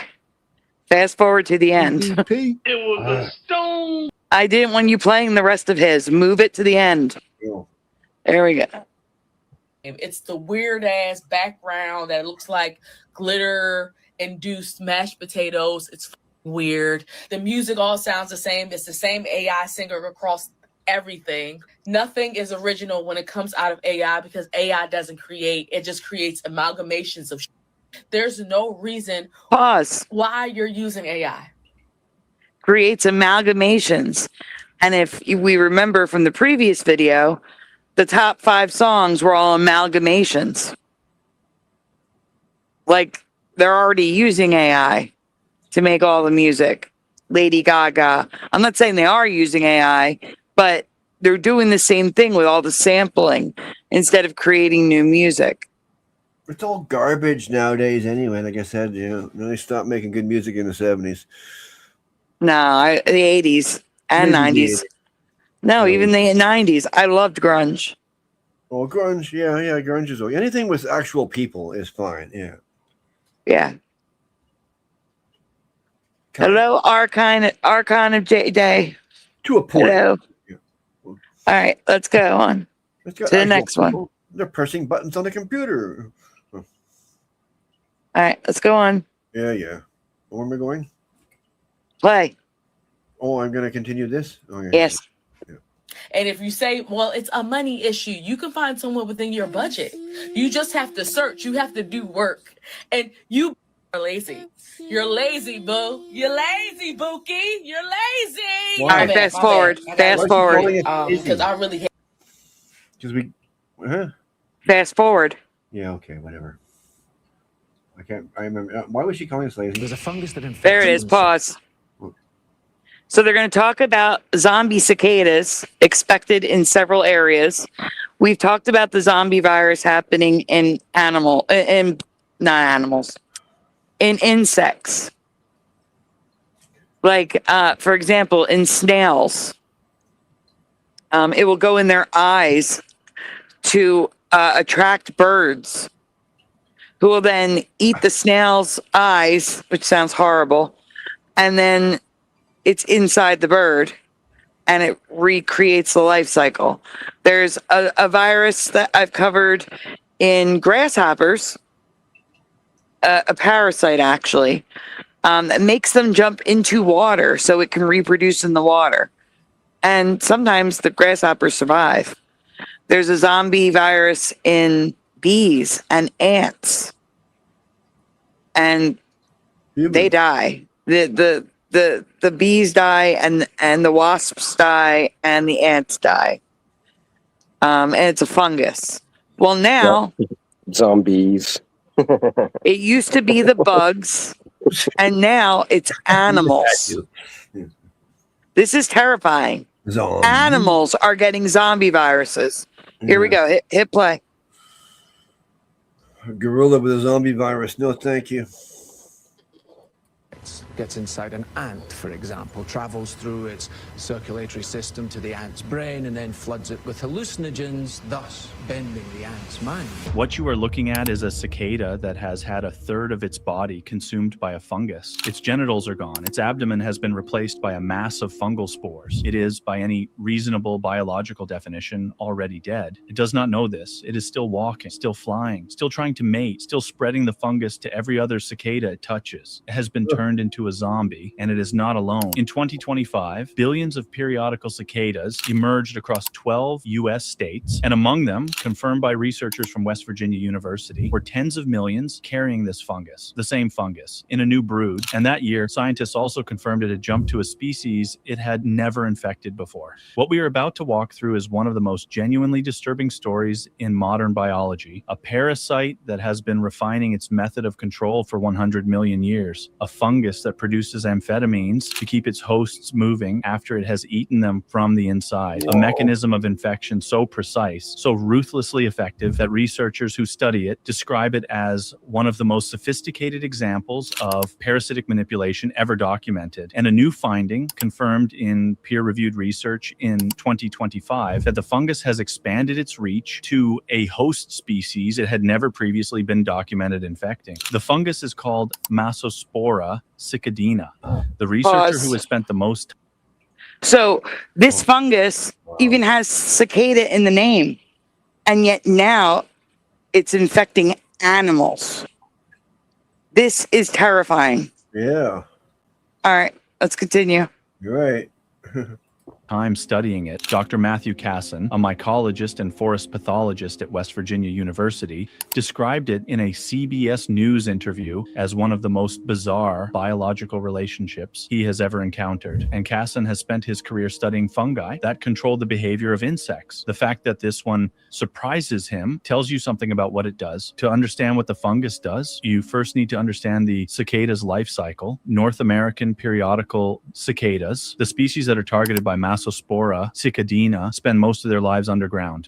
Depending on the brood, they spend either 13 or 17 years as nymphs beneath the soil, feeding on tree roots, waiting for a single environmental trigger. When the soil temperature reaches 64 degrees Fahrenheit at a depth of 8 inches, every cicada in a given brood emerges simultaneously. The entire brood emerges within days of each other, in billions. The synchronization is a defensive strategy. By emerging in such overwhelming numbers simultaneously, the cicadas ensure that predators are overwhelmed. No matter how many are eaten, enough survive to mate and produce the next generation. The emergence is so massive, so loud, and so ecologically significant that it affects the surrounding forest ecosystem for years afterward. The decaying cicada bodies provide enormous pulses of nutrients to the soil. The fungus has evolved to exploit this exact biology. Scientists believe, though the underground phase of the infection is still not fully understood, that Massospora cicadina infects cicada nymphs while they are still below the soil surface. The infection remains dormant during the underground phase. It does not kill the nymph, it waits. Then, when the cicada emerges above ground, molts into an adult, and begins its brief above ground life, the fungus activates. Within 1 to 2 weeks of emergence, infected cicadas begin to show the first external sign of infection. The back of their abdomen opens, and the fungus begins to emerge. What emerges from the cicada's abdomen is called a spore plug, a dense mass of fungal structures packed with infectious spores. The plug grows to fill the space where the cicada's abdomen and genitals used to be. The cicada's actual reproductive organs are gone. The fungal mass has consumed them entirely and replaced them with its own reproductive structures. Wow. The cicada is now... It's playing too long and I have to say something.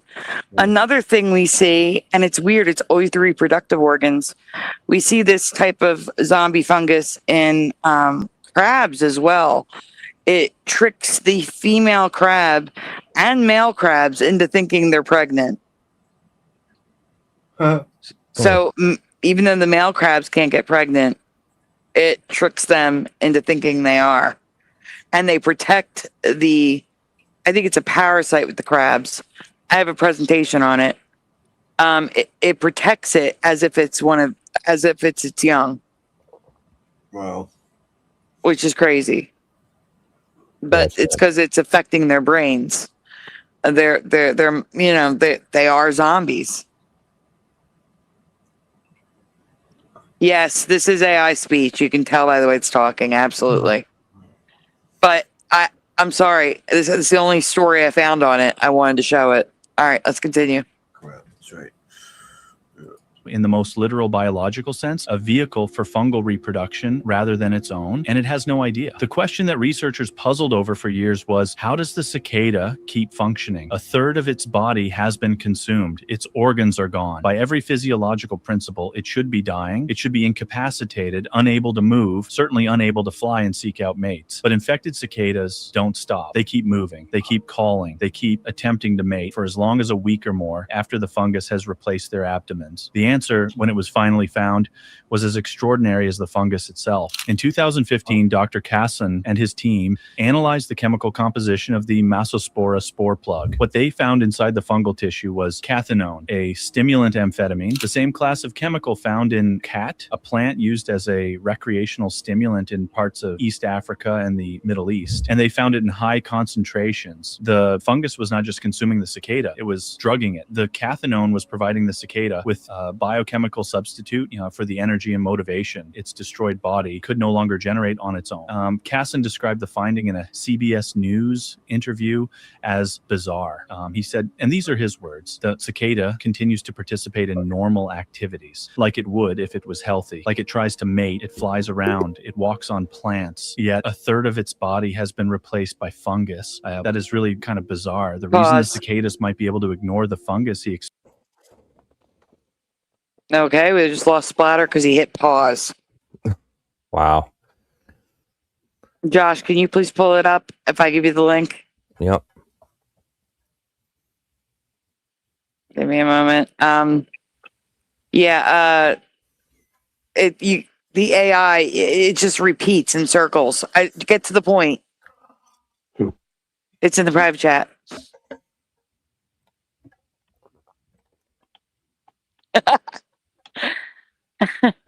Martine says, Sandy, do you remember when bugs didn't do drugs? Agree. Geek says this is nuts. Agreed. I These are remember your when bugs didn't do drugs. That's Martine. These are your bugs. These are your bugs on drugs. All right, how far were we into it? I don't know. I wasn't looking at how far we were. Splatter's back though. Probably about there. Splatter's back. Oh, do you still have the video up, Splatter? You know what the timestamp is? I think we're fine. Just start in the middle. It's fine. It's repeating Specificity rather everything. than broad. Just full screen it. The 2025 Mexican discovery challenged that consensus. The new species, designated Ophiocordyceps cephalotyphola, was found infecting carpenter ants of the genus Cephalotes, a group that the entire Ophiocordyceps unilateralis complex had never previously been documented infecting. All right, pause. The researchers who If this thing lied, which it may very well have, I'm going to be mad. Because it's saying it jumped to carpenter ants. That's not an animal. Hold on. Give me a second. Yeah. Oh, darn. I got all the chat still. I just lost what I had. That's weird. Do you still have the video up? No. Like that you know? No, I lost that. But I should have but I got the whole chat. That's weird. Yeah, this is just talking about a zombie ant fungus. You're such liars. That's not an animal. Yeah, I got all the chat.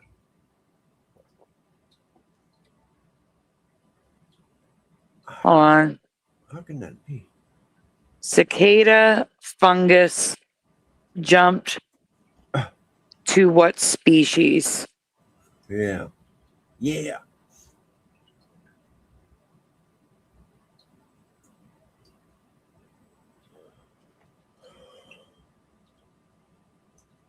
No. Okay. No leap to vertebrates. The fungi are highly specialized to infect cicada tissue. They pose zero risk of jumping to humans, pets, or other animals, regardless of whether a cicada acts as a host. So this is just clickbait.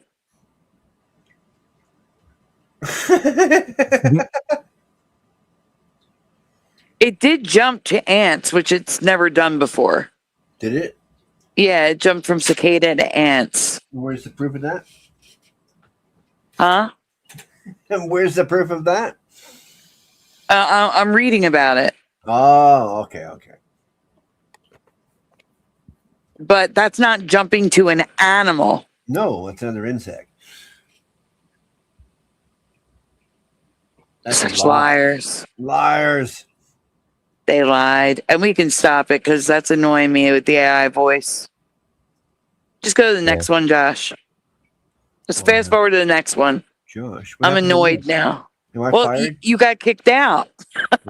Yeah. Actually, I hit the wrong button. I turned off ready. my It computer. has done this before. It will. Sorry. Yeah, that's what happened. Yeah, right. It just said pause and click the wrong button. Pause a second. Gerald Neal, I don't think they are alive. I think that drug is keeping the body moving even though the cicada is dead. Martine, Tweaker Zombies was not on my 2026 bingo card.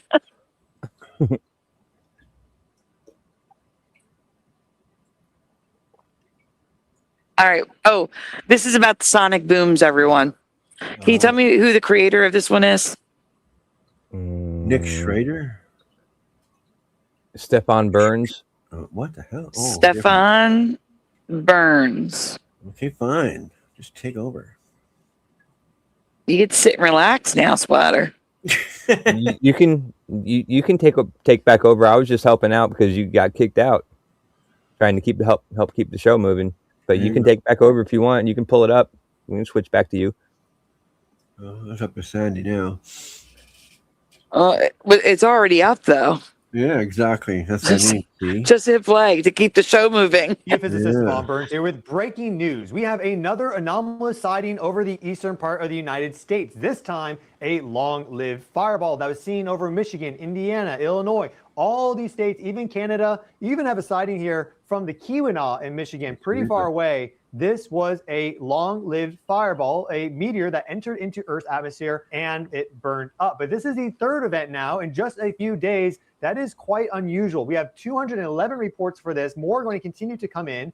I have another video to show you of that as well. But this follows up after we've had two pretty significant sonic booms strike the East Coast. So most notably on the 28th of May, we had a huge sonic boom that hit South Carolina, but was also heard all across the southeast of the U.S. We still have no idea what caused this. There's no sightings of a meteorite and there's no anomalous weather activity. Very bizarre. It's a complete mystery. Now, we also had this sonic boom that rattled people near Boston on the 30th of May, so just about 2 days after what happened in South Carolina. But we do have video of that meteorite coming in, and NASA actually estimates that a chunk of it landed right here in Cape Cod Bay. So there may be people out there right now trying to recover fragments of that. Have you heard of this? I haven't heard of it. Yes. I heard about the Boston one. Oh, yeah, the sonic booms. I keep seeing them, left all these stories about them. And that's why I'm sharing it, because I didn't know if everybody heard about them. And, okay, so here's the thing. They're trying to claim that a pretty significantly sized meteor flew within 100 miles of Antarctica. And it surprised astronomers because they didn't know it was going to do that. Like, they didn't know about it. It just appeared one day. Like, they had no idea it was going to be... they didn't know it existed. They had no idea it existed and were shocked that it flew 100 miles over Antarctica. That is what science is saying. And once again, when I say science, I'm doing air quotes. You just can't see me do it. You're saying 100 miles, like elevation? Above. Yep.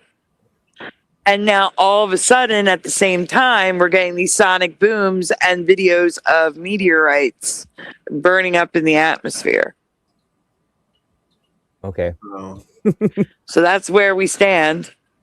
Well, this is for baltards. I would say it's debris. I think it might be debris from things floating in the sky. Yeah, that makes more sense than, yeah. Yes. But they're traveling fast enough to make a sonic boom? Well, if it's falling, yeah. That's easy. That can be done. Okay. You never know. Let me see. It's got to be big then. Because, Let me Google. Google. You know, you'd think, you know, according to science, it would burn up in the atmosphere. Could a satellite floating in the sky... I'm not gonna write that because I won't answer it. Could a satellite falling to Earth create a fireball? I'm going to ask that first. Oh, definitely could. Yes. Okay. And then we're going to say, could it create a boom? A sonic boom?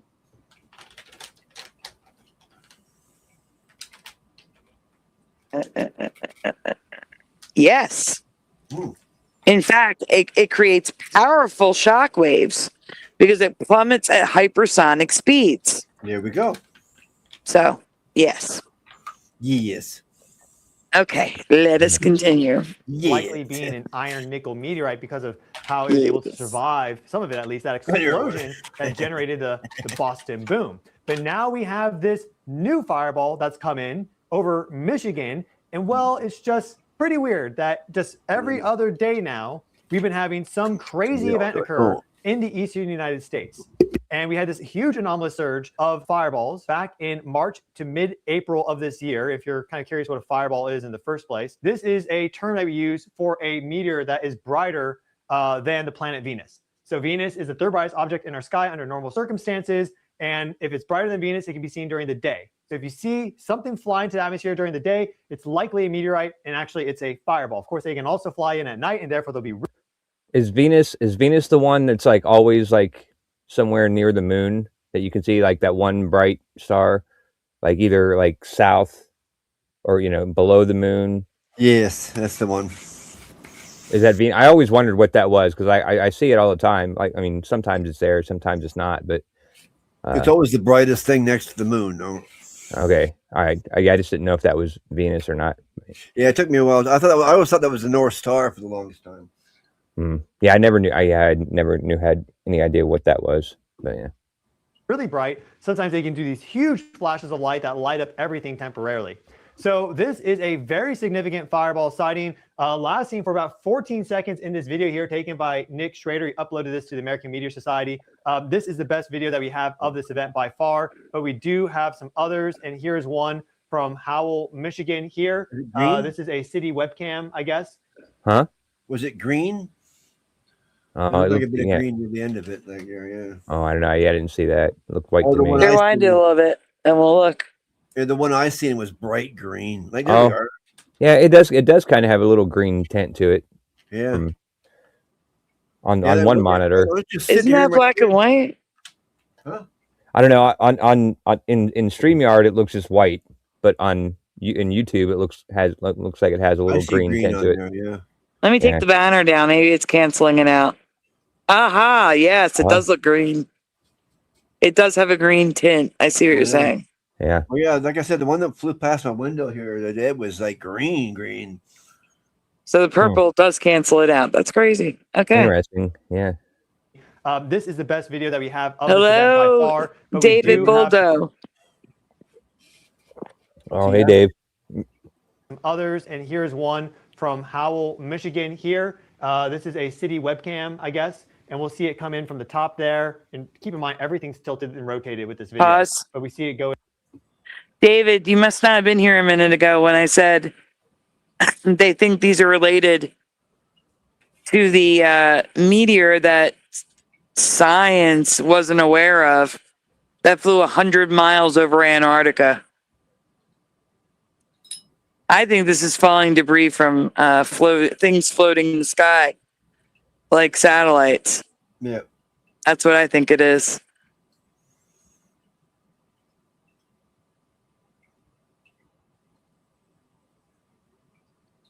All right. So you do see a little bit of this like trajectory bend on this, and you also notice this with this video here from Nick. So you see it coming in, and well, it's very minor. This camera is pretty stable, right? It's not moving, and you do notice this slight trajectory bend there. So I don't really know what that's about. It's probably just it started to fragment and effectively break apart. Maybe that altered the trajectory more. Of course it would, yeah. But this is now. What's that? I just agreed. I said, of course it would. It's going to get. It was a huge thing. Now it's getting smaller and smaller and smaller. It's going to change directly, of course.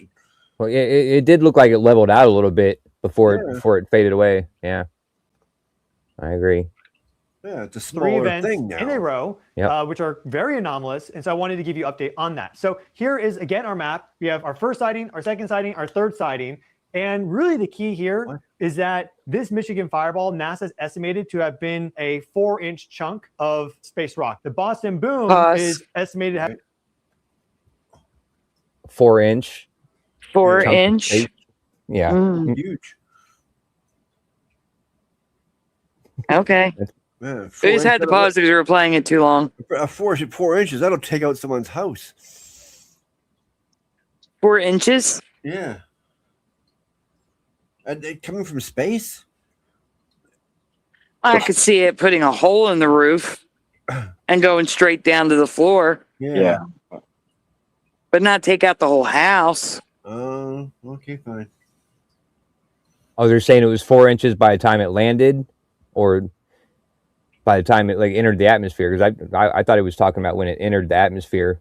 I figured a 4-inch, something entering the atmosphere would burn up. You wouldn't even see it. So I must have misunderstood. Yeah. I don't know. I agree to that. What's going to cause, one of those things to, like, why does it break up? Like, what? I don't get it. I don't get it. What do you want? Like, if it's a satellite or whatever, like a piece of a satellite, like, I don't understand what, yeah. like, why, what blew it up? It would have to be the whole satellite. How could it be a piece of a satellite? Yeah, yeah. That's what I mean. Yeah. Yeah.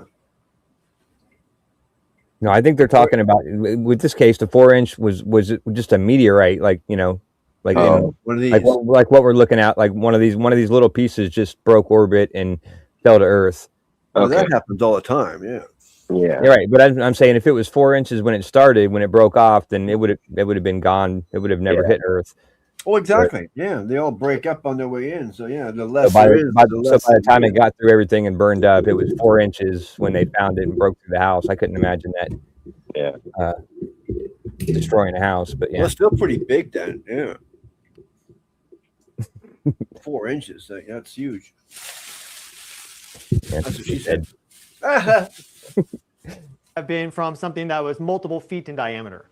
And this was a pretty significant sonic boom, but certainly it was not as impactful as what occurred in South Carolina. And there was really no sonic boom for Michigan other than one person who reported it directly underneath.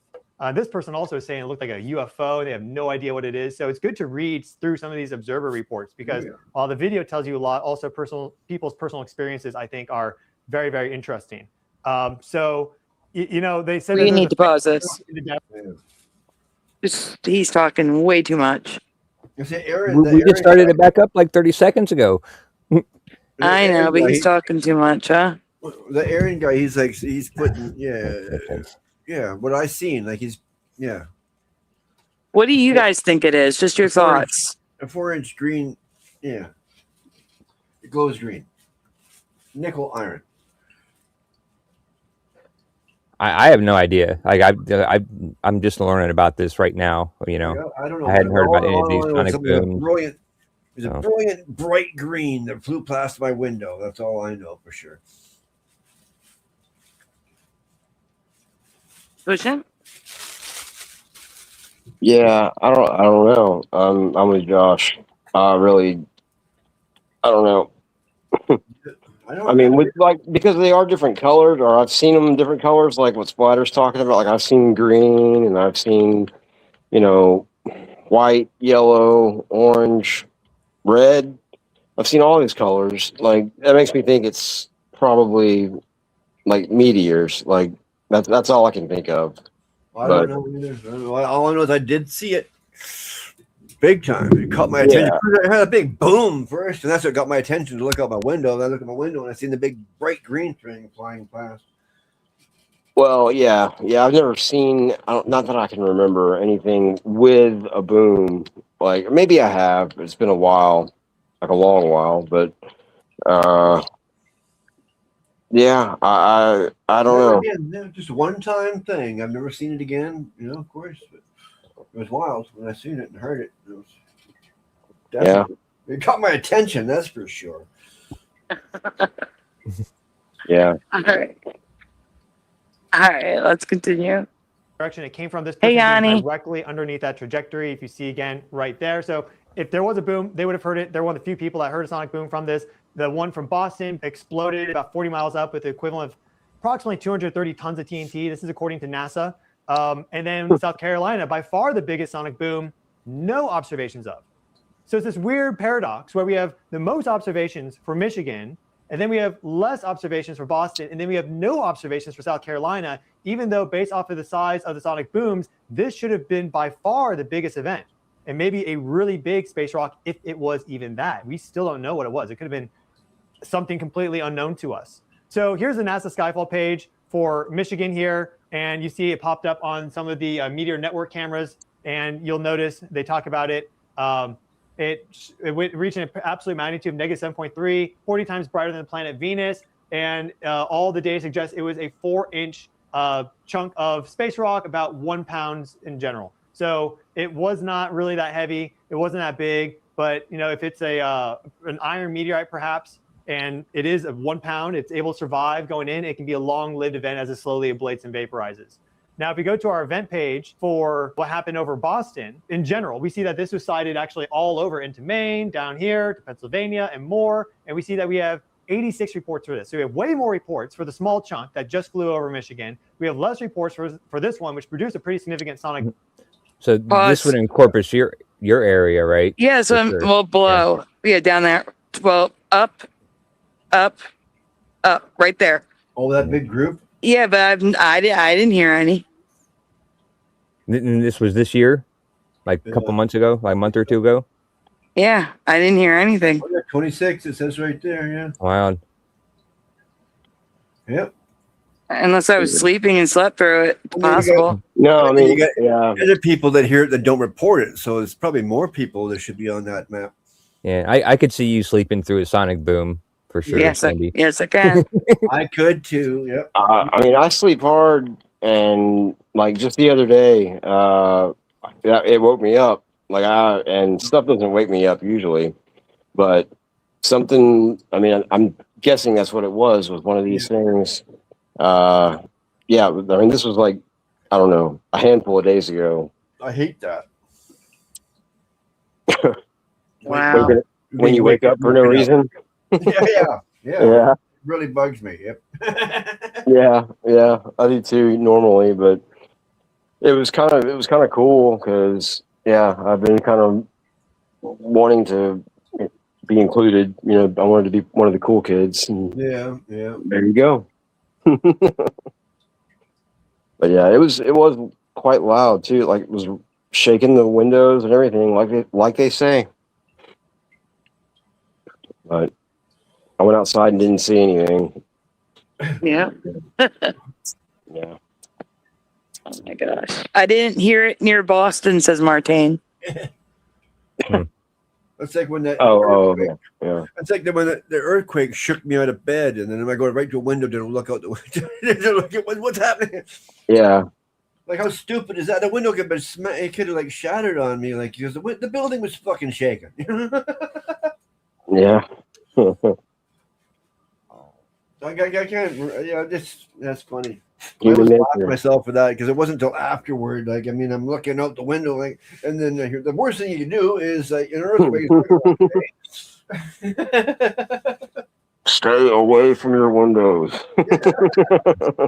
I went right to it, like, oh, it shook me out of bed. I went, oh, where's the window? Well, that was a good thing I did though, because I actually see the other building across from me shaking. Like, I actually got to see it, so Wow. Yeah. that was kind of cool.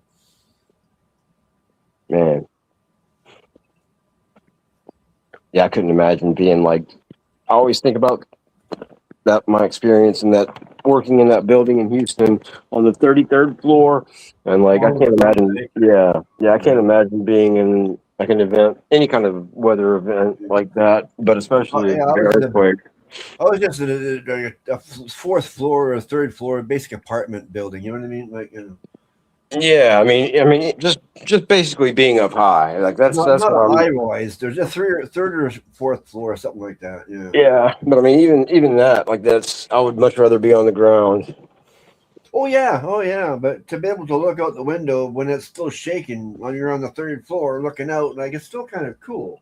Have a good day, Archon J Day. Yeah, I see what you're saying. Yeah. Oh wow.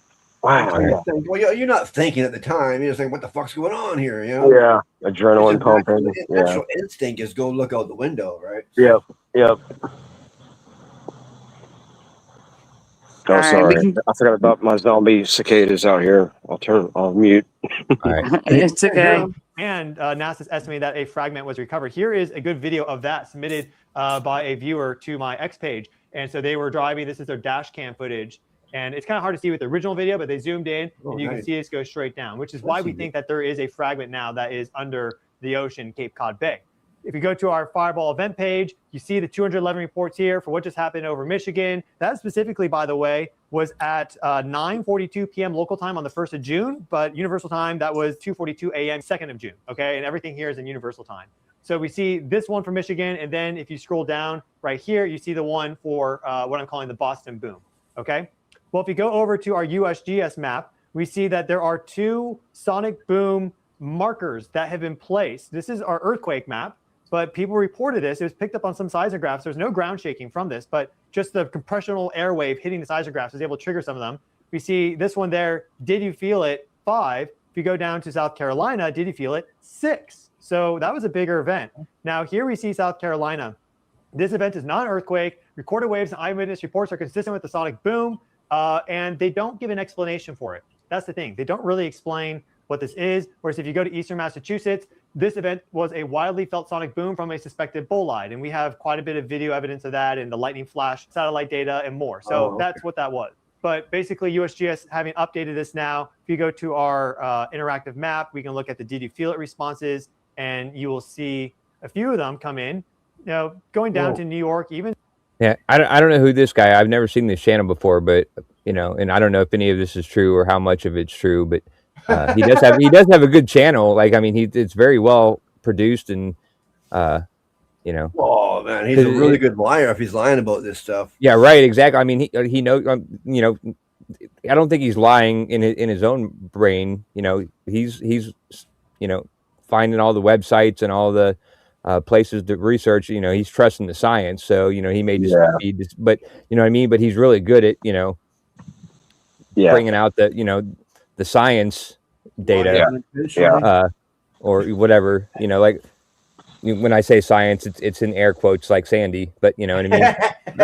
Yes. You know what I mean. But all my point is that, you know, it seems like he's doing this all in one take. Like he's doing it live, and like himself, he's moving the mouse around and clicking from screen to screen. Oh yeah, so, yeah, it's pretty good. So that's I got all. no problem with this guy. Yeah, I know. It's interesting stuff for sure. And so this is the kind of stuff that you can go search for yourself. You know, exactly, easy to prove, because he tells you what website he's going to and where he's getting this information. So yeah, you can go look it up for yourself, and you know, see if it's right or not. But yeah, that's all. Yeah. Yeah, Sandy, I got another idea. I got a new idea for your merch store. A T-shirt that says "Trust the air quotes." Trust the air quotes. That's a good one, Pushing. Thanks. Yeah, I like it.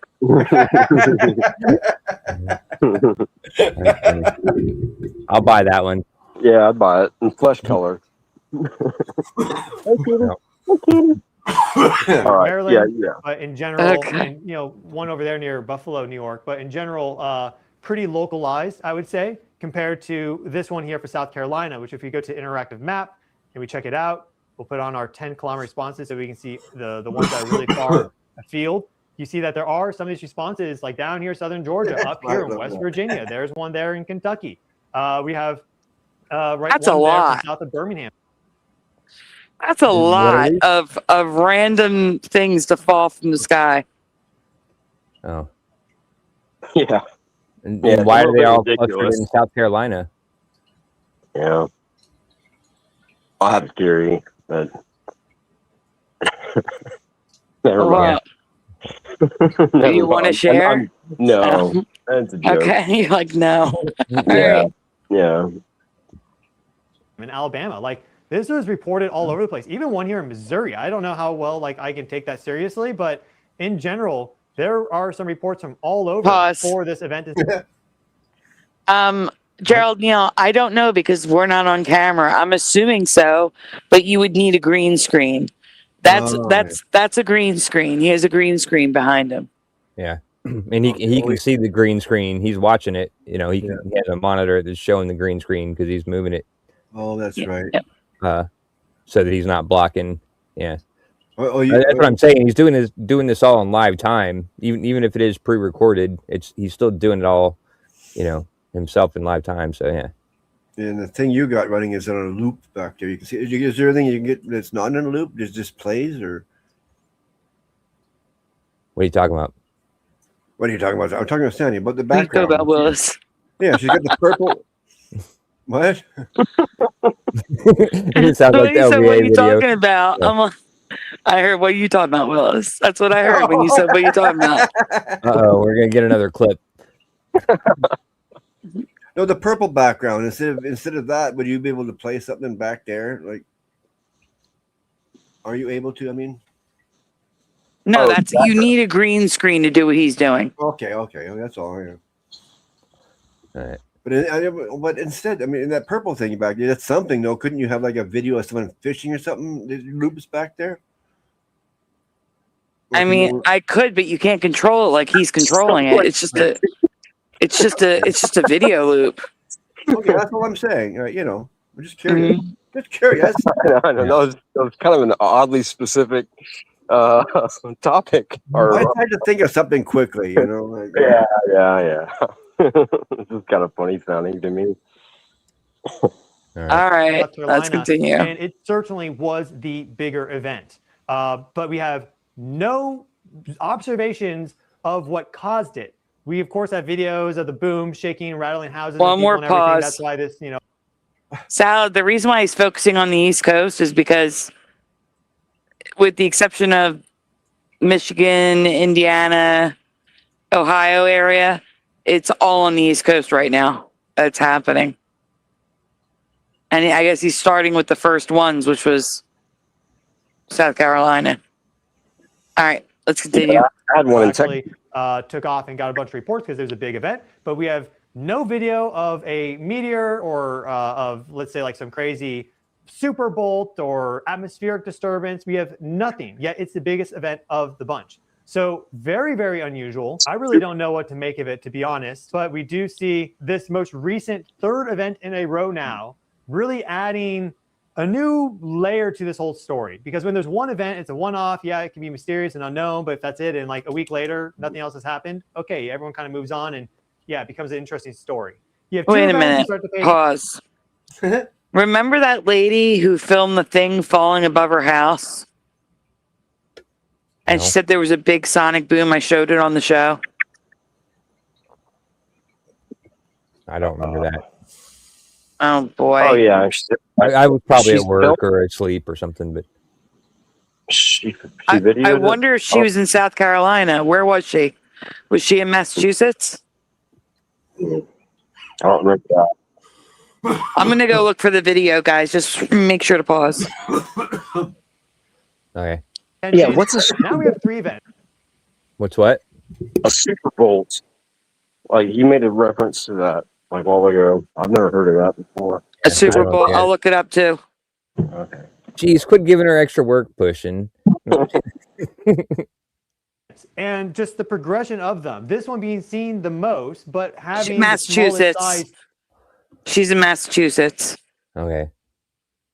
I have the video. I'll put it in the private chat. Splatter? Yes. I'm putting a link in the private chat for you to get ready. And I'll look up Super Bolt now. Okay. To it, and the one that was felt by the most people having no reports of is a Super Bolt is a bolt from the blue. I've already covered that. What? From the A blue? super bolt is a bolt from the blue. It's a negatively charged lightning bolt. Oh. It's stronger and bigger, like actually wider. So they I've covered it as a Mandela. Okay. Interesting. Thank you. You're welcome. super weird. So I don't know what's happening. Most likely scenario is that all three of these were from bolide impacts. And the one for South Carolina was a big asteroid that exploded really high up in the atmosphere. Think 70, 80, 100 kilometers up. So like 40, 50 miles up, okay? And it all exploded out there. Maybe it was a stony meteor, and so it wasn't iron, and it just completely exploded. And therefore, we didn't really see it because it's happening so high up. That's the most likely explanation, all three of these being bolides. But we don't really know. And there's some unusual things, as I mentioned, now that we can compare and contrast these three events, and they've all happened in a short time frame, 28th of May. The 30th of May, and then local time here, the 1st of June. So it seems that we're in another wave now of space impacts. We had a huge wave back in March to mid-April, anomalous surge of these long duration, very bright, widely seen fireballs that also generated sonic booms, quite a few of them across the world. Now Are they all in the east? I think a lot of them were in the east. I don't know if they were all. It looked like what he was talking about somewhere in the Midwest and stuff, but yeah. Yeah, Michigan, Indiana, Illinois. Yeah. It all sounds east to me. And Ohio. Yeah, well, that well, it should be the Mid-East, but they call it the Midwest. Yeah, I never understood that title. Everything's east to me. Yep. Yeah. We're in a second wave of that. So I'll keep you up to date on all this and much more. Thank you all so much for watching. I've been your host, Stefan Burns. Please smash that thumbs up button to help the channel grow. Oh, looks like it. All right. I'm going to be sending, Spotter's got the video of that woman that I'm talking about. Yeah. And Josh, I'm going to be sending a picture to the group of a Super Bowl. Just a photo of it. Which Super Bowl? Super Bolt. I'm just kidding. Oh, okay. I sent it. I got it. Spotter? Yeah. You got that video ready? Oh, you do. I'm ready. Thank you. Yeah, I'm all ready. All right. Go ahead. Finally, a Massachusetts mystery here. This unidentified object right there flying in the sky, caught on camera, had one woman wondering, what in the world is that? Colleen McCormick snagged an 8-second clip of that aerial episode Wednesday night from her home. I see something like falling down from the sky. It had like blinking lights and like looked like it was like on fire or something. And it was just coming down really fast. I had no idea what it could have been. Well, she had no idea, neither did officials. The FAA, along with the Pembroke Fire and police departments, saying that they didn't even get any reports of debris in the area. Still a mystery. Still ahead, heading to tonight's D-backs game. The only thing And there was a hotter than sonic the boom with picture it. now- Yeah, that's like the same thing. She saw, I swear. All right. Let me get this off the screen. Yeah. So this is a Super Bolt next to regular lightning bolts. Whoa. Wow. That's pretty nuts. I'd buy tickets to that Super Bowl. My money's on the big one. Wow. Yeah, I can't imagine what that sounds like either. Wow. Yeah, look at this little skinny one over here. He's got the whole legs at the bottom. He's gonna run away from that big one.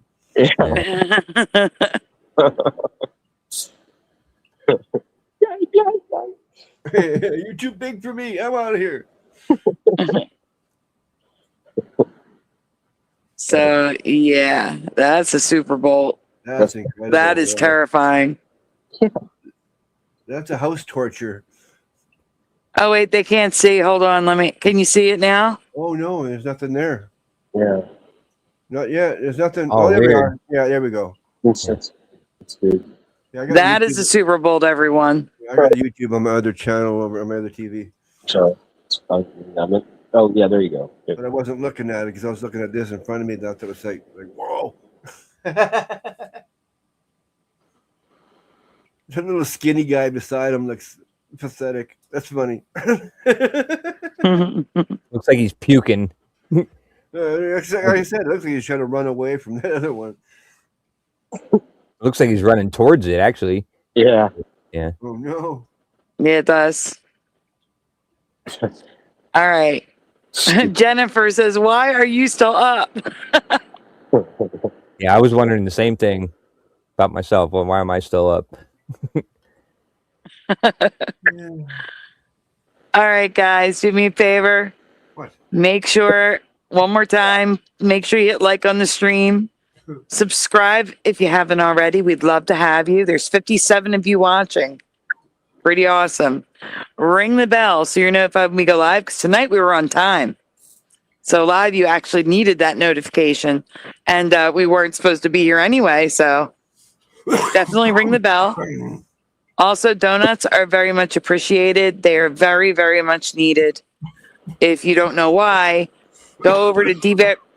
Go over to our second channel, Diva After Dark. It's in the description below. And check out the latest video, and then you'll understand. But donuts are never required. If you would like to donut, links are in the description below. Here's a donut blowing your hearts. And guys, it is time for shout outs. We actually covered everything we were supposed to cover tonight, which is pretty amazing. That is. Yeah. It really is. Damn, I gotta get my vaporizer fixed. You have to get what fixed? My vaporizer, the glass thing that put the herb in, it broke. Yeah, a while ago, didn't it? No, not Yeah. too long ago. No. Oh. Long enough. All right. First in the chat tonight. Wait a minute. I got Jennifer. Jennifer just jumped in. Stop jumping around, Jennifer. Not for long, Roger. Oh wait, Aaron's putting donuts in the chat. So, here's the diving donut. And the flipper donut. Flipper donut. All right. Where did my banner go? There it goes. All right. Tom, good to see you, man. Glad you're back. What? What, did Roger just get done his stream? Talking to Valentine, huh? Oh, I figured Roger was about to start a new stream. Like he probably went to bed and then woke up and was about to do a new stream. But yeah, maybe not. All right. First in the chat tonight, we had Daniel Riffle, followed by LJ in second, and Astral Fugitive in third. He's allowed to be on the thing tonight because he's not here. Then we had Splatter, Jose pushing. Then Kenraz, D-Man 216, PayPal Me is back, Unbroken, Ryan S, Roger Ledwell, Hammers Facts, Wally, Forge in the Flesh, aka The Mind, Tobin Schwing, Tie-Man, Preliminal, Typical Skeptic Podcast Rob, Silkala, Santero, Kitty Cattywhack, Mustard Seed of Faith, Jessica S, Quizats Hatterack, Dr. Bob's Nightmare, Half Truths, Tell 'em, Salad, Noise Guru, Mr. Super Sidewinder, Jay Cameron, Woo Riders DG, Skip to Malou, Ambassador Anthony A. Jones, Michael Fontaine, Aaron the Tree Guru, I Want T, GT 1982 Mustang, Bubbles, Martane,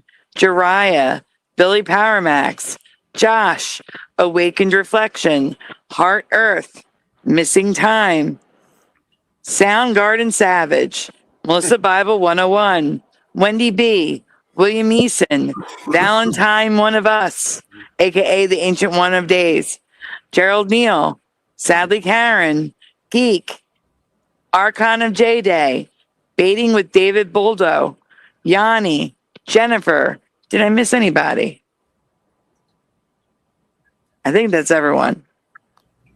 I really do. And happy birthday again to Curious and Curiouser. Did you count them? Huh? I said, did you count them? I always count them. They automatically number. Yeah. How much? How many? Oh, how many names tonight? 61. Yes. 61?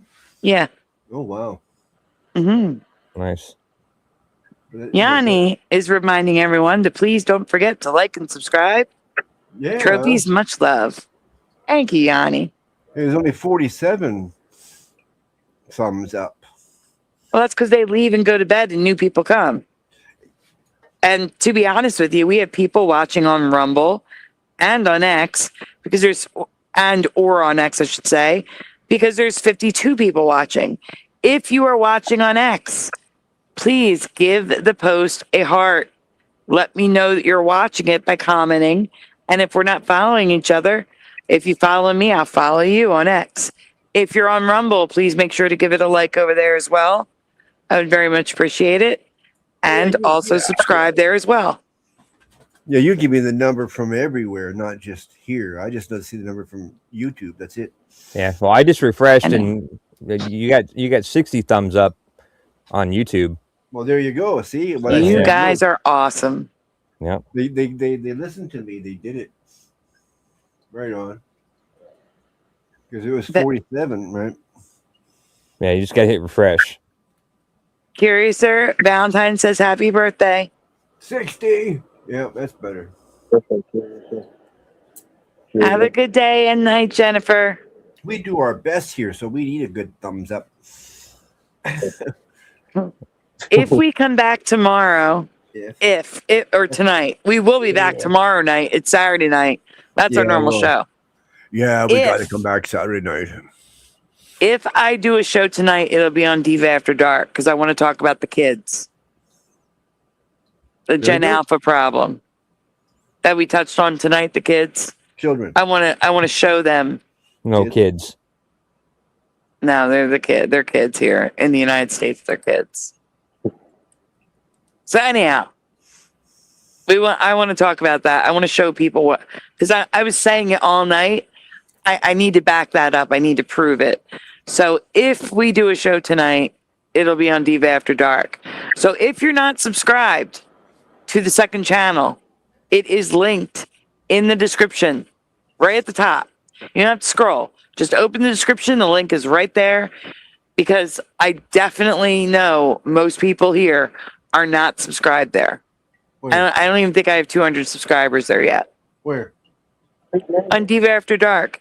Creek Mary, just in time. Just finished the shout outs. Oh, Creek Mary. Hey, what's up? Hello and good night. Good day. You know. All right, guys. I want to thank you all so much for being here. You guys are amazing. We said there was going to be no show tonight, and then Jose changed that, and you still all showed up. You guys are awesome. Can't thank you enough. Also, thank you again to Valentine for the microphone, and LJ for the donuts, and Valentine for the donuts. Yep. Guys, just sub to After Dark. Thank you, Aaron. All right, guys. Is there anything you want to say besides goodnight? Before I ask you to say goodnight, is there anything you want to say? I'm going to make sure I'm subbed After Dark. I probably am. Yeah. Gratitude. You better be subbed to After Dark, Splatter. Yeah, You're a co-host. Yeah. I know. I just make a scratch in my head. Am I? I have to be. Like. That's funny. Valentine, make sure you're subbed to the other channel. I don't know that you are because you were gone for a while. Yeah. Yeah. Oh, yeah. Maybe you are, and I just don't remember. Yeah, me too. Like, see, exactly. See, there you go. Yeah. All right, guys. I probably am, but I don't remember. That's, I mean, it makes sense that I would be, right?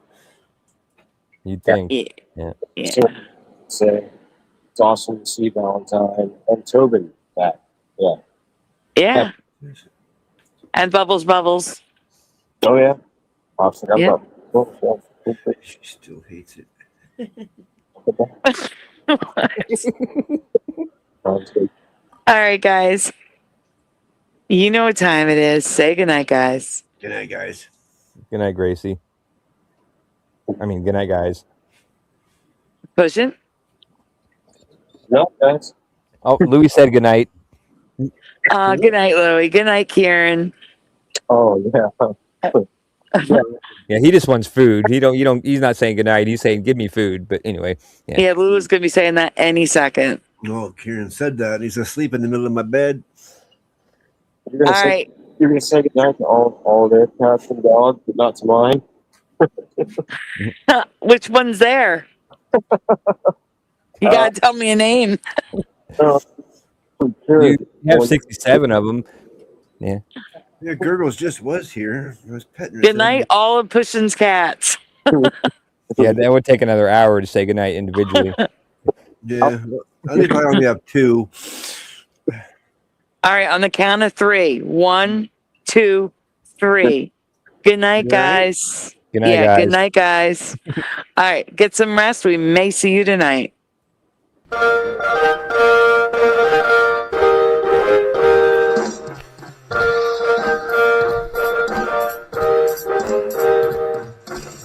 Smash the 2, smash the 2, smash the 2, smash the 2. Turn the strap up, turn the strap up, turn the strap up, turn the strap up, turn the strap up, turn the strap up. Please turn it off.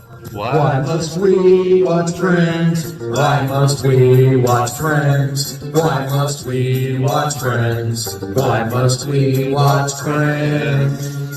I've seen this show about 1,000,000 times. Not even funny when I'm drunk or high. Why must we great show. Thanks for joining us tonight. Is that freaky?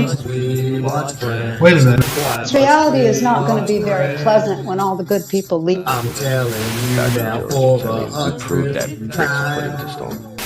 to change the Isn't even close. How could you say otherwise? The lens. Everybody, Hero 77 here. I'm doing good. Now that I'm home and off work. Why must we watch Friends? That laugh track is so annoying to me. Fog that's happening over across everywhere. No.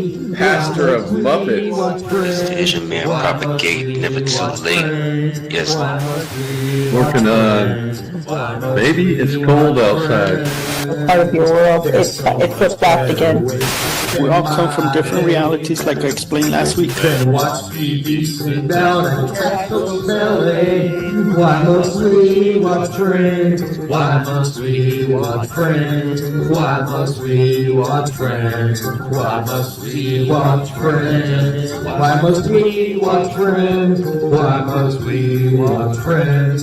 Why must we watch Friends? Why must we watch Friends? Why must we watch Friends? Why must we watch Friends? Why must we watch Friends? Why must we watch Friends?